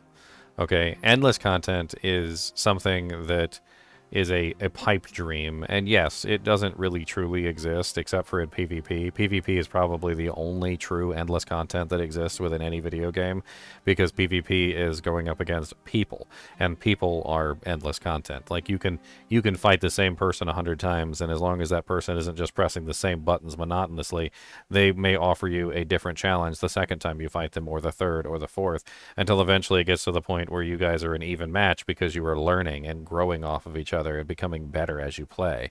So PvP represents the true ultimate endless content, and I have participated in PvP endless content on quite a few occasions, like in Lord of the Rings Online, which is amazing. And I think the most important thing for you to understand is that yes, developers are always going to try to hit that endless content loop, because that's just amazing. If you have to make content constantly on a regular basis, you have to put out new content, new book after new book after new book after new book.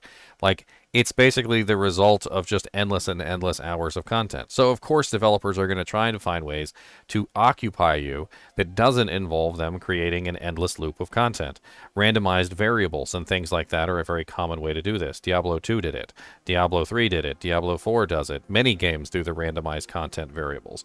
Nightmare Sigils are an example of this. There are multiple different variables that come into play when you do Nightmare Sigils, right? So Nightmare Sigils in general have a specific function, which is to provide you with random variables, which then also create a dungeon, which can be difficult or spicy in different ways. Like, you know, like going to Taco Bell one day and then going to a Mexican restaurant the next, and then going to like an Indian food place the next day. Like, yeah, you're still eating food, but it's differently spiced, and maybe it's even the same exact food. Like, a lot of people have probably never really thought about this, but a taco is kind of the same thing as a burger. They both contain meat. They both contain cheese. They both have lettuce on them. They both have some sort of bun wrapped around them. One's made of corn and one's made of flour. But at the end of the day, they contain the same ingredients. They're just wrapped in a different package and presented to you in a different way and spiced differently so that you can, you know, your taste buds have something fun to bite into. So I can hardly blame Diablo 4 for trying to represent some infinite content. But there's also story content there too. It's not just endlessly grinding. There's also stories that you can partake in, quests that you can do. There's interesting things that you can find, like little tidbits spread all throughout the world that I've actually had a lot of fun reading, like the story of Inarius and Lilith. Like when you go into the room with Rathma and the freaking giant snake Trangul is there. Like, there's tons of really cool things in this game that I have enjoyed story-wise. And will that last me forever? No. The answer to the question is you can only read a book so many times before you literally know every single line in the book, to the point where you know what somebody's going to say before they even say it. But if you don't also have this content that randomizes itself and allows you to grind almost endlessly, then there's nothing left to do. Eventually, you will run out of content, and that's just how it works. No, I feel like he's almost making it out to be that the developers are not gods who can make infinite content on demand. And, like, of course they can't. Like, there's no way to make infinite content. It doesn't exist. But when you play a game like Skyrim, for instance, there's tons of content throughout the world, and the content changes depending on how you play the game. So, like, you might pick one, Skyrim playthrough and travel north, and you get lots of cool quests. And maybe you've done those quests before, but maybe you never did them in that order. And that also changes things, is like what order you actually do things in. And I think that's a really cool thing that they did with Diablo 4, is they enabled you to kind of do things in whatever order you wanted. Like when you start out in Fractured Peaks, you move to the next act, and you don't necessarily have to stay in Act 2 or Act 3 or Act 4. You can travel around the world doing whatever the hell you want, kind of the same way that you do in Skyrim, just picking up quests, talking to NPCs, and just having fun with it. Or you can follow the campaign and you can move along behind, what they're doing. But, like, the way that they have it set up is actually pretty cool. And I also like the fact that the level scaling, which he complained about in ad nauseum, about the level scaling being a problem, the level scaling actually creates another interesting side effect, which is basically that content actually becomes more playable, not less playable. So in World of Warcraft, which was his example, when you go back and you fight those little boars on the starter island and you annihilate them from existence because they're level 1, when you go back and you do quests at a high level, and the quests are all low-level quests, you just breeze through them as if they're absolutely nothing, and there's no challenge involved whatsoever, right? So having the level scaling there actually creates an interesting situation where you can go back and do a starter quest, something that's a lower level, and still get a little bit of enjoyment out of it, which I actually found really fun. And I actually told people in the kinship, I remember saying this, I said it's actually more fun to level up my character first and then go back and do these quests at a higher level because they're more challenging and they're more fun that way. It's on the scale of content instead of its quality. They prioritize the grind instead of the fun, the exciting, and the new. I don't know, man. I guess I just don't get it. I don't understand the appeal of having my progress and my character reset every few months, and then having the devs try to pass it off as a feature and not a corrupt save file. So going toward that as well, like, he basically just made this big deal about there not being infinite content within the game, and at the same time just poo-pooed that content. So seasons represent a form of infinite content. It is essentially every single 3 months you get new content, a new story, new things to do with your character, and it represents something that you can challenge yourself with in a continual fashion. So no matter how many times you've played the game, when you come back for a new season, there's always something new there for you to experience. And he basically just spent a long time, like, talking about how bad it was that the game was grindy and didn't have the good content, but then poo-pooed the new content as soon as it was coming out. Like, oh, there's a new season, it has new content, well, screw you, because I don't want to play the new season. Getting to level 40 and saving up enough money to buy a mount in WoW Classic was a big deal. I felt so accomplished after I did that, and that I could explore the world much more efficiently. But more importantly, Blizzard didn't take my mount away after 3 months and say, go do all that shit again, asshole. No, they didn't take your mount away. They just took away all of your equipment. They took away basically everything that you had, your raid gear.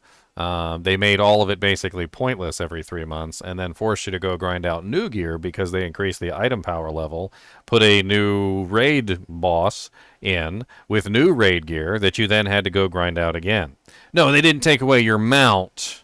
No, they didn't take away your mount, but they took away everything else. So congratulations. You got to keep your mounts.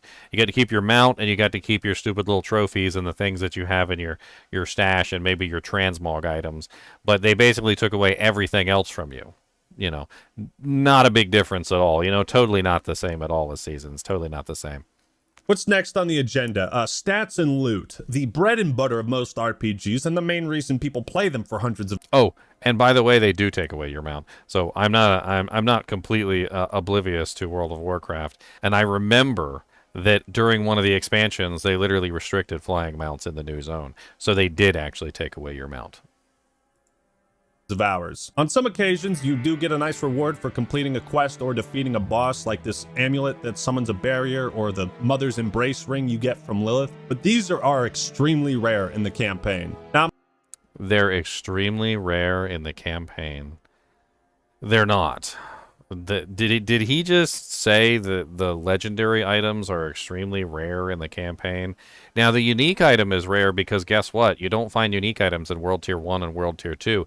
Something he would know if he made it to World Tier 3 and actually started leveling up, because he would have found tons of unique items. Because as everyone knows who's made it to World Tier 3, you start finding massive amounts of uniques. It's not necessarily the uniques you want. It's not necessarily good uniques. Like, sometimes you find Fields of Crimson 15 times, like Leonarch, or you find freaking, like, 15 blood artisan curioses, like myself. But you will be finding them, and they are not rare. Like, they are really not rare, except for the uber rare items, and that's a completely different story.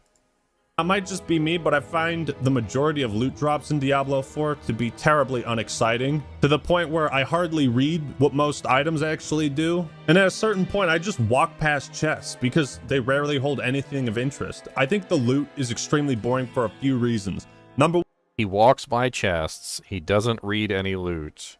The loot is boring. He doesn't pay attention to the stats on the items. Man, he's going to have a hard time in the higher tiers of the game. He's going to have a very hard time. If he's not paying attention to rare items and the stats that are on those rare items, this guy is going to get smoked in World Tier 3. He ain't even going to make it to World Tier 4. One, it all looks extremely generic. Maybe it's because I'm playing as a druid and just the druid items are boring, but when I... Not a single sacred, not a single ancestral item in that entire pile of stuff that he just showed off. He just showed us off a pile of garbage. He just showed us the worst loot, basically, in the entire game. And, yeah, you know what? All that stuff you sell to the NPC. And if he was playing World Tier 3 right now, he would literally be rolling in sacred items, and they would be way more powerful than what he's got.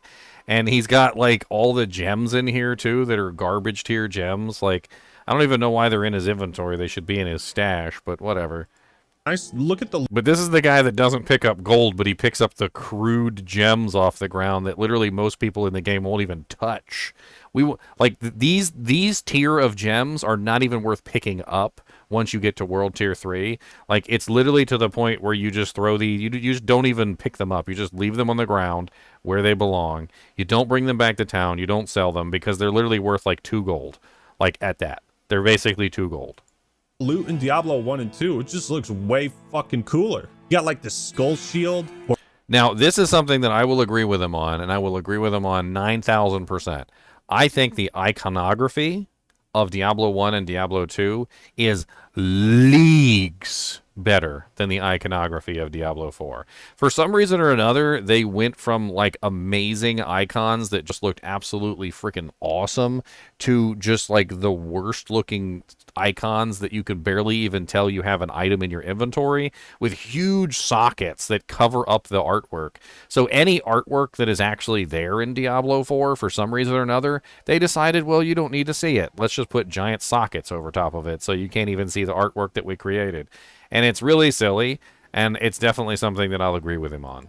Or Arcane's Valor. I mean, look at the helmets and how colorful and different they are. But in Diablo 4, when I find a pair of boots, I feel like it's the same fucking pair of boots I've already seen 100 times. Am I the only one who feels this way? Am I missing something? Am I tripping? You know, maybe it also has to do with the fact that every item takes up the same amount of space and the icons all look so similar that in my brain, it all morphs together. There are very few moments where finding a piece of loot is genuinely exciting in Diablo 4. And part of that is because I'm also not a huge fan of RPGs that dump a bunch of meaningless numbers and stats into the menu and equipment. Remember how awesome it was in WoW when you got that first item that boosted your stats instead of just armor? Oh, dude, 4 strength, 4 stam, leather belt. Level 18. I think part of the reason this clip became a meme is his excitement mirrored our excitement. And that was for a belt that he found at level 18. I have never been even close to this excited for any item in Diablo 4. When appraising the value of an item in an RPG, it really helps to understand the game's mechanics and what certain stats actually improve. If the stats and numbers are too convoluted, then players aren't going to understand or feel any tangible. I don't feel like the stats are currently too convoluted, with the exception of resistances, which is just, I don't even know why the hell that system even exists. I feel like most of the stats in the game are pretty self-explanatory, and most people who have played an MMO or any kind of ARPG at all can usually figure out most of this stuff with just by using their brain. The only thing that really kind of like bothers me is the resistances, because the resistances are garbage, and most of us know to build resistances from games like Diablo 2. And like, I think we all fell into that trap when we started playing Diablo 4, which is we started building resistances, and then we realized resistances were absolute garbage because of the way they have the resistances set up within the system. But I do feel like for the most part, when it comes to damage, at the very least, like, it's not really all that complicated to understand. It doesn't take a genius to build a character that can clear World Tier 3. World Tier 4 gets a little bit more spicy, but again, it doesn't take a genius to clear World Tier 4. Like, the only time that min-maxing these stats even really becomes all that important is when you're pushing Nightmare Sigils, and that's the point at which you really need to focus on, like, what gear that you're wearing and what stats are on the piece of equipment. But, like, World Tier 4... like Nightmare Sigils is where things get spicy, like and where you have to actually set up your character correctly. For the most part, when it comes to equipment, you can literally just like put on whatever you think is good, and your character will still probably do pretty well. Like, I literally have taken like level 54 characters, put like garbage equipment on them, re-rolled a couple of the stats here or there, like set up the legendary effects right, and was able to kill like level 74 monsters with this character that was utilizing basically garbage tier equipment. Like, I don't quite understand like where he's coming from when it comes to this at all. Benefit from increasing them, right? Again, you look at items in WoW, it's like plus 17 stamina. What does plus 1 stamina do? Plus 10 HP. Okay? You can easily wrap your head around that. But because the sense of progression in Diablo 4 is so fucking skewed, now you find an item that's like plus 9 to all stats. And you're like, what the fuck? That sounds awesome. I'm only level 20. And then you look at what 1 point of strength does, and what is it? All Stats is actually pretty good, by the way. Before he bashes the crap out of All Stats and you guys get the wrong impression, All Stats is actually pretty darn good. It is something that allows you to activate Paragon slots on your Paragon board, and it gives you just, like, in general, like, a lot more than, like, an individual stat does.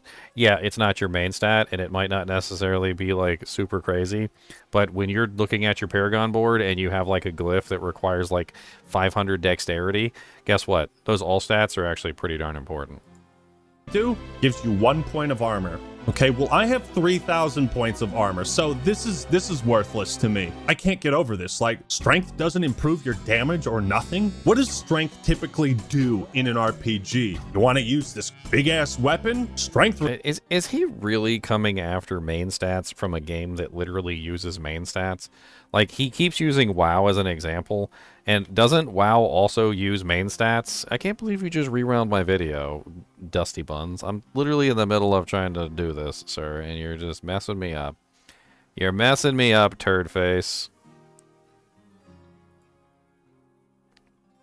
Stop it, Mr. NiNi. I know you don't want to listen to this guy. Shush. But isn't WoW literally using main stats like all other MMOs are these days? It was something that I didn't like. I really don't like main stats as a feature within games, but I'm pretty sure that Lord of the Rings was using main stats when I left. Final Fantasy XIV uses main stats. Like, I'm pretty sure WoW is using main stats as well, which is basically where, like, oh look, I'm a warrior, I build strength because I am warrior, her.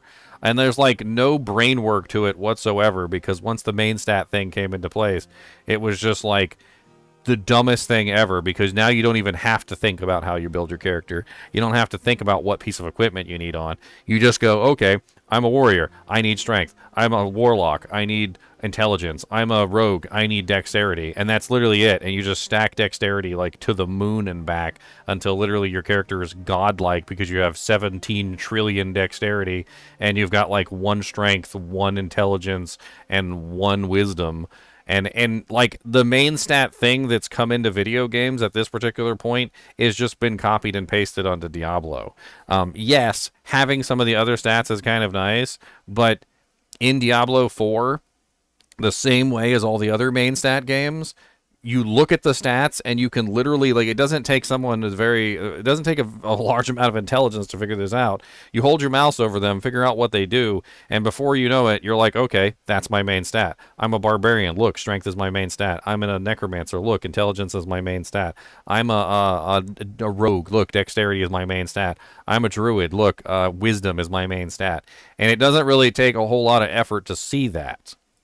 This is worthless to me. I can't get over this. Like, strength doesn't improve your damage or nothing? What does strength typically do in an RPG? You want to use this big-ass weapon? Strength requirement. You want to do more damage? Strength. Bro, even in Warcraft 3, the strength stat did more than what it does in Diablo 4, and that wasn't even an RPG. I've never played an RPG like this where the core stats felt so fucking useless, so meaningless to increase. This is apparently what the entire Paragon board is all about. Yeah. Which he never made it to, by the way, so honestly, anything he says about the Paragon board at this point is like pointless, because he never actually made it to the Paragon board. He literally told us he got to level 48, which is 2 levels underneath of the Paragon board, and now he's going to talk about something that he never touched.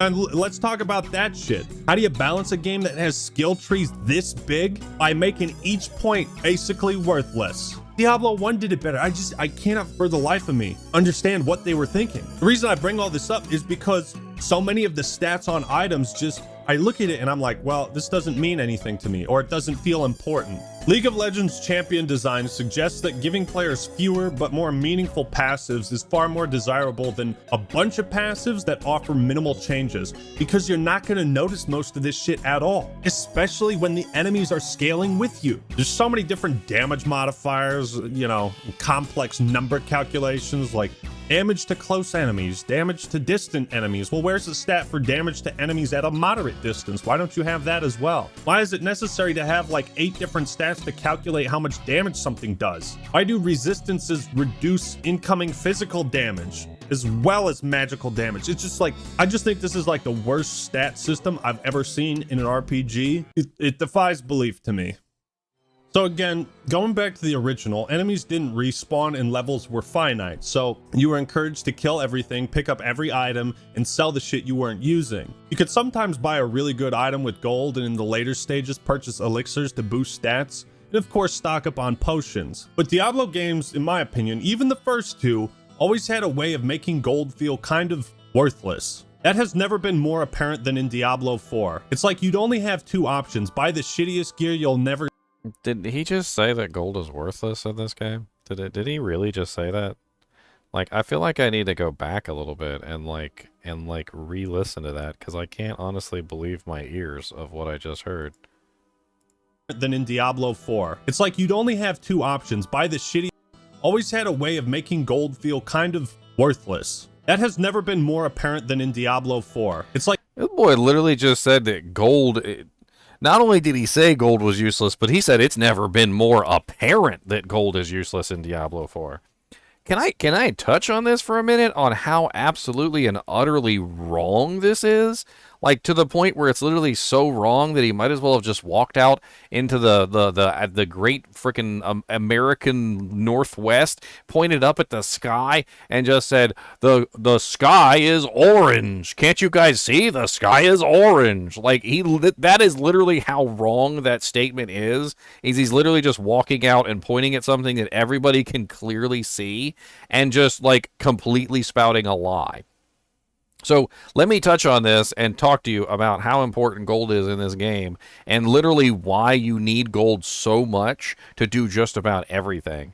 And I feel like there's so much. Okay, so first off, gold is extremely important for extracting aspects. Rerolling items. So rerolling enchantment on items is a really big thing, which is something that you have to do on a regular basis. You also need gold for upgrading your crafting materials. You need gold for upgrading your items. You need gold for just about everything that you do, like within Diablo 4. Like every single thing that I'm doing, like converting one gem type to another, or adding actually, I'm not even sure adding a socket has gold attached to it, but it does require scattered prisms. Like literally going to the occultist and doing anything over there, like adding an aspect to an item, extracting an aspect from an item, enchanting an item, going over to the blacksmith where you literally have to repair your equipment on a regular basis. Like, there's so many freaking things that require gold that literally we have had characters literally spending like 200 million plus gold just to try and respec their character multiple times to try and figure out what kind of build they want to do. I literally, in my video earlier today, was literally just talking about how I burned like 50 million gold in a matter of like 10 minutes trying to reroll a couple items for one of my brand new characters. The idea that gold is not important in this game is so ridiculously and patently false that I honestly cannot believe he actually said that. Like, you'd only have two options: buy the shittiest gear you'll never use for dirt cheap, or drop all of your money on one overpowered item. I hate having... And let's talk about those items in the shop that he was highlighting, right? So one thing that you can actually do, and this is a tip for you guys, is if you check the shop on a regular basis, sometimes you will find items in there that are higher item power than 820, which means you can actually find like 823 item power items in that shop. And if you're careful and you pay attention, you can actually buy things from that shop for like 10, 20 million gold that are literally better than things that you can find. Those shops are slept on at this particular moment because a lot of people don't understand that those shops can actually obtain best-in-slot equipment, literally best-in-slot equipment for your character, but they don't know that because they're not actually checking the shop. And he doesn't know that because he never made it past level 48. Having just these two choices. So when you keep checking the shop inventory in Diablo 4 and it's never anything good, or it's something that requires you to drop all your money so you can't respec, you just stop checking. This blows my mind. The entire concept of purchasing items and equipment in an RPG is superfluous. That's a big fucking problem. I never once... So you never bought items in Diablo 2? Like, literally some of the best items that you can get in Diablo 2 are purchasable. Like, you can literally shop like 320 gloves. Like, there's a bunch of different items that you can shop in Diablo 2 that are like among some of the best items that you can have for your character, like Warcry sticks, all sorts of various things in Diablo 2 that you would literally shop. And I've no freaking clue what he's even talking about. Even in Diablo 1, if you went to work enough times, you could shop for a King's Sword of Haste. You would eventually get an amazing sword from him, and you would shop it. Yeah, I don't think I ever actually found a King's Sword of Haste. I always shopped the King's Sword of Haste. And I think in my Diablo 1 playthrough that I had a little while back, if you guys want to check that out on my channel, I actually shopped a King's Mace of Haste, which was basically just a slightly different version of the King's Sword of Haste. It was pretty darn good, and it carried me through that game, which I was super excited about. In my entire playthrough, purchased a piece of equipment from a store. You know, sure, I did things like upgrade my potions or craft elixirs or upgrade my gear, but I never bought anything. In fact, this item has more item power, but the ring I currently have equipped has higher resistances. So, like, why the fuck would I ever buy this? Or that? Or that? Imagine creating an RPG where the in-game currency feels worthless. At one point, I stopped trying to pick up gold entirely if it was 2 seconds out of my way. And again, because This boy is in for some hard awakening if he ever levels his character past level 48, because this boy is going to be wishing he picked up every single penny that he had. He going to be searching the couch cushions. He going to be pulling them couch cushions out and searching them couch cushions for coins. That's literally what this boy is going to be doing, because once he gets to the point where he actually needs all that gold, he's going to be smacking himself in the head and calling himself an idiot for not picking it up. The value of items scales and everything is progressively getting more and more expensive. I feel like I'm only able to afford 1 or 2 items at any particular store.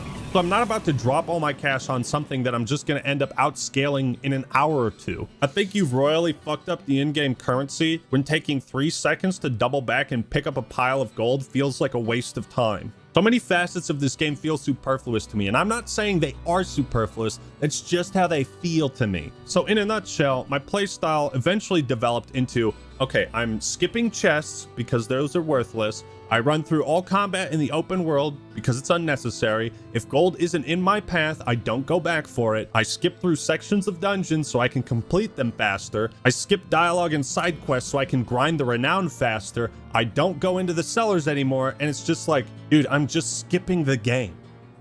I'm just skipping past all this shit. This is the game.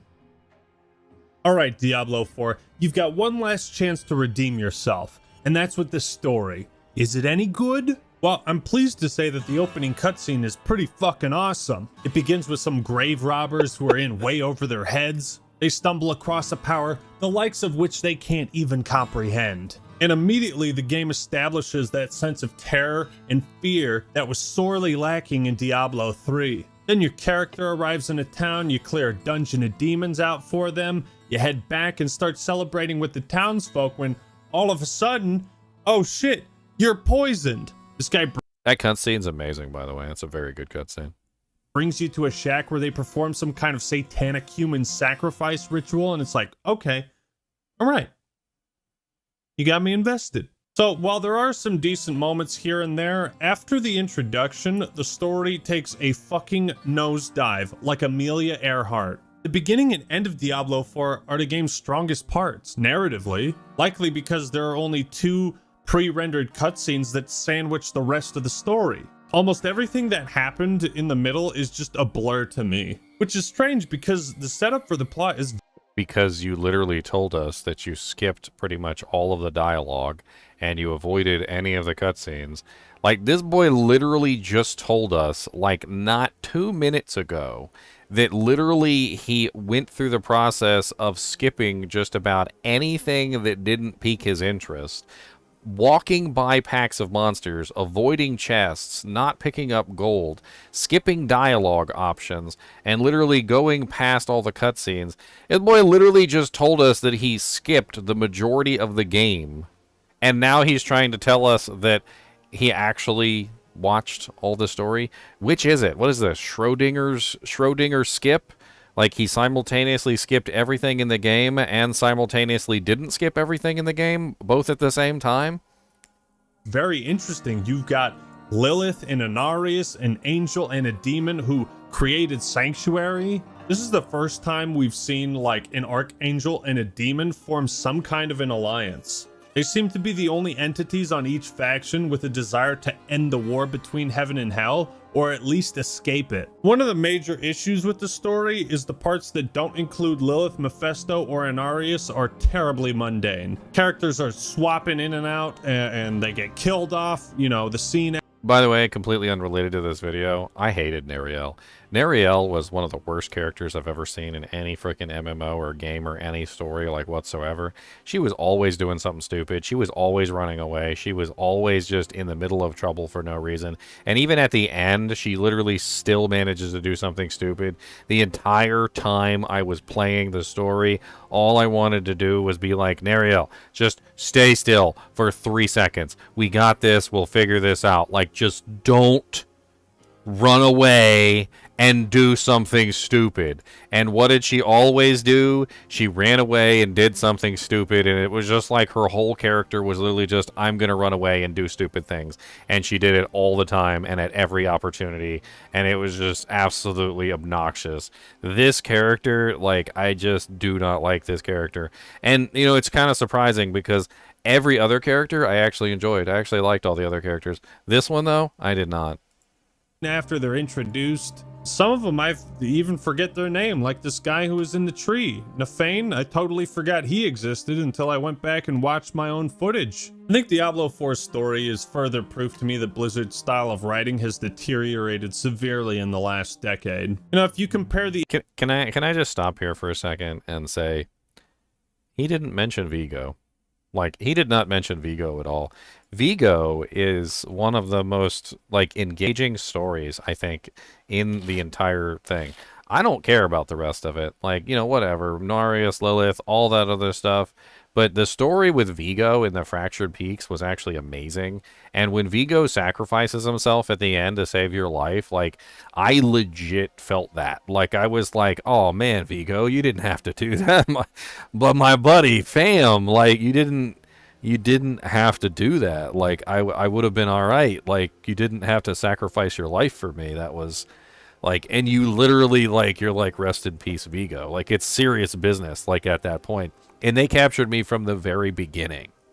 Like, I don't understand what he's talking about at all, because, like, some of the characters in the story, and the fact that he's not even mentioning Vigo, which was one of the strongest stories, literally, of this game so far, is literally watching Vigo sacrifice his life for you, was, like, very, very amazing, in my opinion. And this boy didn't even mention poor Vigo's name.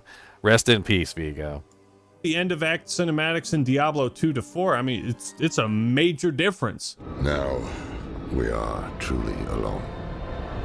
The creators of Sanctuary, Angel and Demon, Father and Mother, are dead. I heard later that he was defeated.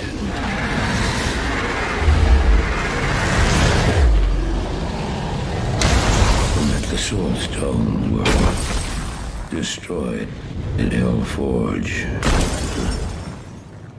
All except one.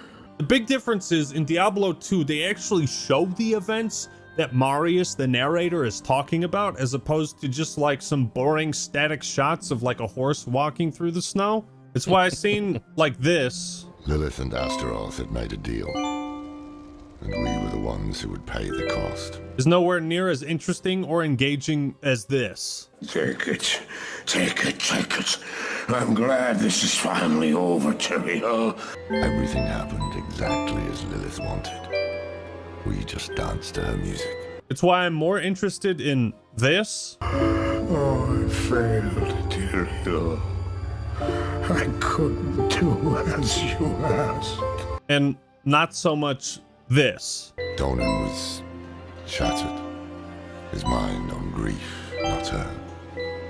Not answers. Look what the stone has done to me. I mean, I feel like I do need to stop here and just simply say, Diablo 2 screw it. Freaking, like, cutscenes were amazing. All right, like, Diablo 2's cutscenes were amazing. And I don't think anyone is ever going to say that Diablo 2 didn't have, like, some of the most amazing cutscenes in the world.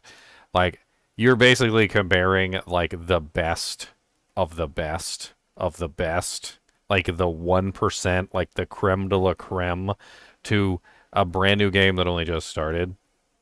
And I will say this, and this is very important for a game like this, which is going to have stories that continue over the seasons. They've made it very apparent that we don't even have the full story. Like, we don't even have everything that's going on. We haven't seen every cutscene. We don't know all of the stuff that's going to be happening. And every single time they put out a new season, every single time they put out an expansion, which they actually said they're going to be putting out multiple expansions, by the way, they're going to be new cutscenes. There's going to be new stuff. Like, we're comparing the end of Diablo 2 Resurrected, and by the way, he's comparing the remastered Diablo 2 Resurrected cutscenes to Diablo 4, not the original Diablo 2 cutscenes, which the original Diablo 2 cutscenes were good, but they were not that good. Like, you're talking about a cutscene that was made, like, back in 2000 that got remastered in 2021, wasn't it? Or 2021? Like, got remastered in 2021 with, like, 4K resolution and, like, brand new graphics and everything. Like, going off of the old cutscene to make it better. Like, it's kind of hard to compare that because you're talking about literally a game that got a huge facelift to the new version.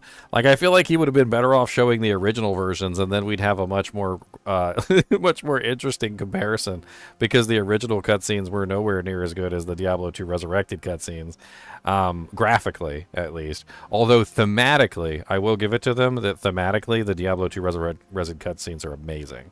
And I feel like we've got that kind of stuff going on in Diablo 4, just not to the same degree that we have in Diablo 2. Like, I really feel like they need to bump up the amazing cutscenes that we get in Diablo 4, which I think we're going to get with each expansion and also with the seasons. We're probably going to get some pretty cool cutscenes every single time they release something new. So it's kind of hard to judge that so soon, because we don't know whether or not we're going to be getting, like, the most amazing cutscenes in the world soon, or if they're just going to, freaking phone it in.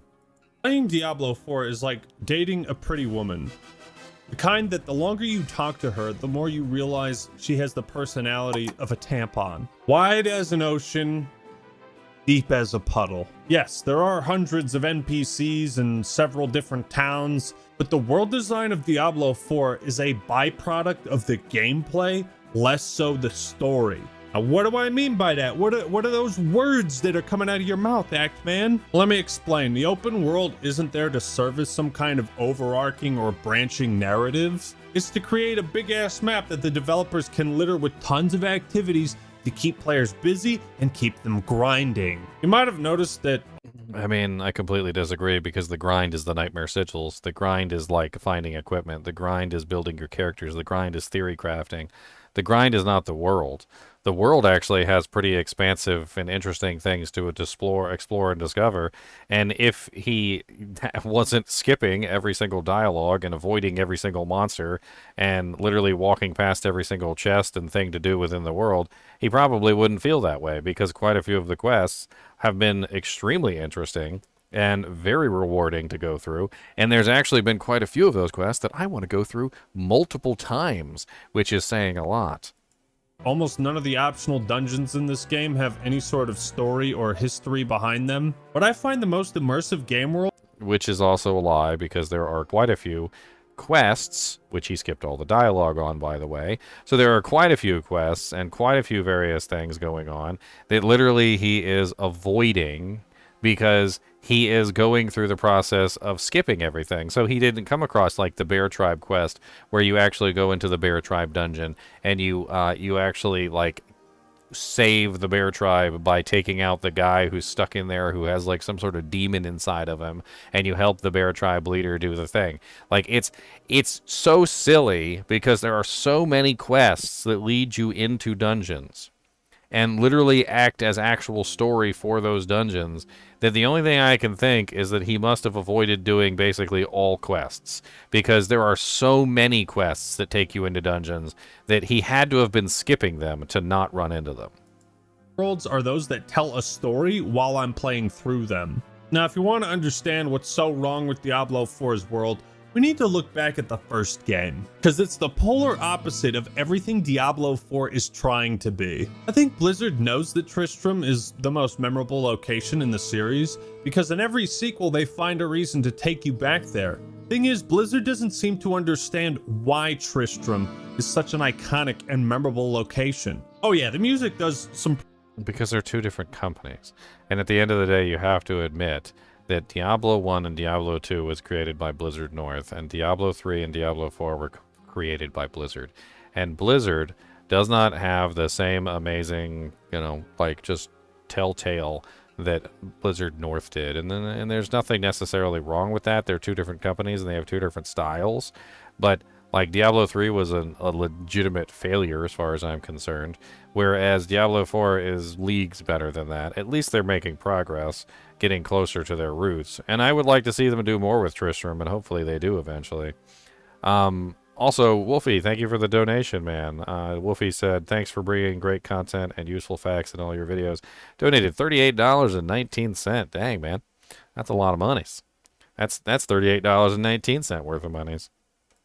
Pretty heavy lifting, but the main reason comes down to this phrase: less is more. Bigger isn't always better. Just ask my gargantuan penis. Diablo 1 took place in a single location, Tristram, and there were 8 characters that lived there, a couple cows, and a cathedral that led down to hell where the bad guys were. Each character offered a combination of advice, exposition, and insight for the player. Whenever you got a quest in Diablo 1, you could ask each of the 8 residents about it. This added important context and massive buildup to each quest. I saw what Farnham calls the Butcher, as it swathed a path through the bodies of my friends.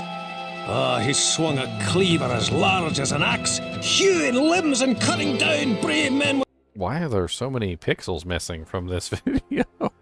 I don't know what's going on, but there's like no pixels in this. Like the words are even like jiggling on the screen because all the pixels are missing.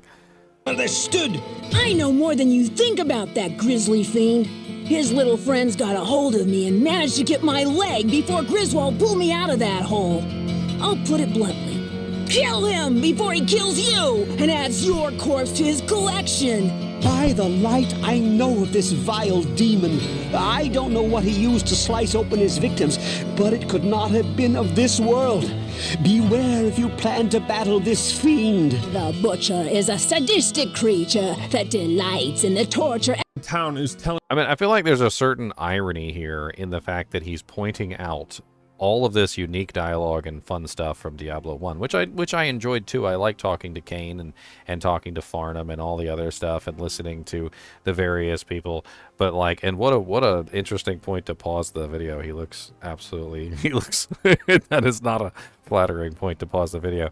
But like, and then he literally goes through the process of saying he basically skipped all the dialogue on all the quests in Diablo 4. Like, you can't point out how important the dialogue is to a video game, like in Diablo 1 or Diablo 2, and then talk about how in Diablo 4 you skipped it all. Like, how do you even know how important it is if you skipped it all? Like, you didn't read any of it. You didn't listen to any of it. You skipped all the cutscenes. You went out of your way to avoid everything. Like, I mean, if I found a book and I picked up the book and I just simply never read it, but I told everyone it sucked, like, how is that even remotely fair? Like, I have to at least read the book before I tell you it sucks. That's why a lot of the times when you see me make a video, I give you this little resume at the beginning. Like, when I talk, like, I have some videos coming out tomorrow, and they basically go over, like, defensive stats and tanking and stuff like that. So like, at the beginning of the video, I'm like, and I've tanked in tons of MMOs. I'm giving you a little resume. I'm like, and I played Lord of the Rings Online. I played Final Fantasy XI. And I'm trying to impress upon you the fact that I actually know what the hell I'm talking about, right? Well, he basically has impressed upon us that he has no clue what he's talking about, because he told us that he skipped all the dialogue, and he told us that he skipped all the freaking cutscenes. He literally gave us a resume which basically says, don't hire me, I don't know what I'm talking about.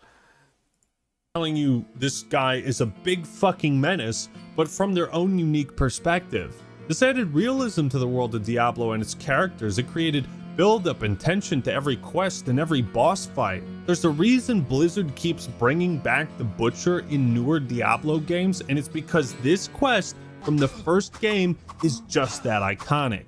But why? The spirits of the dead are now avenged. Well, part of the reason is for every quest in Diablo 1, you get to consult the same 8 characters. This makes the plot easy to follow, as it's not being communicated through like 40 different characters. Diablo 4 is like the exact opposite. It feels like once again the designers had to justify this open world design by having you constantly jumping from one area to the next. No one person, quest, or area is given enough screen time to become truly memorable, aside from a handful of moments. Prime example of this style of writing is the Tree of Whispers. It's an ancient tree decorated with the severed heads of those who pursued its knowledge. Now that sounds fucking awesome, but this place has barely any build-up to it at all. You can't really ask characters to prod their knowledge of it. Loreth and Donan might have a couple lines, but it's nothing deep. So it makes this ultra cool area of the game feel far less important than the world is trying to make it out to be. What it boils down to is, ironically, the original Diablo, which takes place in a single town consisting of 8 characters, tells a vastly more interesting, relatable, and immersive story than all of the towns and people in Diablo 4 combined. Now, maybe that's just nostalgia squirting out my ass, but let me convey this point with a question. Can you name a single blacksmith in Diablo 4?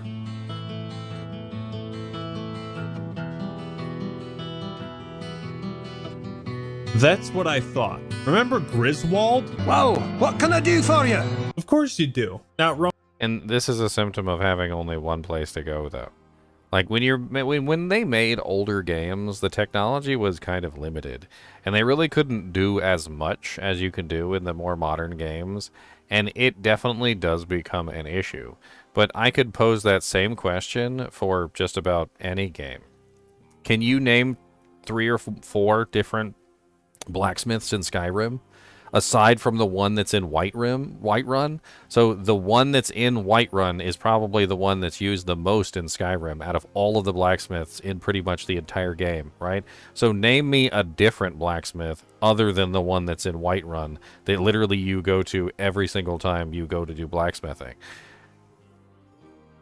Like, that's kind of like what he's pointing out here, which I feel like is completely unfair, because in a game like this where you have multiple towns, of course you have multiple blacksmiths, and not every NPC in the game is going to be an interesting NPC that you're going to have like put all of your time and effort into. I mean, I get it. Diablo 1 was a very small town, and every single NPC in Diablo 1 was very important because all of the NPCs that you talked to had important lines and could tell you important things, except for Farnham, which really was just kind of useless over in the corner and gave you a couple odd bits of information about some odd quests. But for the most part, Farnham wasn't even really all that useful, although it was funny to go talk to him and listen to his drunken slurs half the time.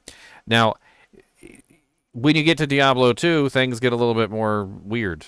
Like, you have more characters, and the more characters you have, the less important some of them become.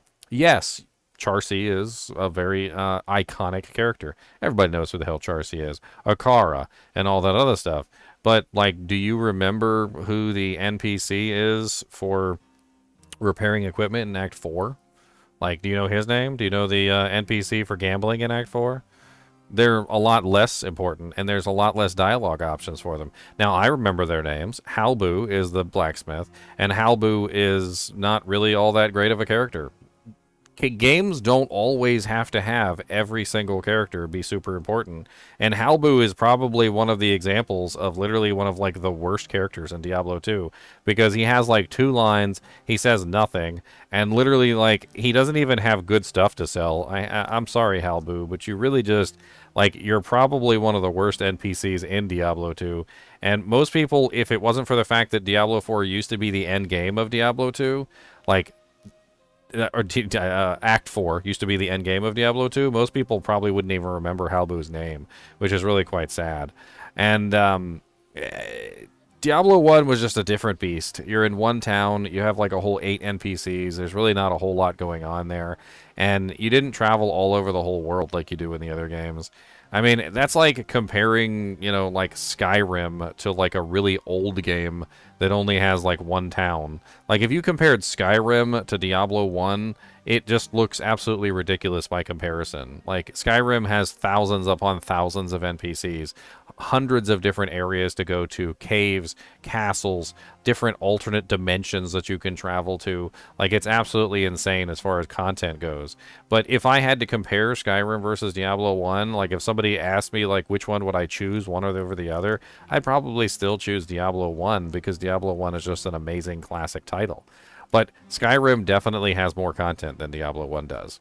And it shows, because you can beat Skyrim, you can beat Diablo 1 in like a day, maybe 2 days. Like, if you really stretch it out, it takes you like 3 days. And once you burn through all the content in Diablo 1, there's nothing left. Like, you can go back and you can re-listen to the same comments. You can go do the same quest 100 different times. But there is a point at which Diablo 1 meets its maximum saturation, and there's literally nothing left for you to do. Skyrim, on the other hand, you can pick a direction and go, and you can literally spend hundreds, like, if not thousands of hours in Skyrim and still not explore everything that there is to learn in that game, which is absolutely insane. And I would take this guy's, word a little bit more seriously if he didn't just tell us literally that he skipped all the dialogue in Diablo 4. Run with me on this for a second. Instead of having one blacksmith who's like an actual character that you can talk to, who also repairs your shit and sells you stuff, we now have 75 soulless, empty blacksmiths scattered across the land of Sanctuary, none of whom play any role in the story or contribute at all to the world building. This doesn't apply to just the blacksmiths in the world of Diablo 4. It applies. So he's actually wrong, because one of the blacksmiths actually does contribute to the world building and actually does have quests, and that is the blacksmith that you do the quest for the barbarian to get access to your expertise. She also has several other quests that involve going to get a specific rare weapon that apparently has been lost to time, and she wants to restore it and put it back into use because apparently it slayed lots of demons in the past. And if you actually pay attention, like if he had actually played more than one character and probably leveled up past level 50, he probably would have come across this NPC, this blacksmith, who actually has more than just like the repair options available. Like, and she's literally sitting right there in front of a massive forge that you can click on and like smacking an anvil just like Charcy does. To all vendors in the game. They serve no purpose outside of gameplay, which I guess it's fine. Like, it's lazy, but it's fine. But do you see the conundrum? Since Diablo 4 is an open world game, if you take out 70 blacksmiths and leave only 5 or whatever, then it becomes tedious to find them. And Blizzard clearly didn't want to go through the effort of writing each blacksmith to be an actual character, and I don't blame them for that. My point is that in so many ways, Blizzard seems to sacrifice world building for an open world. Now, call me crazy, but I think vendors and merchants play an important role in a video game, especially if that game is an RPG. Don't get yourself killed. Neither of us want to see you go hollow. Welcome to the Circus of Value! Got something that might interest you. No, I think all NPCs should play some kind of role in an RPG or offer a slice of life, but outside the characters in the main story, most of the people who inhabit Sanctuary aren't memorable or important at all. And therefore, neither is Sanctuary itself. I don't know, man. The scaling difficulty and restrictive skill trees make the core gameplay feel extremely easy, boring, and repetitive, and with some slight changes that they'll probably never do, would improve the game vastly. The loot is uninteresting, most of the game's content is shit I just ended up skipping trying to get to the fun part, but I never really got to the fun part. In the end, for all of Blizzard's efforts to make Diablo 4 a massive open world game with tons of replayability, content, and depth, it ends up being no deeper than the puddle in my backyard. And that is why Diablo 4 is so bad. Thank you all. Ugh, this is terrible. Why did I watch this exactly? Like, I don't even. I feel like the opinions expressed in here, like, while maybe about 20% of what he said was dead on, a lot of it was just gross exaggerations. And then he was dead wrong about so many things throughout this entire freaking video. Like, I've already gone like two hours lately talking about a lot of the stuff. Like, he didn't even mention Vigo. Like, how honestly can we really take this seriously if one of the first most impressive quests within the game, literally involving one of the most iconic characters of Diablo 4 so far, which is Vigo, he didn't even mention Vigo. Anybody who has played this game and actually paid attention to the dialogue and the quests and the actual cutscenes would have mentioned Vigo. Like, that entire quest line was amazing, and I freaking love Vigo, and I'm really sad that he's dead. But like I feel like he played the game because he was forced to. Does that make sense to you guys? Like, does that really, like, feel like what's going on here?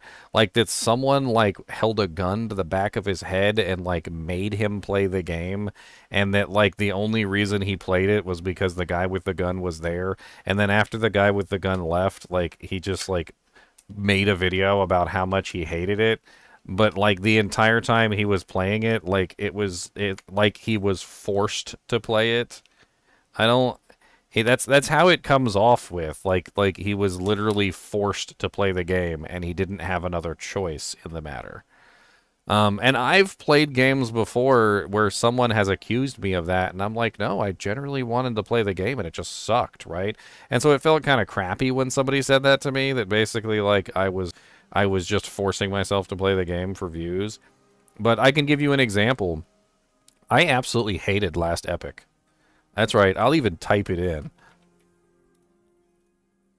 I despise that game. I don't know what it is about that game, but I absolutely hated it. And I played the game. I did like a full, like, I can't remember, I think it was like 8 hours of playtime in that game, and I couldn't stand it. I could not stand that game. And literally my disdain for that game like was showing through to the point where people started to accuse me of, you know, that basically the same thing, that I only played the game because I was forced to. But the truth of the matter is I literally just picked it up one day and I just wanted to have some fun, and I thought it would be cool to try out a new game. A lot of people had talked really good about it, and I was like, you know what, let's give it a try. And like, I mean, it just didn't turn out to be my cup of tea. But there's other things like Nariel. Like, I was talking about Nariel being like absolutely a terrible character within the game. He didn't call out Nariel being a terrible character either, which makes me think he just skipped all that stuff. Because, like, nobody who actually played the game would ignore Nariel as one of the worst characters literally in the series. Like, this boy is hating on the game so hard that he's, like, scraping the bottom of the barrel trying to find things to hate on, but he missed out on literally one of the most hateable characters that literally exists within Diablo 4.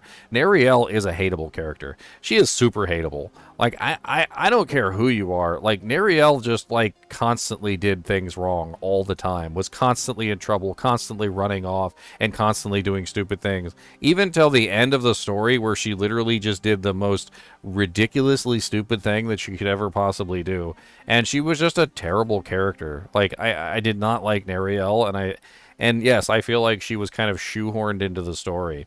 And he didn't point her out at all, which is really freaking suspicious for someone who played through the entire campaign and wanted to find things to complain about. I'm surprised he didn't complain about Nariel being just like an absolute waste of space in the campaign. Anyway, this video has already been going for 2 hours, so let's go ahead and end it here. As always, I do appreciate you guys and gals watching my videos, even when we're just reacting to this. And as always, keep watching.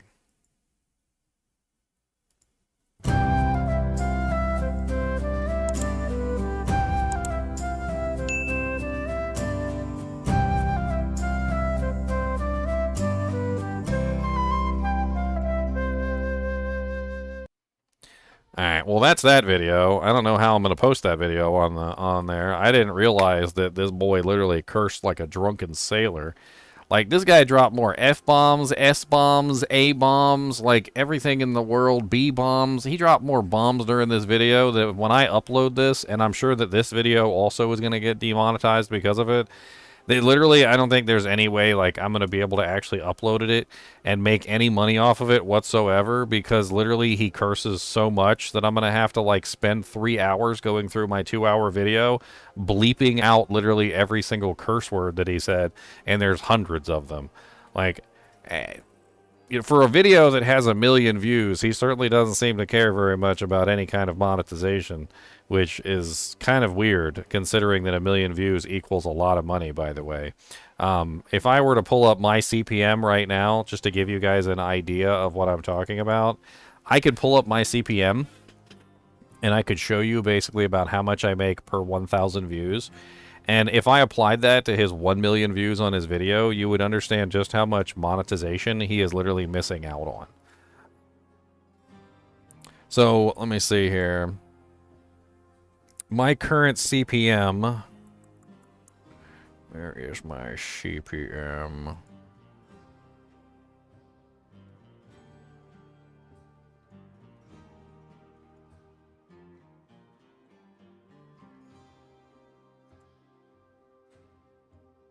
I used to show my CPM on here. Now it doesn't seem to show my CPM anymore.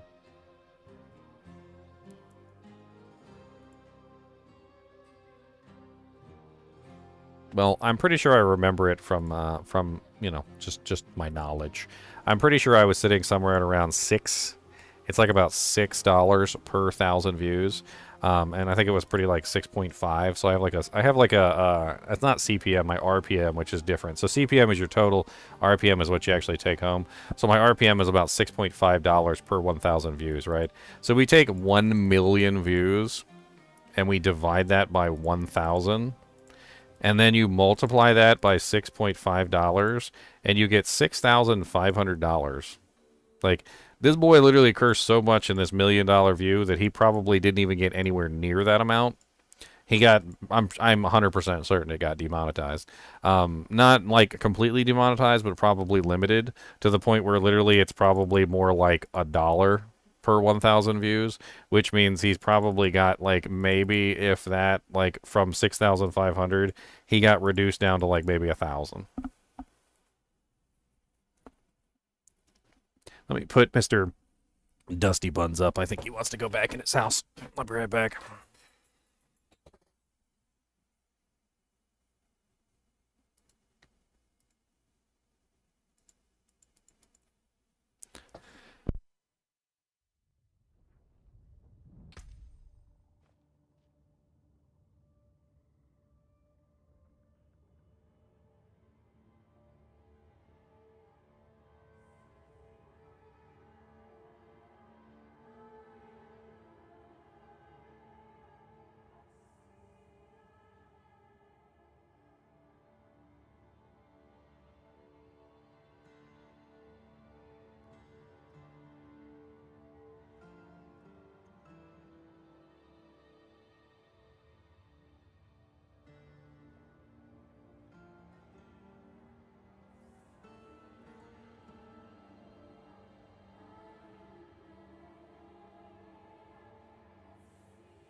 He is the unmemorable NPC.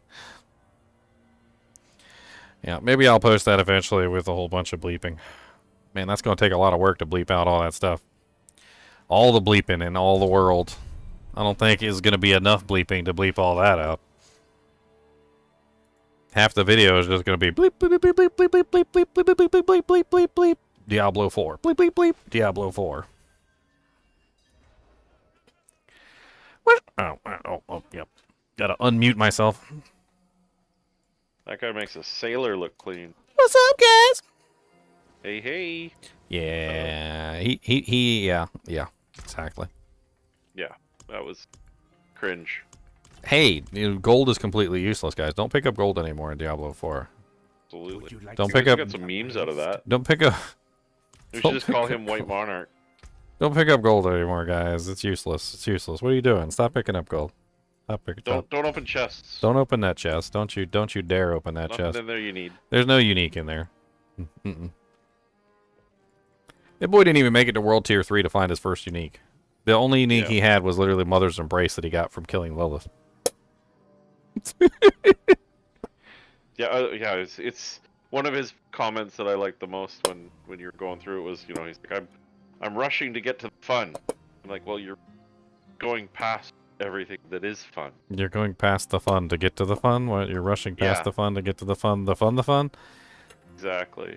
I just couldn't get over the fact that he kept going back and forth and back and forth and back and forth between these two things. Like, he kept saying over and over again that the story is uninteresting and that he didn't like it and that how none of the characters pulled his attention, and then immediately went back to the fact that he was skipping all of the dialogue and that he wasn't actually paying attention to any of the quest lines and that he wasn't doing any of the like cutscenes. He basically kept going back and forth on this over and over again to the point where literally it was just like, oh, okay, well, you know, none of the NPCs in this game are interesting. And then he's like, but I skip all the dialogue and the story on all the NPCs anyway. And then he would go right back to, and then they're not interesting. This is Gertie, the one I was talking about during the video. She is the, like, classic blacksmith sitting on the anvil, like, you know, occasionally she's, like, actually working on something. She's the one I'm talking about that's literally a blacksmith that you can actually talk to and interact with. Yes, back here is the actual NPC that does the blacksmith work, and over here is the NPC that does the vendoring. But I think that just has to do with the fact that they separate out these mechanics so that you're not clicking on one NPC to do everything, which honestly kind of makes sense to me. But she's obviously the Forge Master, as you can clearly see by her name. She's literally the Forge Master, and these people work for her. So it would be like, talking about Charcy working by herself is actually kind of silly when you think about it, because most blacksmiths have people that work with them. Like, there's going to be, like, an apprentice, and there's going to be, like, various people that work with the blacksmith and help them out and get paid for their job. Like, this is most likely just vendors, basically, that work underneath of that blacksmith. And that's why I kind of see them as one whole unit here, because they're all sitting at the blacksmith together. They're all in front of the Great Forge, which has its own special unique dialogue here that you can click on. She has quests for you to do that literally involve things like the Barbarian Expertise quest, and also other quests that you can actually do, like the one where you actually have to restore the weapon. Like, this is a cool little area, and I actually thought this was one of the more interesting places that I came to when it came to blacksmithing. Yeah, have a good night. Oh, you too, Chunks.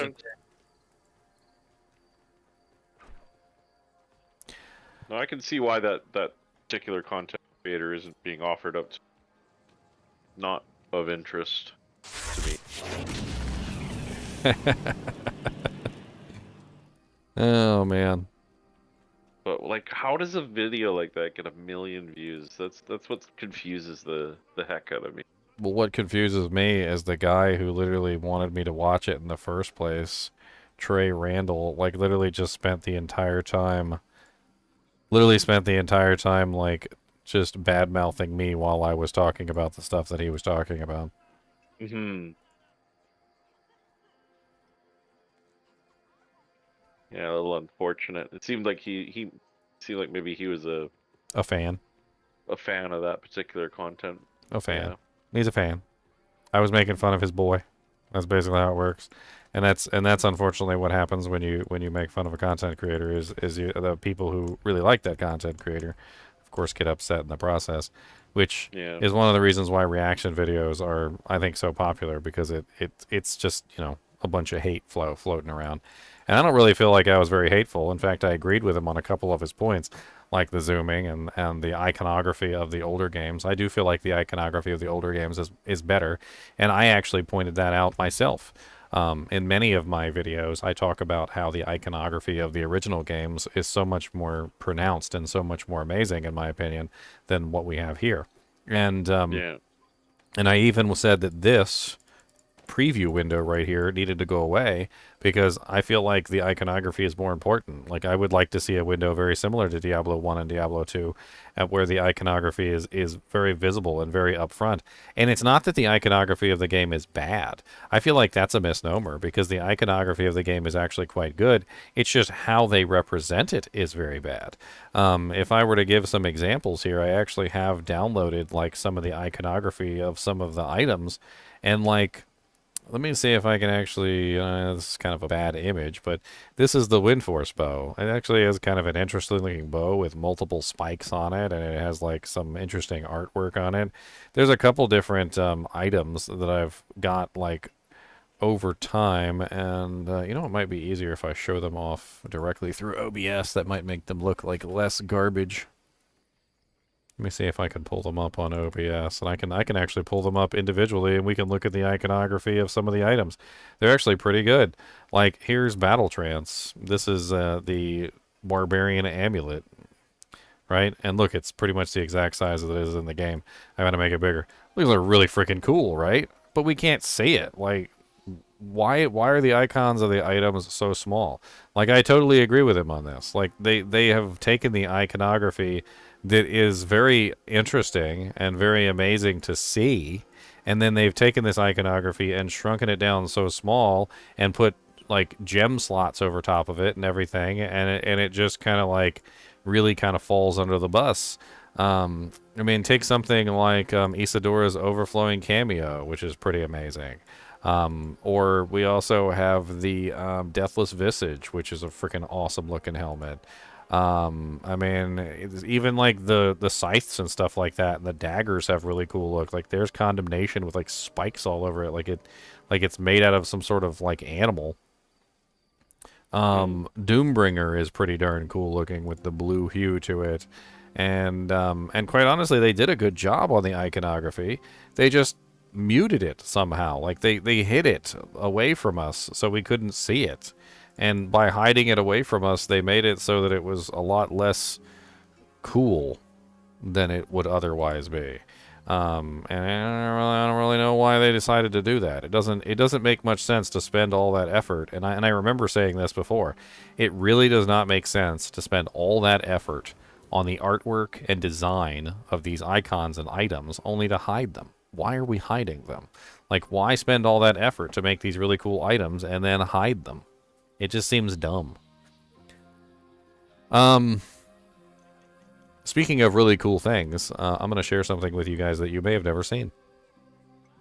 So if you stuck with me all this time till 2 o'clock in the morning or 2:30 in the morning, you may have never seen these, and you might actually get a kick out of this. So when Diablo launches a new game, or when Blizzard launches a new game, they make a challenge coin. The challenge coins are unique to each game. This one is the challenge coin for Diablo. Looks like I need to shrink that down a little bit. It's a pretty high quality image.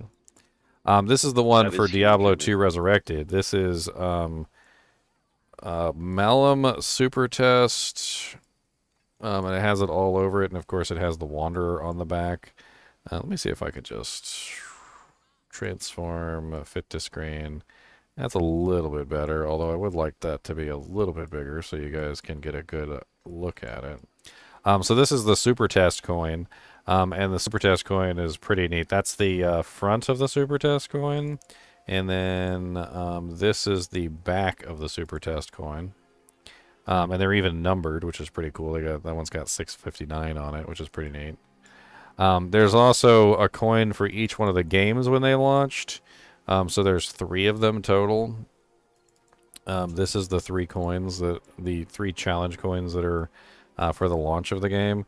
So there's the Diablo coin here, which is for, I'm pretty sure it's for Diablo 2 Resurrected. The second one is for Diablo Immortal, and the third one is for Diablo 4. And I have the back of those coins too, I believe. Or maybe that is the back. Yeah, that is the back of the coins. This is the front of the coins. As you can see, you got Diablo 2 Resurrected, Dev Team Dev Team 2021, and then we got the Immortal one here, and then there's the Diablo 4 launch day 6/6/23. These are pretty cool. I as a collector, like, I know that I'm probably not supposed to have these because they're dev coins, but I would love to have some of these. I would love to have a dev coin. That would be freaking awesome. Cool. They're just challenge coins, but they're probably not even made of anything precious, like precious metals or anything. But they're freaking, they're awesome looking, to be honest. Like, just really cool coins. I'm nerding out over coins. That's right, guys. Keep the core resurrected. Team member. Question mark, question mark, question mark, question mark to 2021. I wonder what the question marks represent. When I saw the pictures of these, I had to download and save them because I just had to. Like, I may not ever be able to actually get my hands on the coins, but at least I have pictures of the coins. I've never seen these before. You've never seen the dev coins? No. Pretty cool, aren't they? They are. Makes you want one, doesn't it? Absolutely. You know, there's companies that you can actually contact that will make you coins like this, and I actually considered doing it, like, to see if maybe I could like contact one of these challenge coin companies and get them to like make me a batch, and maybe it would be fun to just, like, you know, just hand them out or whatever, or I don't know, sell them or something. I don't know. Like, I don't know how much it would cost to get these challenge coins made, but like, yeah, like, they would obviously not be the originals, but be pretty darn cool.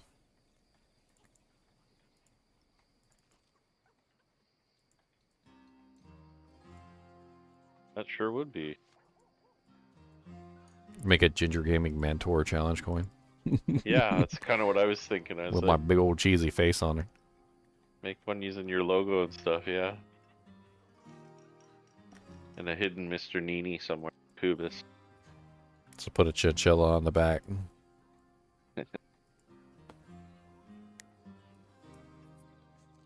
Oh, Diablo is definitely going to show up. Like, I think a lot of people are just, like, really kind of trying to judge the game before it's even finished. And, I mean, would you judge Diablo 2 Classic, like, before it had any patches? Like, because, I mean, that's basically what people are doing, is they're taking, like, Diablo 2, like, when it first launched, like, 1.01 or whatever the launch version number was, and they're just, like, judging the absolute crap out of the game.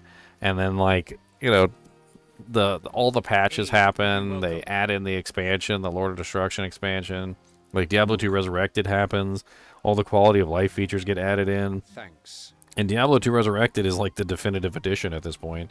And, like, by comparison, if you compared Diablo 2 Resurrected to Diablo 2 Classic, it would be such a drastic ridiculousness. It's not even funny. Like, it doesn't even compare. But speaking of Diablo 1, because he had a lot of Diablo 1 references in his game, he seemed to really like Diablo 1, by the way. He actually listened to the dialogue of the characters in Diablo 1, so, you know, he obviously liked that game.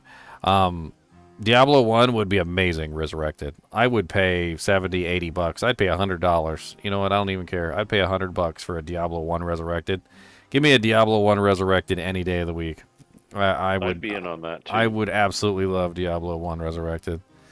In fact, you know what? We even talked about this. Put it inside of Diablo 4. Like, there's a history of this. It's game companies that will take an older game and put it inside of a newer game, giving you a way to play that older game within the newer game. Pitfall did it with the NES edition of Pitfall. There was a little secret thing that you could jump in and you could play the original Atari game of Pitfall. There's a couple different games that allow you to do this throughout the you know, like the timeline, essentially. Like, tons of games will have these, like, little hidden Easter eggs where you can play an older game inside of the newer game. And I could totally see this. Like, allow me to play Diablo 1, like a remastered version of Diablo 1 inside of Diablo 4. I would love it.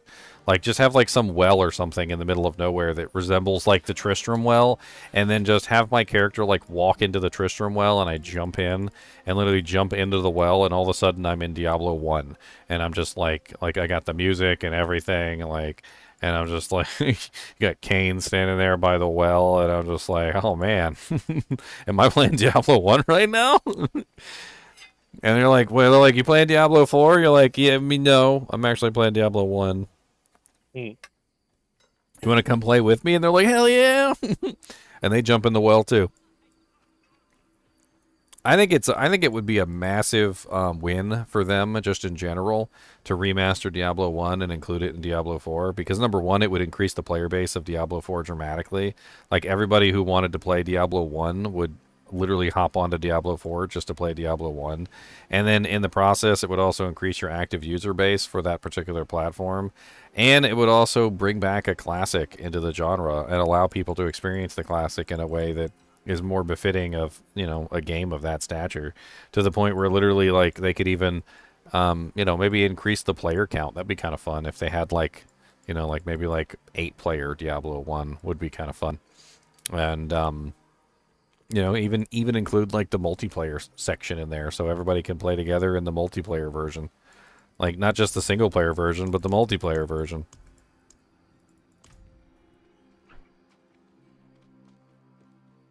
Yep.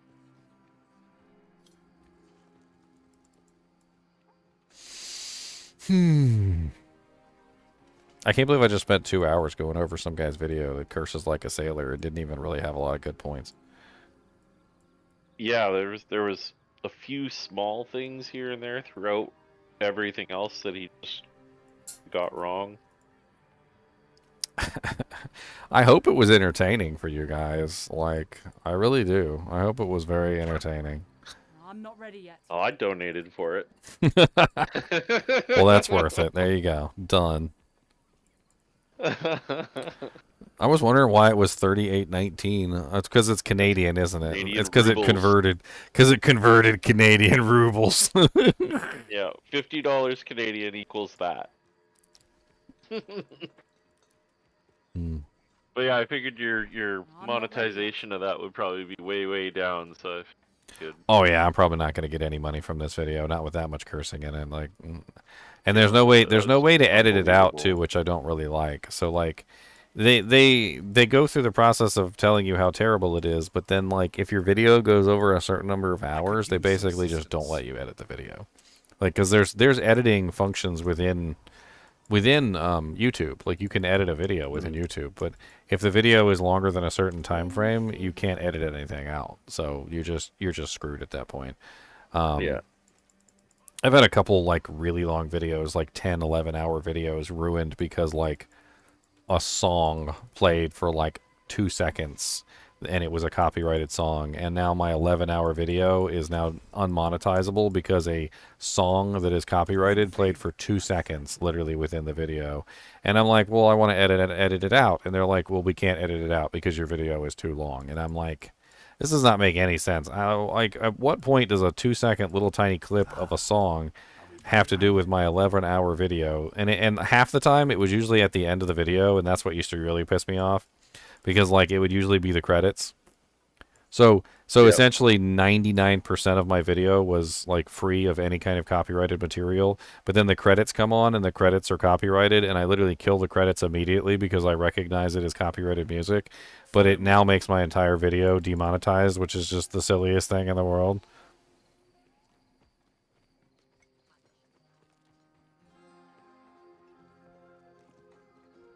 Yeah, they need to do better at the sharing. I mean, it's just stuff that I hope that they work on eventually, but like I can't really do anything about it half the time.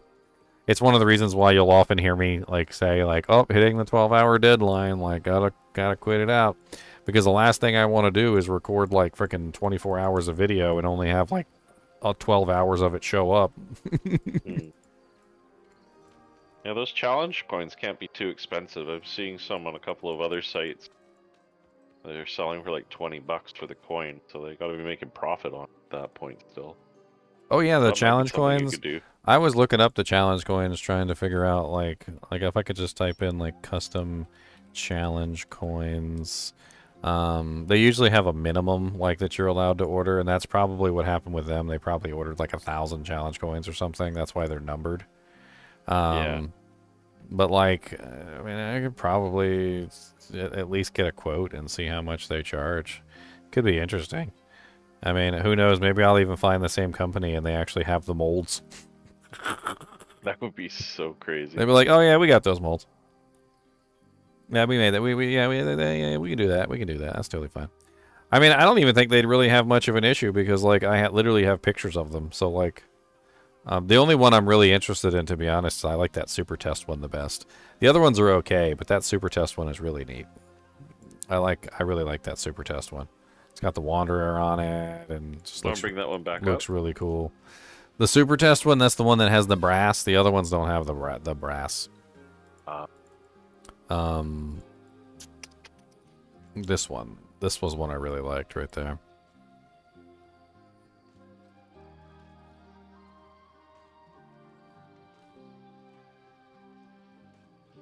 Yeah, that one was very unique.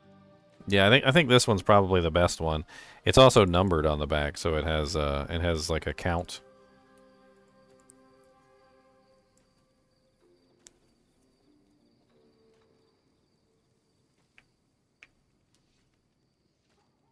I mean, I don't know. Making copies is definitely the best idea. Maybe I could even ask for some changes here or there. Who knows? Like instead of team member, like it could say something else, like like GGM kinship or something, and I'll like hand them out to kinship members. That would be cool. I don't know, something like that. You'd have to have them numbered though. I mean, honestly, like as long as I don't lose money on it, I'd be perfectly willing to do it. Like, even if it was just a wash, like overall, like I don't know how much they cost. Like, I would assume that getting 1,000 of them would probably be pretty expensive. I don't know what minimum quantity they have. I think that's probably also an issue, is like, I bet you a lot of them probably have like a minimum number that you have to order. Yeah, probably. Mm. But I mean, at the end of the day, like if I put them up for sale or something like that, who knows? Maybe people will pick them up.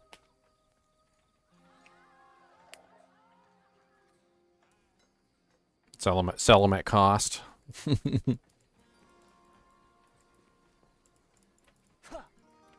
Yeah, I guess it depends on what the numbers look like, what the minimum orders are, like you're saying. Yeah.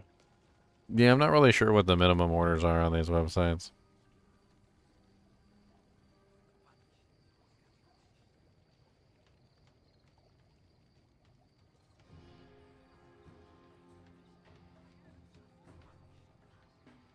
None of these websites have any have any money actually listed on like how much they cost. So Yeah, they probably want you to reach out so they.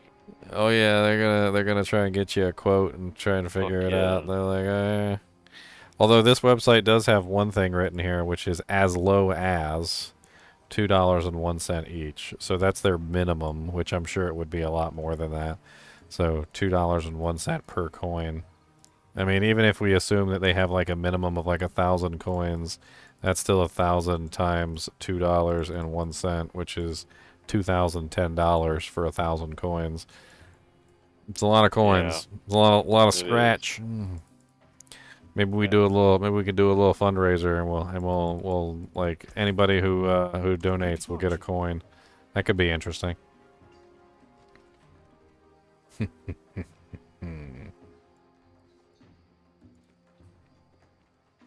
The vintage Model M IBM keyboard click sound is copyrighted. Wow. I'm glad I don't have a vintage IBM model keyboard anymore. I used to. I remember actually having that keyboard. And I kind of kicked myself in the butt for selling it. And then, like, now you're telling me that it's copyrighted. Well, that would have been terrible. I'd be on YouTube and I'd be like, click, click, click, click, click, click, click, click, click, click. Copyright strikes every single time I click a key. Yeah, my buddy has 2 of those. Found one at Value Village, $3.99. Yeah, people don't know what they got. They don't know. They're completely unaware. Like those keyboards are just ridiculously like high quality. Like a lot of people don't realize just how expensive a computer was back then, and that those keyboards are actually like ridiculously high quality keyboards. Like because they just didn't know how to make cheap junk back then, and it was just and it showed. So like a lot of the computers from the old days just were not like cheap junk. Yep.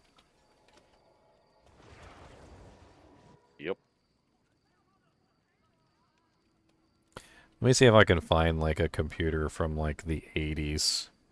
There's probably yeah, here we go. Okay, so this is the PC 5150, which was the IBM's most successful attempt at the personal computer. The full model was $3,000. Like getting your hands on that system, like it was just expensive, and the keyboard that came with it is what we're talking about. Like it's that specific keyboard. Like it's a freaking like $3,000 computer. Like in the 80s. Like it's you know how much $3,000 was in the 80s? I'm pretty sure, isn't there like a what is it, inflation calculator by year? So let's see how much inflation $3,000 would be today. Like if you were to actually make that out. So let's say the 80s or 84. Let's use my birthday. So 84 to today. Look. So $3,000 was $8,982.60 by today's standards. Can you imagine going to the store and buying a computer for $8,982.60? That's literally the price of a car. Like that's you're buying a car at that point. Like that's straight up you can go right to a used car lot right now and you can buy a pretty decent car for around that price with relatively low miles even. Like, you know, it wouldn't be a brand new car, but it would be a pretty decent model, like with not bad doojanks on it either. Probably get yourself a little sunroof and some AC and a little and a CD player. Yeah, baby. Get you a CD player in there. No tape deck for you. No tape deck for you. That's right. If you roll that back to 1980, that brings that number closer to $12,000. I'm not sure when that particular unit came out though. Like I don't know for sure like what the release date of that one is. I mean the PC 5150. August 12th, 1981. Oh, 1981. There you go. Well then yeah, it is closer to $12,000 then. Yeah, for the 51. This is crazy money. Like, And you know, can still build and a you know what the computer at funny that thing? price today. You know what the funny thing was? Is those computers, the ones that were like $12,000. I used to go to the thrift store and buy them. So when I was younger, like in the 90s, because I was born in '84, so around like the end of the 90s, I was old enough that like I was starting to get into computers, and we used to go to the thrift stores, and those 5150s and models like them used to just be sitting in the thrift store. Like just, you know, on the wall, like you could just go in there and buy them for like $20-30. And then we would fix them up and we would repair them, install DOS, not MS-DOS. We would install DOS, and then we would install Windows 3.1 on there, and we would sell them. Like we'd just sell them for money. It didn't really take very long before they started to disappear entirely, but for a while there, like a lot of those older units were just they were just sitting in thrift stores because nobody wanted them, because of course the computers that were out at that time were way better than the 5150 and all those other models. I remember finding a lot of IBM PS2s. That was another one that showed up a lot. I can't remember exactly which model it was, but I do remember them having a blue outer casing. It was one of the big differences between the IBM PS2 models that we had and like the older units, was they had this blue outer casing. It wasn't completely blue, mind you. It was like only partially blue, and the PS2, the IBM PS2 was like on the blue part as like part of the enclosure. And I don't know if I can find a picture of it, because all these don't. None of these have the blue doojank on them.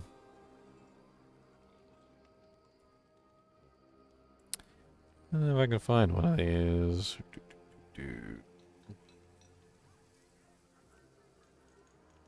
I guess IBM had a lot of PS2 model desktops, not just the one with the blue casing.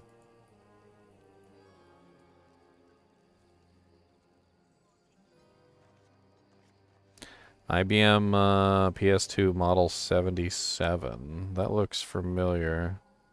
I wonder if that one's it, the IBM PS2 77, or if it was one a little bit later than that. I'm looking at stuff and I'm not even showing you guys what I'm looking at. I'm such a horrible YouTuber. It's okay, you guys can unsubscribe. This was similar to one of the ones that we used to look at right here. We used to buy these at the thrift store. We used to take a look at these. That looks very familiar. I remember the blue risers on the card. That was also something we saw a lot. These keyboards are great though. Used to see these keyboards all the time in the thrift stores and stuff, and then eventually they stopped showing up. And then one day, like, you know, the keyboard craze happened, and everybody wanted those special keyboards, and these were like exactly what they wanted, and they started becoming worth lots of money. They weren't always worth lots of money. I don't think for a while nobody even wanted the dang things. You couldn't give them away. Scrapping them. Apparently there's a couple different models. Like the one that I was probably using, I bet you was probably like one of the newer units. Of course, I have no clue because it was so long ago.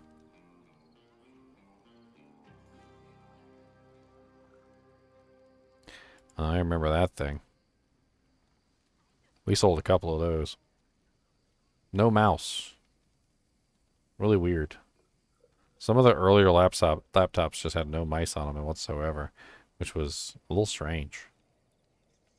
Not even a little trackpad, little mini nubbin thing. Nothing. They had nothing. It wasn't until later that they started to have trackballs. Trackballs showed up first, and then eventually the little nubbins showed up afterward. And then finally the trackpads were like the last thing that showed up, and they were really crappy when they first came out. But like, no, in the beginning, the laptops didn't have any mouse on them. They were just a keyboard, and that was it. The desktops had mice, but the laptops a lot of the times didn't. They did, however, come with an external numpad. Guess if you're an accountant.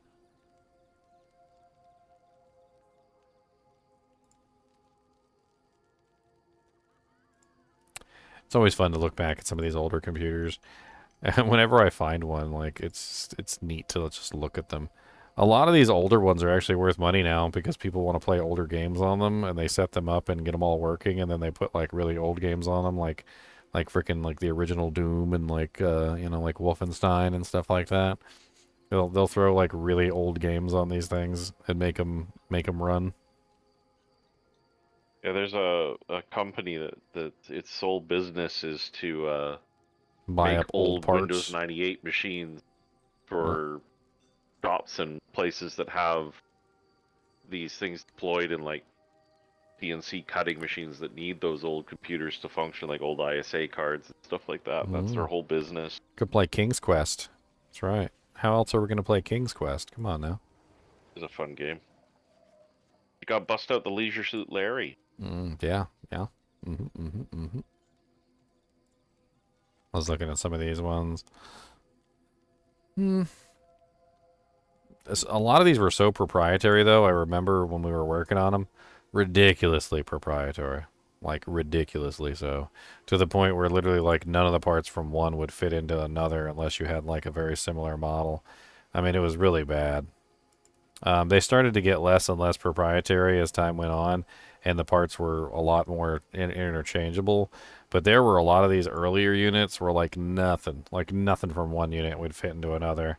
And I was kind of exciting when they actually started getting to like less proprietary parts and more form factor, where like you'd have like the ISA cards, and then eventually like there was like the 30-pin RAM, and then there was like the 72-pin RAM, and then there was the PCI slots. PCI slots were a big upgrade from the ISA slots. And then eventually we went to the AGP slots, which was a huge boost for the gaming community, because like up until that point we'd run in graphics cards off of PCI slots, which were terrible.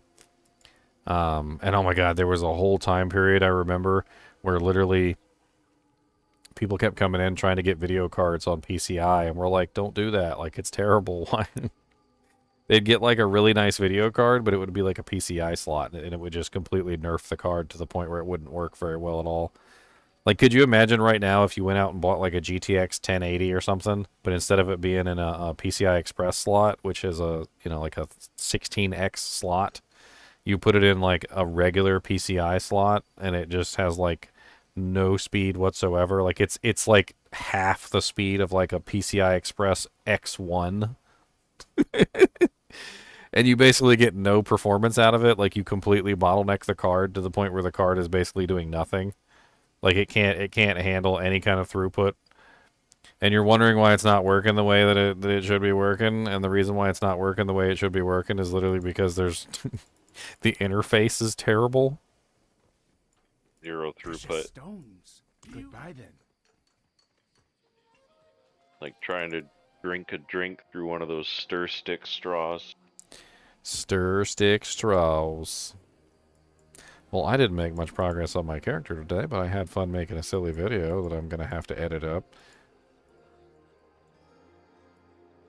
Maximum effort.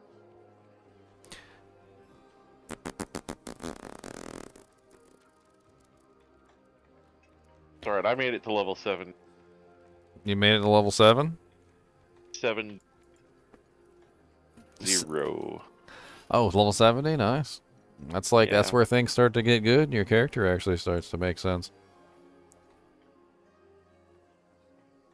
Yeah, it's gonna be fun. Really liking this druid.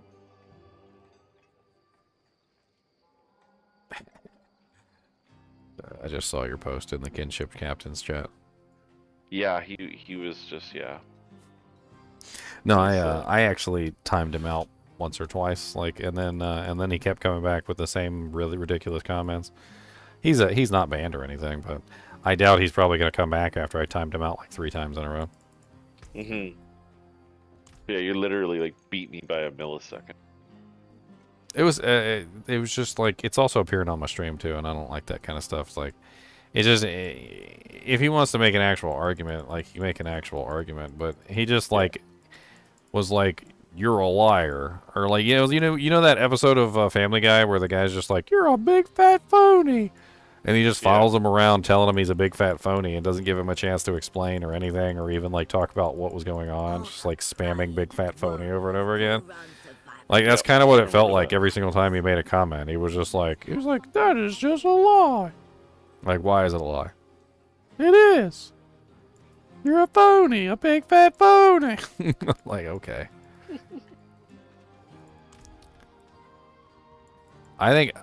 Honestly, I think what happened was I tore the guy apart.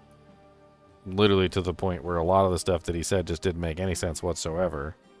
And I don't think he really liked it at all, because I'm pretty sure he was a fan of the guy. That's what it seemed like to me. Now, he may have other content that's really good, but I don't know. I can equate this to the what was it? I don't want to say but there was that Cyberpunk 2077 review that was done, and the person didn't play the game. There was some news outlet that did that. I can't remember the name of them. And you could tell that person just had no interest in the game, was just doing it to put up the content versus actually exploring the game, and they didn't explore any of like the crafting system in Cyberpunk. They're like, I didn't want to craft, so I just ignored it. I didn't want to do the side quest, so I just drove away from everything.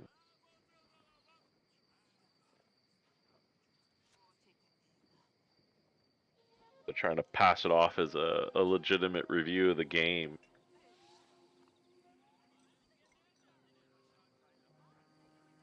I mean, I feel like he was basically just being a contrarian, which, like I said at the beginning, he just wanted to make a video that was going to, like, get lots of views, because he was saying what, either A, what everyone wanted to hear, which is Diablo is bad, or B, what everyone thought was the opposite, which is they think it's good, and he's saying it's bad. 666 million people bought the game. More than 666 million people bought the game and have played it. So he's got a pretty wide audience, a wide net to hit with that kind of stuff. Yeah, sure.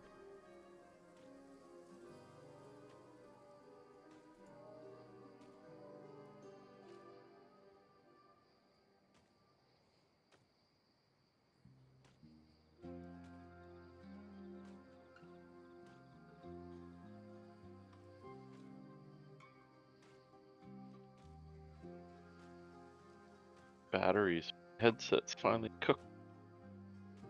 It won't charge. Suck.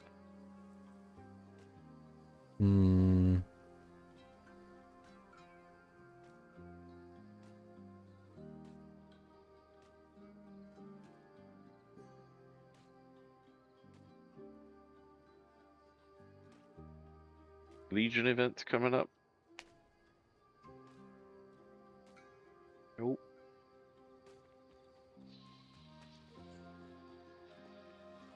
I don't know, I thought your video, or I should say your response and reaction, was very constructive to what he was saying. I mean, I listened. I feel like a lot of times when I see those videos, like, I feel like a lot of times they don't listen. But, like, when somebody tells you that they're skipping all the dialogue and quests in the game, and then proceed to say something about, like, how the story of the game is terrible. Like, the two points are just not compatible. You can't do that. Like, you can't be like, okay, well, like, how did the date go with the girl? Well, I didn't go on the date. Well, what did you think about her as a person? Well, she's a terrible person. I hate her guts. Like, you didn't even go on the date, brother. Like, if you went on the date, then yeah, we could get an idea of what you you know, how you feel about her, but like you didn't even go on the date. Like you're basically just saying that you like avoided the date. Maybe you send her a text message and a funny duck or something saying like, I'm sorry, I'll quack you later, or, you know, like, but like you didn't actually like participate and find anything out, you know, like it reminds me of a story with my nephew. Like literally when he was younger, I brought home a bunch of donuts, Krispy Kreme donuts, and I took the donuts, and I'm not sure if you guys have ever done this before, but it's really easy. You just take the donut, put it on a plate, put it in the microwave for about like 5 seconds, and it warms up the donut, and it's, oh my God, it's delicious, right? It's a whole nother experience than eating a cold donut. And it just warms it up, right? So I warmed up the donuts, and I brought them in, and I was like, here, Mark, have a nice warm donut, or a hot donut, or whatever I said. I can't remember. And he starts throwing a fit. He doesn't want to eat a hot donut. Hot donuts are terrible. He starts crying. He's literally like throwing like literally a temper tantrum because I wanted him to eat a hot donut. And I'm like, it's not like I'm trying to make you eat broccoli or Brussels sprouts or something. It's a freaking donut. I'm like, it's basically candy. I'm like, and it's delicious. And at the end of the entire thing, and at the end of all of it, literally, like, it's already been like 30 minutes of us talking about him not wanting to eat a hot donut and why the hot donut is terrible and how he doesn't want to eat it. And I point out the fact that it's been 30 minutes and the donut is probably cold now. He picks up the donut and he eats it. Yeah. And I'm like, are you kidding me? Are you kidding me?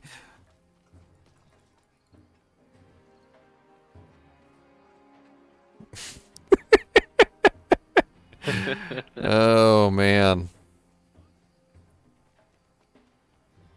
Man, when he told me he got to level 48 and never made it to World Tier 3, like, I don't even know what the hell I was like at that point. Yeah, you're basically telling me that you haven't really explored the game enough to make decisions about the game.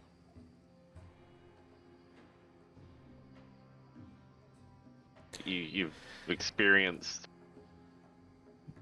you haven't even experienced a full character.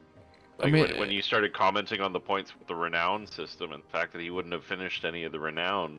Well, he never got into the Paragon board. Like, he started commenting about how the skill system was bland and how you didn't have, like, a lot of ways to build your character. But then at the same time, like, he basically admitted that one of the best parts of customizing your character, which is the Paragon board, like, he didn't even dive into. He also didn't even get all the skill points for his character, so he wasn't even actually building his character. Like, he was probably missing out on, and I would assume at this point, he was probably missing out on the 2 points that he was missing out for the levels, but also probably the 10 points for the actual renown. I doubt he had very many of those points, maybe like 5 of them. So he was probably missing out on 7 skill points, which is pretty massive in terms of like building your character, and the entire Paragon tree, and World Tier 3, and he was missing out on uniques, and he didn't have very many legendary items apparently either, which I don't even... I would assume that the reason why he didn't have very many legendary items was because he was literally skipping fighting all the monsters, skipping the chests, and not going back and doing anything. So he was literally like avoiding just about every single thing he could avoid, which would get him the items that he was then saying were extremely rare, which was absolutely silly because I think by the time I finished my campaign, I was literally swimming in legendary items. Well, he didn't even talk about the dungeons and the codexes either.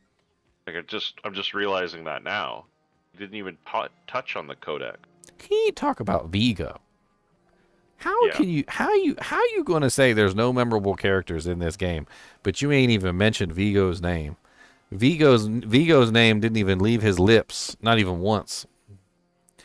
I think at one point he may have showed a screenshot from that fight, like just like as part of like his thing, like it was like a small little tiny clip, and I'm not even sure if it was from the Vigo fight specifically, because there are like Vigo type monsters in the game that wear that armor.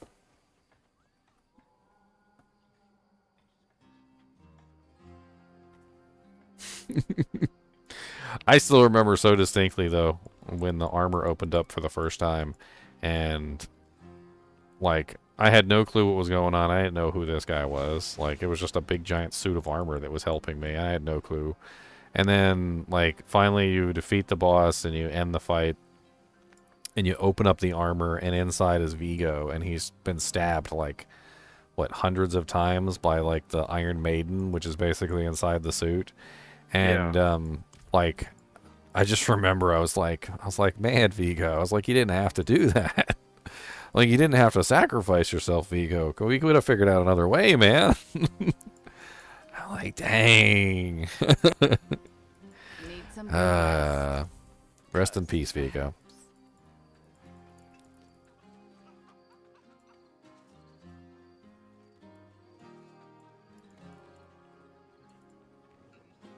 So on the 18th, you're saying the patch is going to go live, yeah. We only got 4 days till the patch goes live, and then 2 days after that, the season starts. So it's going to be pretty hectic. I've got a lot of videos coming out, and hopefully I'm going to post this one too, if I can spend some time editing out all the curse words. I don't even know how to do that, by the way. Like, I swear. Like, I don't even know how to edit out curse words. I've never actually done that because I usually just spend all my time trying not to cuss. That way I don't have to spend a bunch of hours cleaning up, like, my own language. It's much easier that way. Then you don't have to do all that crazy stuff. It's just so much easier. It's just so much easier not to cuss in the first place.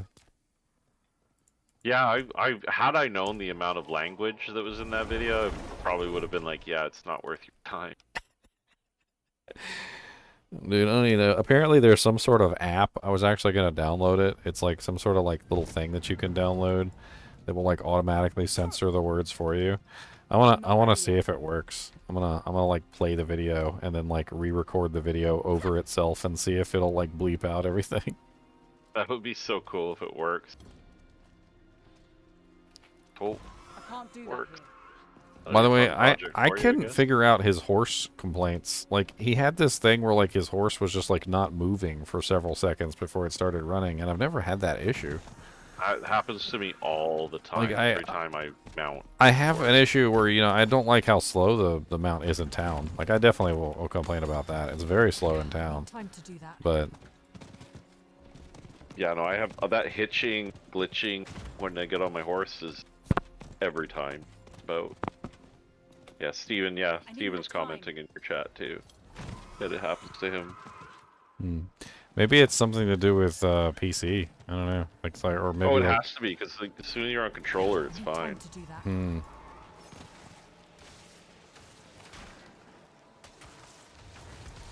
Like, I'll have to like spam left click a bunch to try and get through it quicker, or swipe my mouse from left to right across the screen. Kind of reset the horse. But I wasn't going to say anything about the horse because the horse is janky. I'm pretty sure I didn't even fight him on that. I'm just like, yep, horse is janky. It's one of those things again where you can kind of tell that most of the QA and stuff is being done with a controller. The main focus is controller play. Things work a lot better on controller, even when on PC.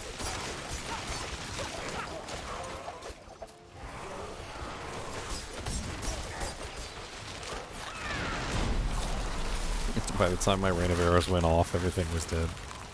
It was terrible. Yeah, that's something I definitely think they need to address. That these events need to be more difficult. I mean, everybody's been talking about that though, and it has to do with needing another world tier. I think that's right now. There's lower level players in here with us, but there's also higher level players in here with us that are just like absolutely annihilating things. Like, yeah, once they have nowhere to go. Well, yeah, because the higher level players shouldn't be here. Like, it should just be the lower level players here. I'm not ready yet. I mean, I'm trying to see if I can locate one, but we do have some people that are relatively on level, like 75, 79. I mean, it seems not too bad today, and I actually am noticing things are going slower right now than they normally do. Yeah, there is a little bit of time, more than usual.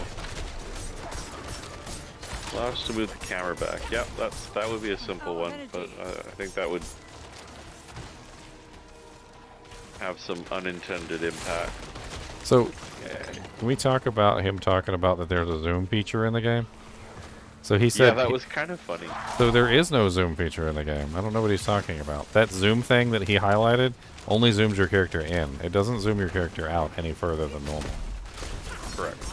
So, what was he playing the game like this the entire time? Was that how he was playing the game the entire time, was like this? And then one day he's like, oh, I found out I could zoom out, and then zoomed out? Like, is that what was going on? I think that part was more to do with there was a few areas on the world map where you go where you actually zoom out further. He was... Yeah, I've talked about those too. Like at Inarius' temple, there's a little zoom out there, and like maybe he just put the zoom, maybe he just put that up there as like a dramatic effect thing. I don't know. I think so. Yeah, I think that's what the clickbaitiness of it.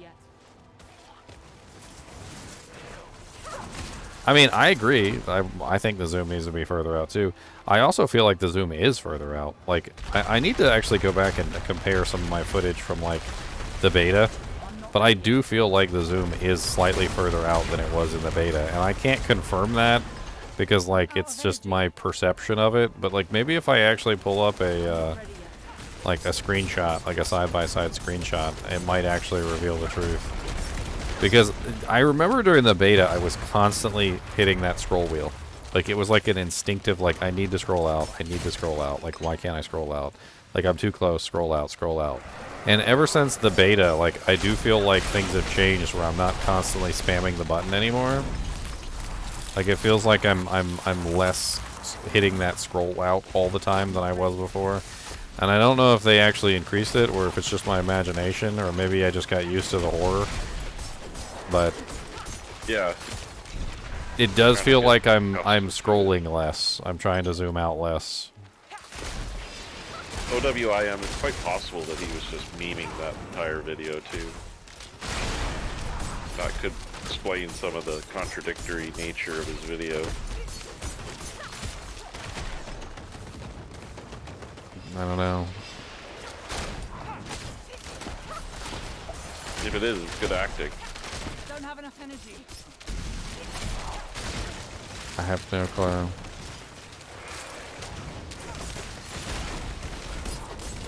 I need more energy. I need more time. It kind of reeked of something that I've noticed before in the past, which is when a player becomes spoiled, like in a specific genre. And I noticed that he talked about World of Warcraft an awful lot and made a lot of comparisons to World of Warcraft. And it made me think that that there was a little bit of World of Warcraft spoilage going on there. Like, World of Warcraft had kind of spoiled him for other games. Like, he seemed to be approaching Diablo 4 very much so in the same way that a player approaches an MMO. Which, I mean, arguably, Diablo 4 is probably one of the most MMO-like Diablos in the series, but it's still not an MMO. Like, and maybe that pissed him off. Maybe he just didn't like the fact that it wasn't an MMO.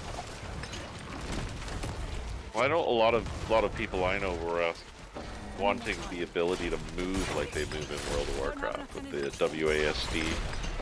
I mean, I've played both, and I just feel like ARPGs are just objectively different. Like, they're not, that's not the way that ARPGs work.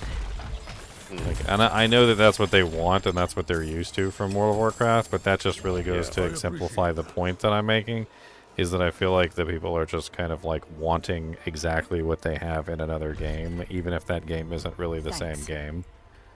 Yeah. And that's kind of what I was getting from him, is that he kind of seemed to be like wanting that like WoW type aspect, and the WoW type aspect wasn't there, which, you know, probably frustrated him because they're both Blizzard games, right? So he probably expected it, and it wasn't there, like, because they finally actually did keep like the games separate instead of letting them bleed over into each other. So Diablo 4 actually is kind of like a unique experience by comparison to what World of Warcraft represents. Like, it's not the same exact game with like a different facing like Diablo 3 was. Like, Diablo 3 was probably the most copycat freaking World of Warcraft style game I'd ever seen. They basically just took World of Warcraft and were like, how can we turn this into a Diablo game? And then took Diablo and like plastered Diablo stuff all over it, while literally even keeping the same World of Warcraft like art style. Yeah. And that was another one that kind of got me, is the pairing the cameras from Diablo 3 to Diablo 4, and him saying that the Diablo 3 camera was fine. He didn't play Diablo 3. He said he didn't play Diablo 3, by the way. Interesting, because he did comment that He, Diablo at the beginning, 3 camera was fine. Yeah, but at the beginning of the video, he literally said, I played Diablo 1, Diablo 2, and Diablo 4. I have not played Diablo 3. He literally said he's not played Diablo 3. Remember, I even said at the beginning, I was like, well, I envy you because Diablo 3 was terrible, and you and you have something Diablo. on me because I played tons of Diablo 3. But I swear he went and commented that the Diablo 3 camera was fine later on. He did. Interesting. You're absolutely right. He did. I remember that. He put the Diablo 3 camera up there and even said it was fine. And they're almost exactly the same in my eye. The Diablo 3 camera to the Diablo 4. Like zoomed in. Yeah, very zoomed in. Like the only time that I liked Diablo 3 was there's that one fight in like Act 2 or 3 where the camera zooms out for the fight. Been forever since I played Diablo 3, so I can fight, of course. What do you talk about, pal? I see your comment over there, but I don't really know.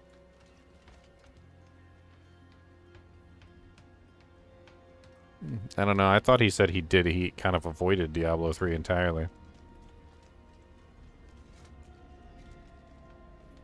Yeah, Like but a palace. But he took so long on the campaign because he was skipping everything.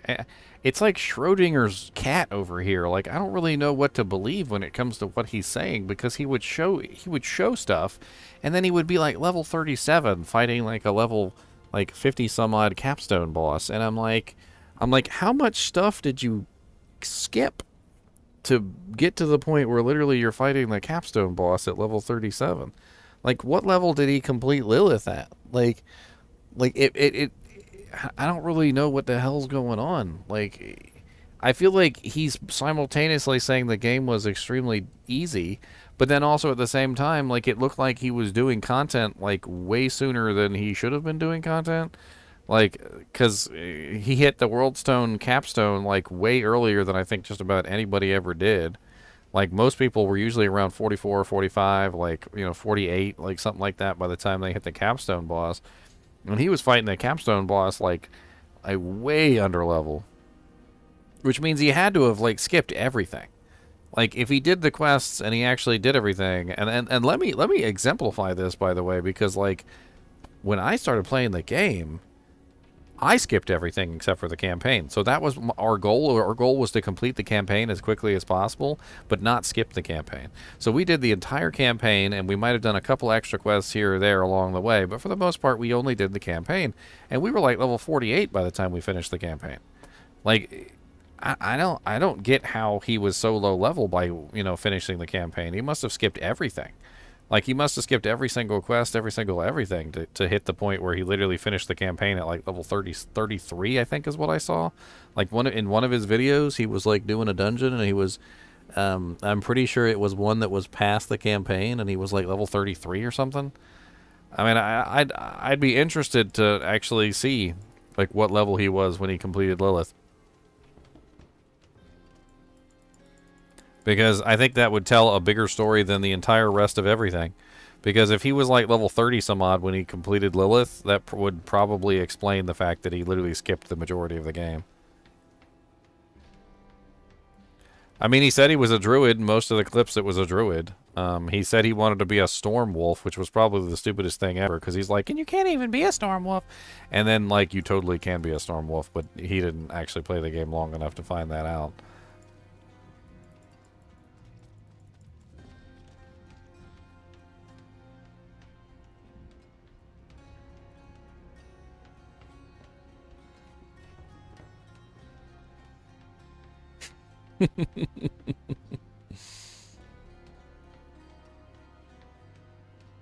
Oh, man.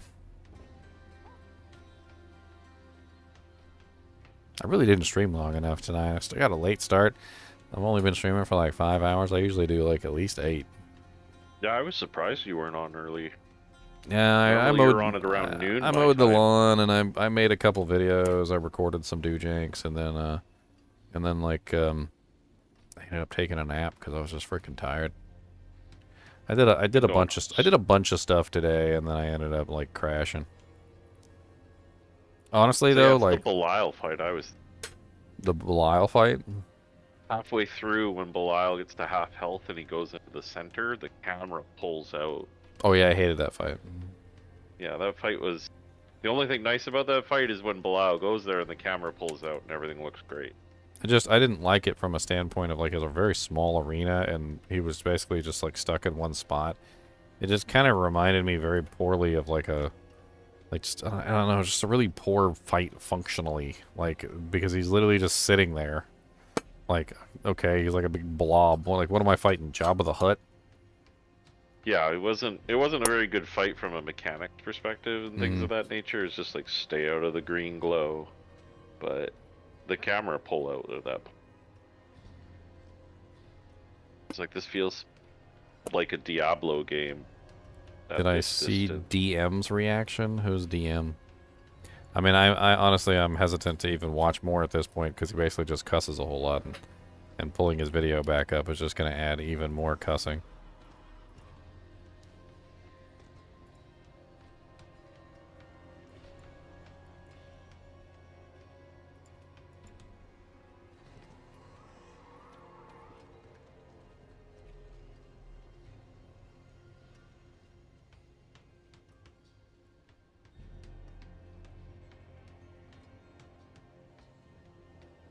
I don't even know who this guy is, DM. I'm assuming DM is an abbreviation. Is that from your stream chat, or is that a Twitch chatter, I guess? Twitch chatter. Watching Twitch. You on YouTube? YouTube!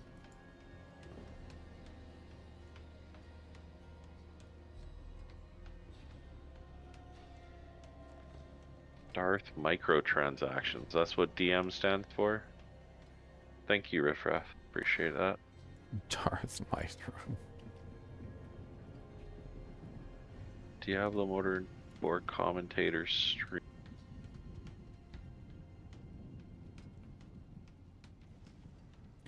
Won't. Ladies and gentlemen, today we have... Oh, he got... He's got his Raid Shadow Legends up there. I wonder how much they paid him.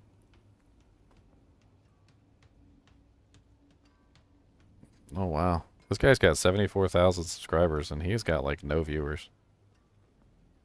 I don't know how to, like, even show this, like, but, I mean, I think I can just pull this up on camera, like, if you guys want to see it. Like, this right here is a graph of my views over the past, like, month or so. Like, and I've gotten about 972,000 views. This is their views over the past month or so. This always blows my wig back because I never understand this. Like, it just doesn't make any sense to me when I see somebody that has 74,000 subscribers like that, which is a really large number and far exceeds my subscriber count of, like, what am I at? Like 26,000 at this particular point? Like, I've got a whole 26,000 subs or 27,000 subs, and my view count is, like, insane by comparison to, like, somebody with way higher subs than me. And I can only assume, and this is, and I hate to say it this way, but I can only assume there's some sort of, like, you know, trickery going on behind the scenes. Boosting. That this number probably isn't actually accurate, because there's no way that somebody has, like, that many subscribers, but only this number of views. Like, if I were to go to another, like, streamer, like, let's say I go to Riker. So let's go to Riker's channel and compare Riker's numbers to my numbers, right? So, you know, obviously he's got way more subscribers than me. He's got 682,000 subscribers. Amazing number of subscribers, by the way. Congratulations, Riker. You look at his you versus me, right? Look, 3.28 million views within the past 30 days.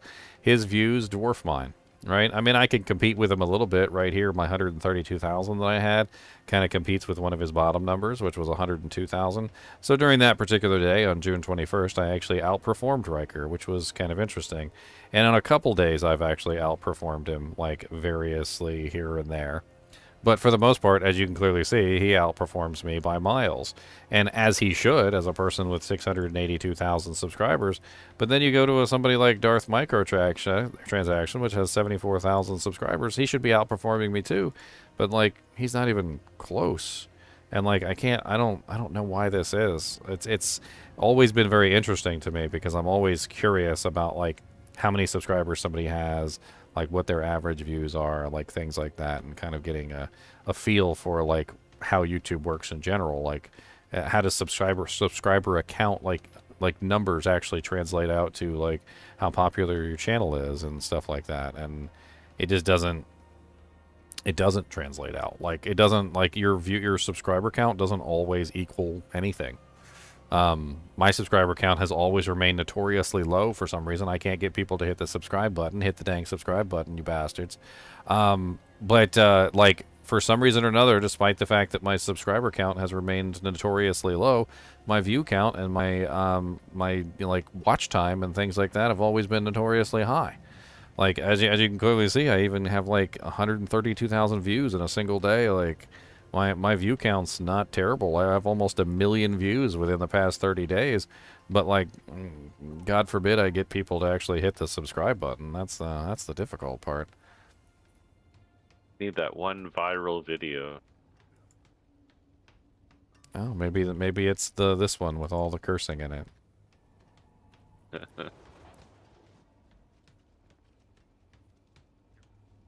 But yeah, looking at you on Social Blade, you've had a huge spike, like June 5th, which I guess is your Diablo 4.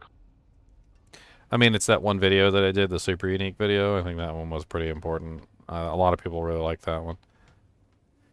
That one I think has breached into like the upper realms of my channel. Like if you go to like my channels and you just look at like my most popular videos, up until that point, my most popular video was my Perfect Gem video, and my How Do You Find Runes video, and my top 10 sets.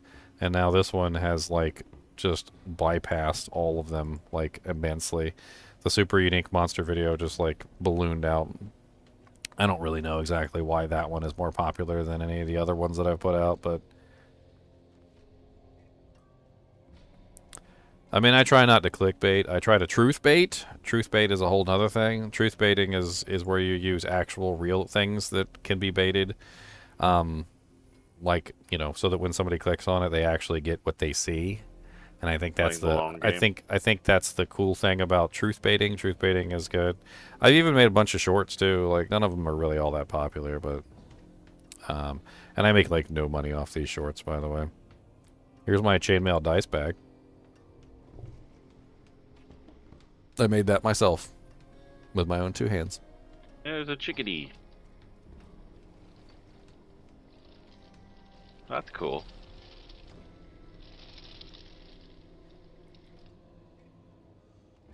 I get Asmongold. I'm not sure if I want Asmongold to react to my videos. I feel like he just makes a living off tearing people apart. I think you'd find it difficult to tear your videos apart. I don't know. He can make. He can certainly make fun of me. That's for sure. I don't know. Some of the things he said in some of his videos have really made me kind of like question whether or not he's actually being fair. Like I remember one time during one of his videos, he said something along the lines of, "If what was the exact comment?" He said, "If a game makes me have to mess with my inventory, then I don't want to play it." Like, he was talking about, like, Diablo 2 style inventories. Like, he basically made it sound like that if a game had a, like, inventory Tetris or something that, like, made you have to do any kind of inventory management whatsoever, that he just didn't even want to play the game just because it had inventory management. Which is kind of crazy when you think about it. Diablo 4 is making Diablo 2's inventory system look good. Yes. Diablo 2's inventory system is amazing by comparison. 28 stash tabs? I wish I had 28 stash tabs right now. Oh god, I got 4. I got 4 stash tabs, and there's not enough room in the world for anything I want to hold on to. Like I'm a content creator, and I think it's a little bit worse for me because like you guys can just take your items and get rid of them if you don't want them. Like if you don't want a pair of Frosties and you think you're never going to use them, you could just throw them away. But like I can't do that. Like I have to hold on to like one of pretty much every single unique item for testing purposes and making unique item videos and all that other stuff. So like there's like a unique sort of situation with me, like with content creators in general, where we have to hold on to stuff that other characters might consider garbage. And there's nothing we can do about it. Like we just that's just what we have to do, is we got to hold on to this stuff. And it's just making things worse. It's making it more and more unmanageable. Speaking of channels, look, I'm approaching 10 million views. I'm gonna breach the 10 million mark. Look at that. I got 9,631,316 views. Look at me. Wee. Yeah, Leon had a pretty interesting idea for how to fix that problem for you guys and content creators in general in Diablo, which is around the PTR and just being able to buy the vendor to test in the public test realm and of that nature. Oh, there's in Lord of the Rings Online, like it was an MMO, and they had test realms, and there was like a little room you could go in, and you could just simply buy everything. Like all the stuff was in the shop for like 1 gold, and you could just deck out your character and whatever you wanted and test things out, and it was great. And I kind of expected that in this game too, like maybe some sort of testing mode where you could just have fun testing everything out, but maybe they don't really want that. Maybe that's the thing. I think they're still heavily focused on finishing content. I think that's priority number 1 for them right now, is getting the latter season started off those lines.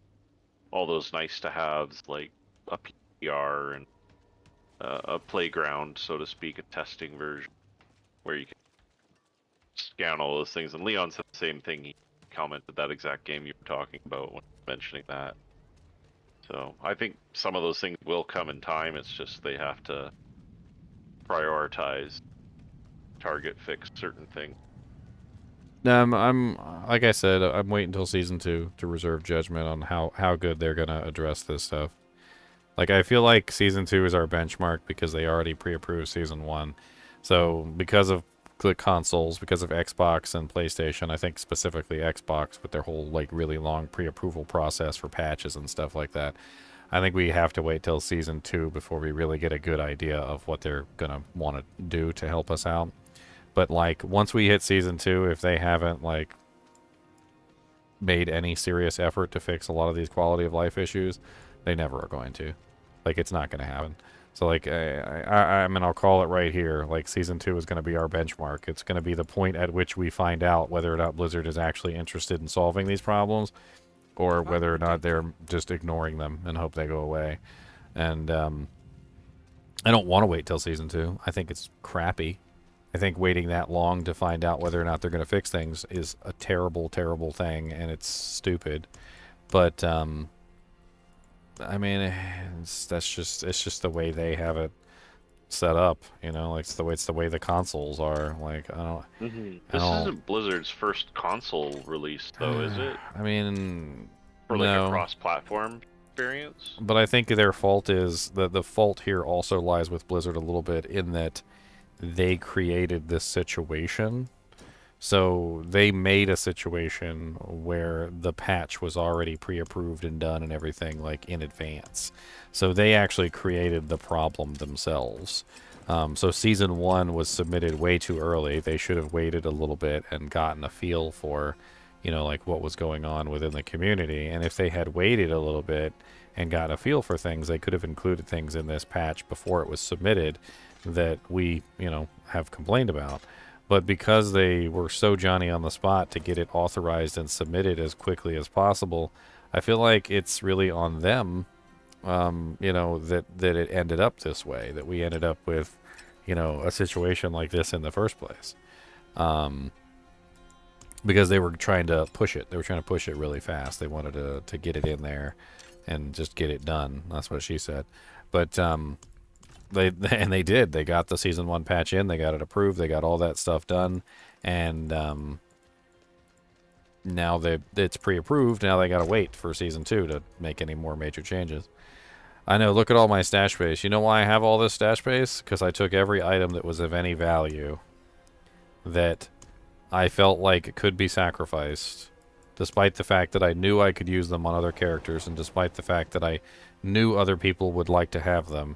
I got absolutely frustrated one day, and I took everything out of here that wasn't a unique item or a like really good roll on a legendary item, like a perfect roll on like a Ring of Umbral. I basically took everything out of here that wasn't like god tier pieces of equipment or unique items that I was afraid I wasn't going to find again, and I deleted everything. It was just a moment of frustration, and that's literally all I can say. I was just very frustrated, and I decided that I just couldn't take it anymore. Yeah, I don't know why they're so wanting to rush first ladder. It seems like a bit of a well, I mean, as our boy pointed out in this video that we were just doing, he feels like there's not enough story, there's not enough content, and he's not exactly wrong in this, because I think at the end of the day the game is lacking content. But we also have to admit to ourselves that is it lacking content, or is it that the content hasn't been released yet? And I think once you look at it from that perspective, you start to realize that, hey, maybe that's why they're rushing things so much, because they realize that there's more content that needs to be released. They don't have enough content out yet, and they're trying to get more onto our plates so that we don't like go into content starvation, so to speak. Yeah, that can ruin a player base real quick. Content starvation is a real thing, and once you hit content starvation, you're going to wind up in a position where things are going to go really bad really quickly. I remember when content starvation happened in Lord of the Rings Online. We hit level 50, we completed the raid, we did all the content that was available, and there was nothing left, and everybody just quit. We were just running around in circles in town. There was no content to do. There was nothing. There was no way to level up my character farther. There was no way to grind out better items. Like, we were just done. And it was really bad.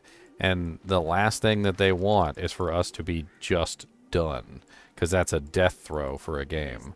So, you know, the fact that they're trying to rush into the first season and get us something new to do isn't exactly a bad thing.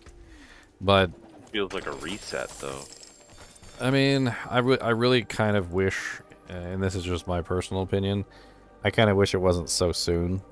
Like, I understand they're on a schedule and they've got to do things a certain way to make sure that things get done properly, so that like the seasons line up and they're on like a limited timetable.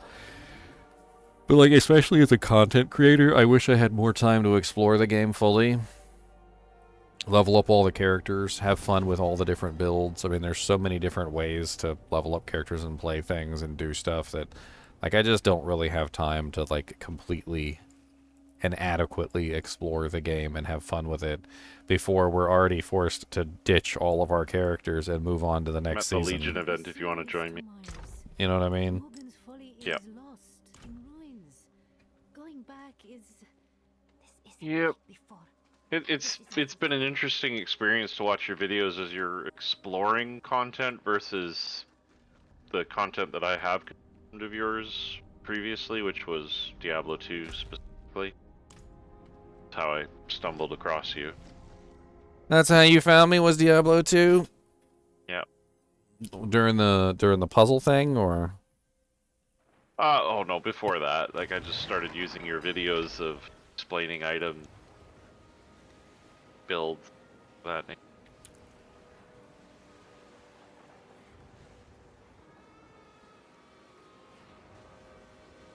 Wowed me with your. I mean, Xbox isn't lazy or slow. From what we understand, their pre-approval process is just clunky and awkward, and it takes a really long time to pre-approve anything through them. Sony seems to be going pretty fast, although it's still not as fast as like just simply patching a game. From what I managed to find out, they said Sony was about as fast as patch approval on Steam, whatever that means. So whenever a game is trying to patch itself on Steam, they have to go through a pre-approval process through Steam as well. And that Sony was basically about the same speed as pre-approving a patch through Steam. Microsoft, on the other hand, was apparently abysmally slow and is apparently what's holding up the entire process, which is funny because guess what's going to be happening soon? Microsoft is going to own Blizzard. Yeah, I guarantee you.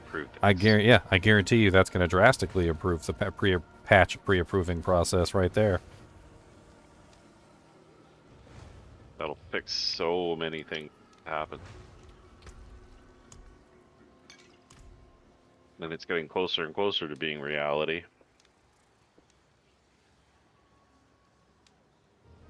Microsoft has not already bought Blizzard, no. It was a deal that was going to go through, and then there was a timetable for the deal to go through, and then the UK, the FTC, and several other organizations raised concerns that it could apparently be a monopoly and basically antitrust or what's the term? There's a couple different wordings for it.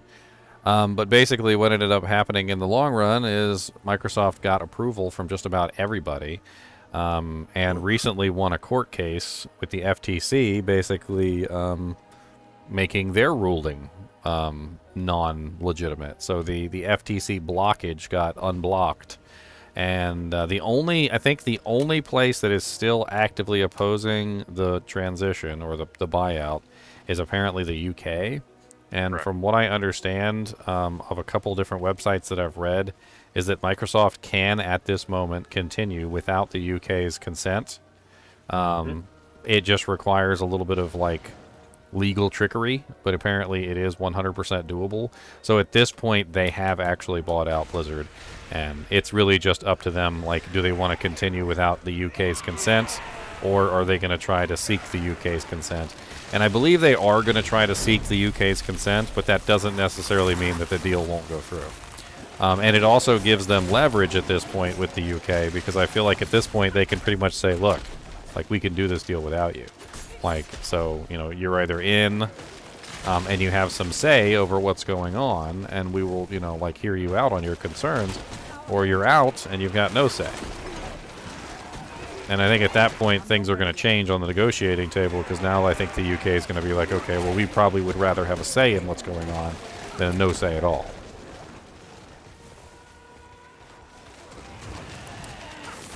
I wager it's probably going to change pretty dramatically, with the UK deal the next time they show up. It's a matter of time now. I mean, I don't know if I'm really for or against it. I do know that the frickin' Blizzard and Activision have been just, absolutely terrible over this period of time. A lot of people have boycotted playing Diablo 2 Resurrected and boycotted playing Diablo 4 because of the goings-on within the company. And I've remained mostly quiet about the entire thing because, quite honestly, I like Diablo 2 Resurrected a lot more than I like Blizzard. I like Blizzard North a lot more than I like Blizzard 2. And I honestly feel like playing Diablo 2 Resurrected is a very good way to honor a company that no longer exists, which is Blizzard North. Blizzard North no longer exists. And secretly, I've also kind of hoped that Blizzard would get bought out by Microsoft so that a lot of this stuff gets fixed. Although I do think there are a lot of negative aspects to Blizzard being bought out by Microsoft, I also know for a fact that I don't think Microsoft's going to put up with any of them shenanigans. Not a dang one of them. They're too big of a company to have bad eggs like that within itself. They're probably going to end up cleaning house once they take over. That's what I would imagine anyway. Probably firing and hiring and getting rid of just about everybody. And I don't know if that's really a good thing, but the people that need to go probably should have gone a long time ago. So hopefully they're all out the door. Be a lot of redundancy that they need to deal with if they go over. The general idea is that if the UK doesn't authorize the transaction vector fox, then yes, they'll pull out of the UK market. So it's a little bit of a tricky maneuver, but since the UK is the only company that's blocking the transaction, if they go through with the transaction anyway, they would just pull out of the UK market and still service the whole rest of the world, just not the UK.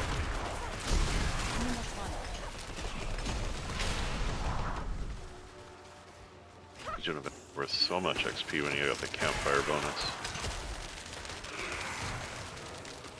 Honestly, yeah, I think they would be willing to risk it, and I think the UK would be fools to let them go because it's a huge amount of profit for them as well. So they would be missing out on sales of, like, the tax on sales for millions of games. Microsoft at this point, once they consume Blizzard Activision, is going to own, like, a very large margin of the video games, like, in the world. And if UK doesn't approve the transaction and they end up pulling out of the UK, it is going to literally remove access to thousands of video games from that world, that ecosystem, and also all the taxes and sales that go along with it. So like if you go on like to go buy a game, they wouldn't have it listed anywhere? I would assume that basically any game that was owned by Blizzard, Activision, or Microsoft would be just no longer in the UK for sale. Look at that field of obelisks there. And that is a lot of games. Yeah, that's a pretty good chunk. I mean, even if you just list off the Blizzard games, I mean, that's literally Diablo 1, 2, 3, and 4. That's like World of Warcraft. That's literally all of the subsequent like StarCraft games. Blizzard, Microsoft owns Minecraft now, like all the Halo games, obviously. The Call of Duties are in there as well, and that's big sales as well. Like, there's tons of stuff that would just be missing at that point.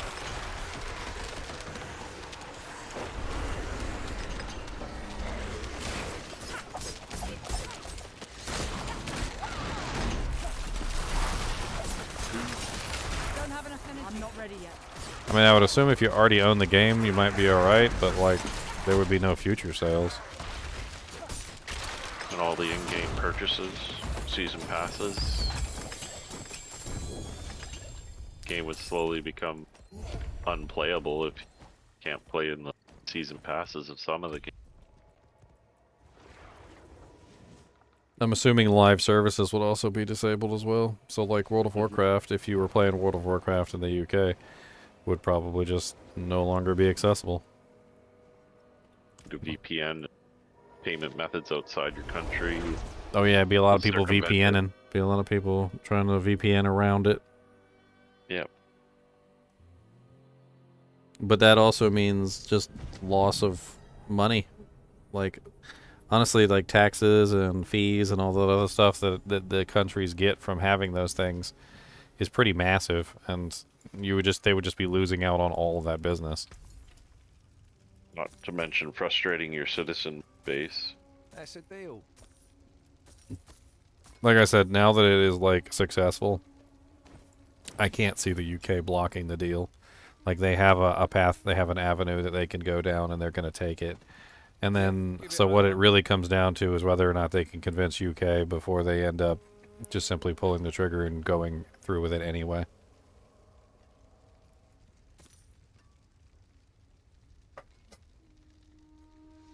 I don't think that Microsoft would pull Call of Duty out of the PlayStation. That's too much money to walk away from. So it's actually the opposite. So a lot of people don't understand what Microsoft's motivations are, and Microsoft's motivations are pretty clear to me at this point. Like, it's, if you've actually been following what they're doing, you should understand exactly what it is that they're trying to achieve. They have their Game Pass, and they want to push their Game Pass. And I'm going to be perfectly honest, the Game Pass is actually really good. Totally not getting paid by Microsoft or anything to say this. The Game Pass is actually a really good deal. You get access to tons of games, and it doesn't really cost very much money. And overall, you get to try out literally hundreds of games on that thing. Figure out which ones you like. Download the ones you do like. They give you a discount on purchasing it if you want to. A lot of the times you can literally beat it and then not even buy the game. Just beat it and just move on. Like, the Game Pass is amazing. And what their goal is their goal is to get that Game Pass on as many devices as they can. My thinking on this is that eventually Microsoft's goal is to have Game Pass on your Xbox, on your Sony console, on your Nintendo Switch, on your computer, like on any device that they can have the Xbox Game Pass on, they're going to have it.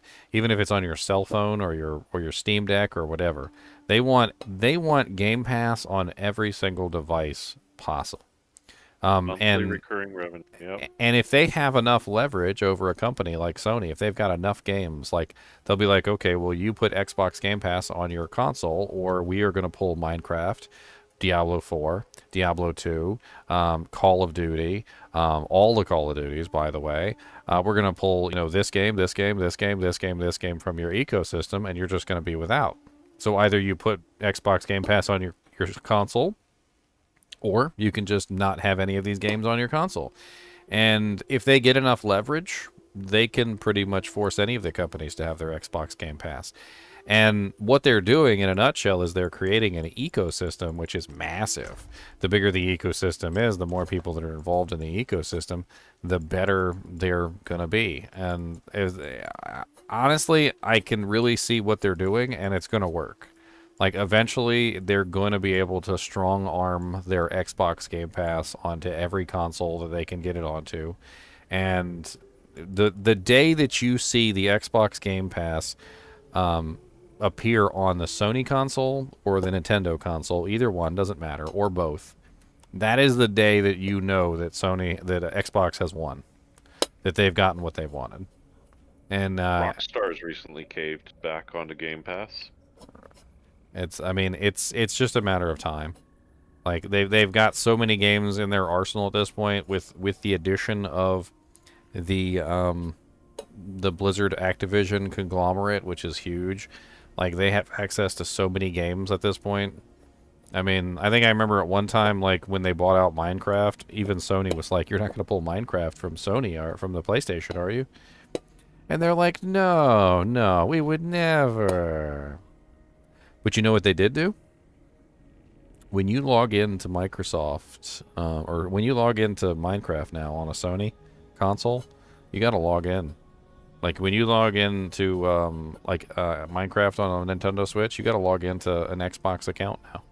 You got to log into a Microsoft account, huh? You got to log into a Microsoft account on a Nintendo Switch. You got to log into a Microsoft account on your Sony console. Like, they have it. They're already eking their way in. They're already squeezing their foot in the door. They've already got it done.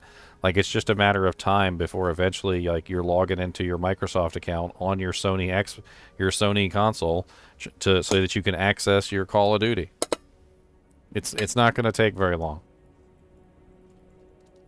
I give it, after this deal goes through, I give it 5 years. In 5 years, you'll probably see Microsoft completely change the way that things work. Like, with this deal, they're going to be able to strong-arm more and more power into stuff like this. And they have no intention of snuffing out the Xbox, the Sony consoles. They got no intention of snuffing out the Nintendo Switch. They got no intention of doing any of that stuff. It's the exact opposite. People always think that they're going to be like competition, and they're going to like kill the PlayStation. They don't want to kill the PlayStation. They want the PlayStation to be just as popular as it always is, and they want to use the PlayStation to spread their Xbox Game Pass.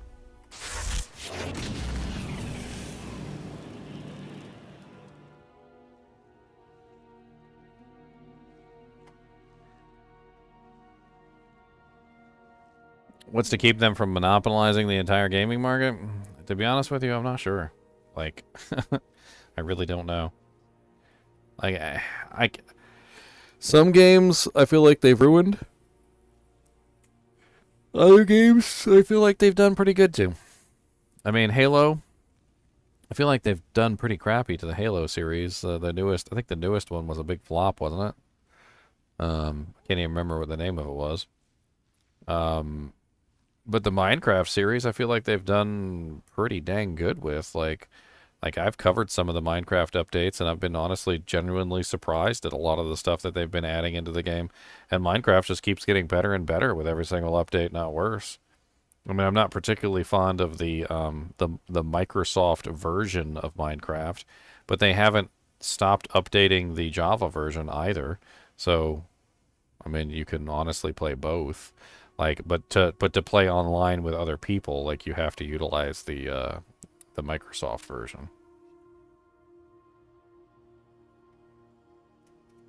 The industry's already getting amalgamated quite strongly already. There's what, 3 or 4 major players that own a bunch of the studios.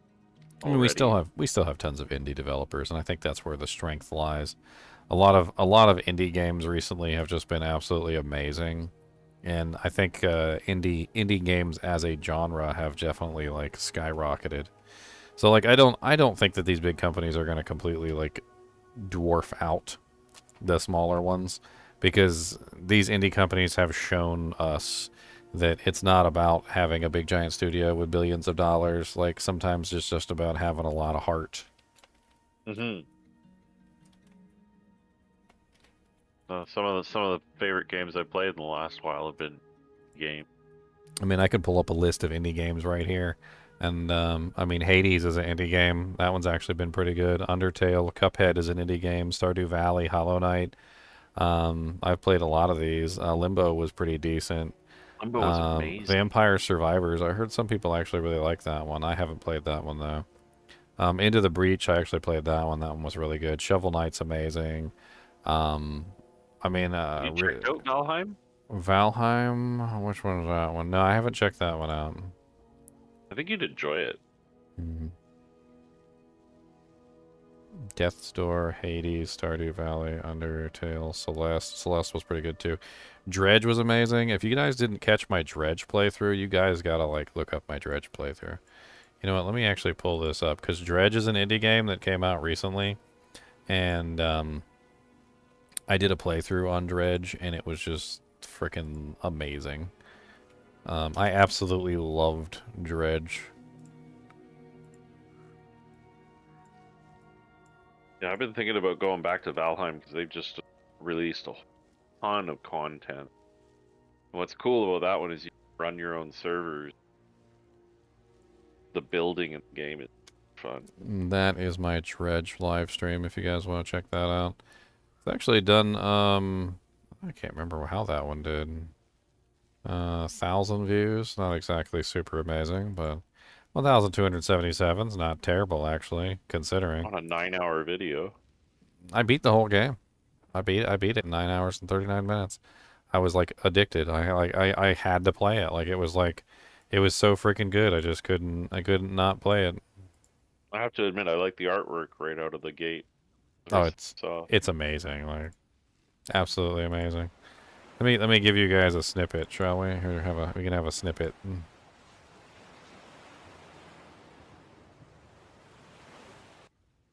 The dramatic first impression. I see you've already introduced yourself to the jagged rocks along the bay. Did you not see the lighthouse? It was shining right at you. Ah, well. I'm glad to see our new fishermen upright and breathing.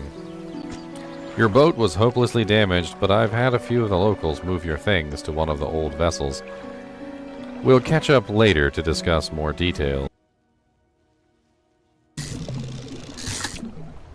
It's got inventory tension. Even the inventory system in this game is better than the inventory system in the other game. Yep, doomed. What's up, Sylvain Bouchard? Doomed. Doomed. Nice boat.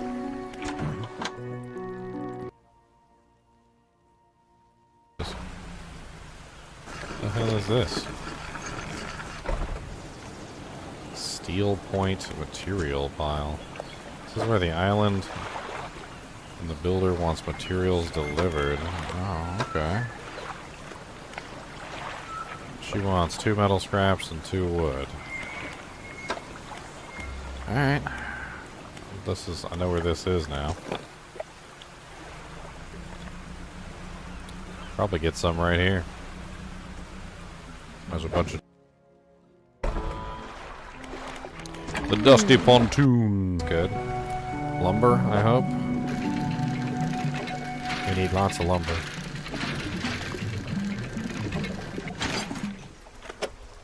Yeah. I mean, if you really want to watch this, like, I'm not gonna spoil it for you because if I keep flipping through, it's just gonna spoil stuff. But it was a really great game, absolutely amazing. In fact, you didn't even have to watch me play it. No, don't even watch me play it. Like, if you don't want to watch me play it, you don't have to go play it yourself. It was really fun. Even my girlfriend got addicted to it for a while. I don't know. I think I'm gonna hop off. It's like 4 a.m. here, and maybe I'll edit up this video. Spend like a little while trying to edit out some of the cuss words. See if I can do that. I'll see you later, Wolfie. Yeah, you have a good evening. And thank you for the donation again, man. I appreciate it. No problem. And as to you guys, go to sleep. What's wrong with you guys? Go to bed. What are you still doing awake? Go to bed. You guys are just, you know, just lay your little eyes down. You know, just go.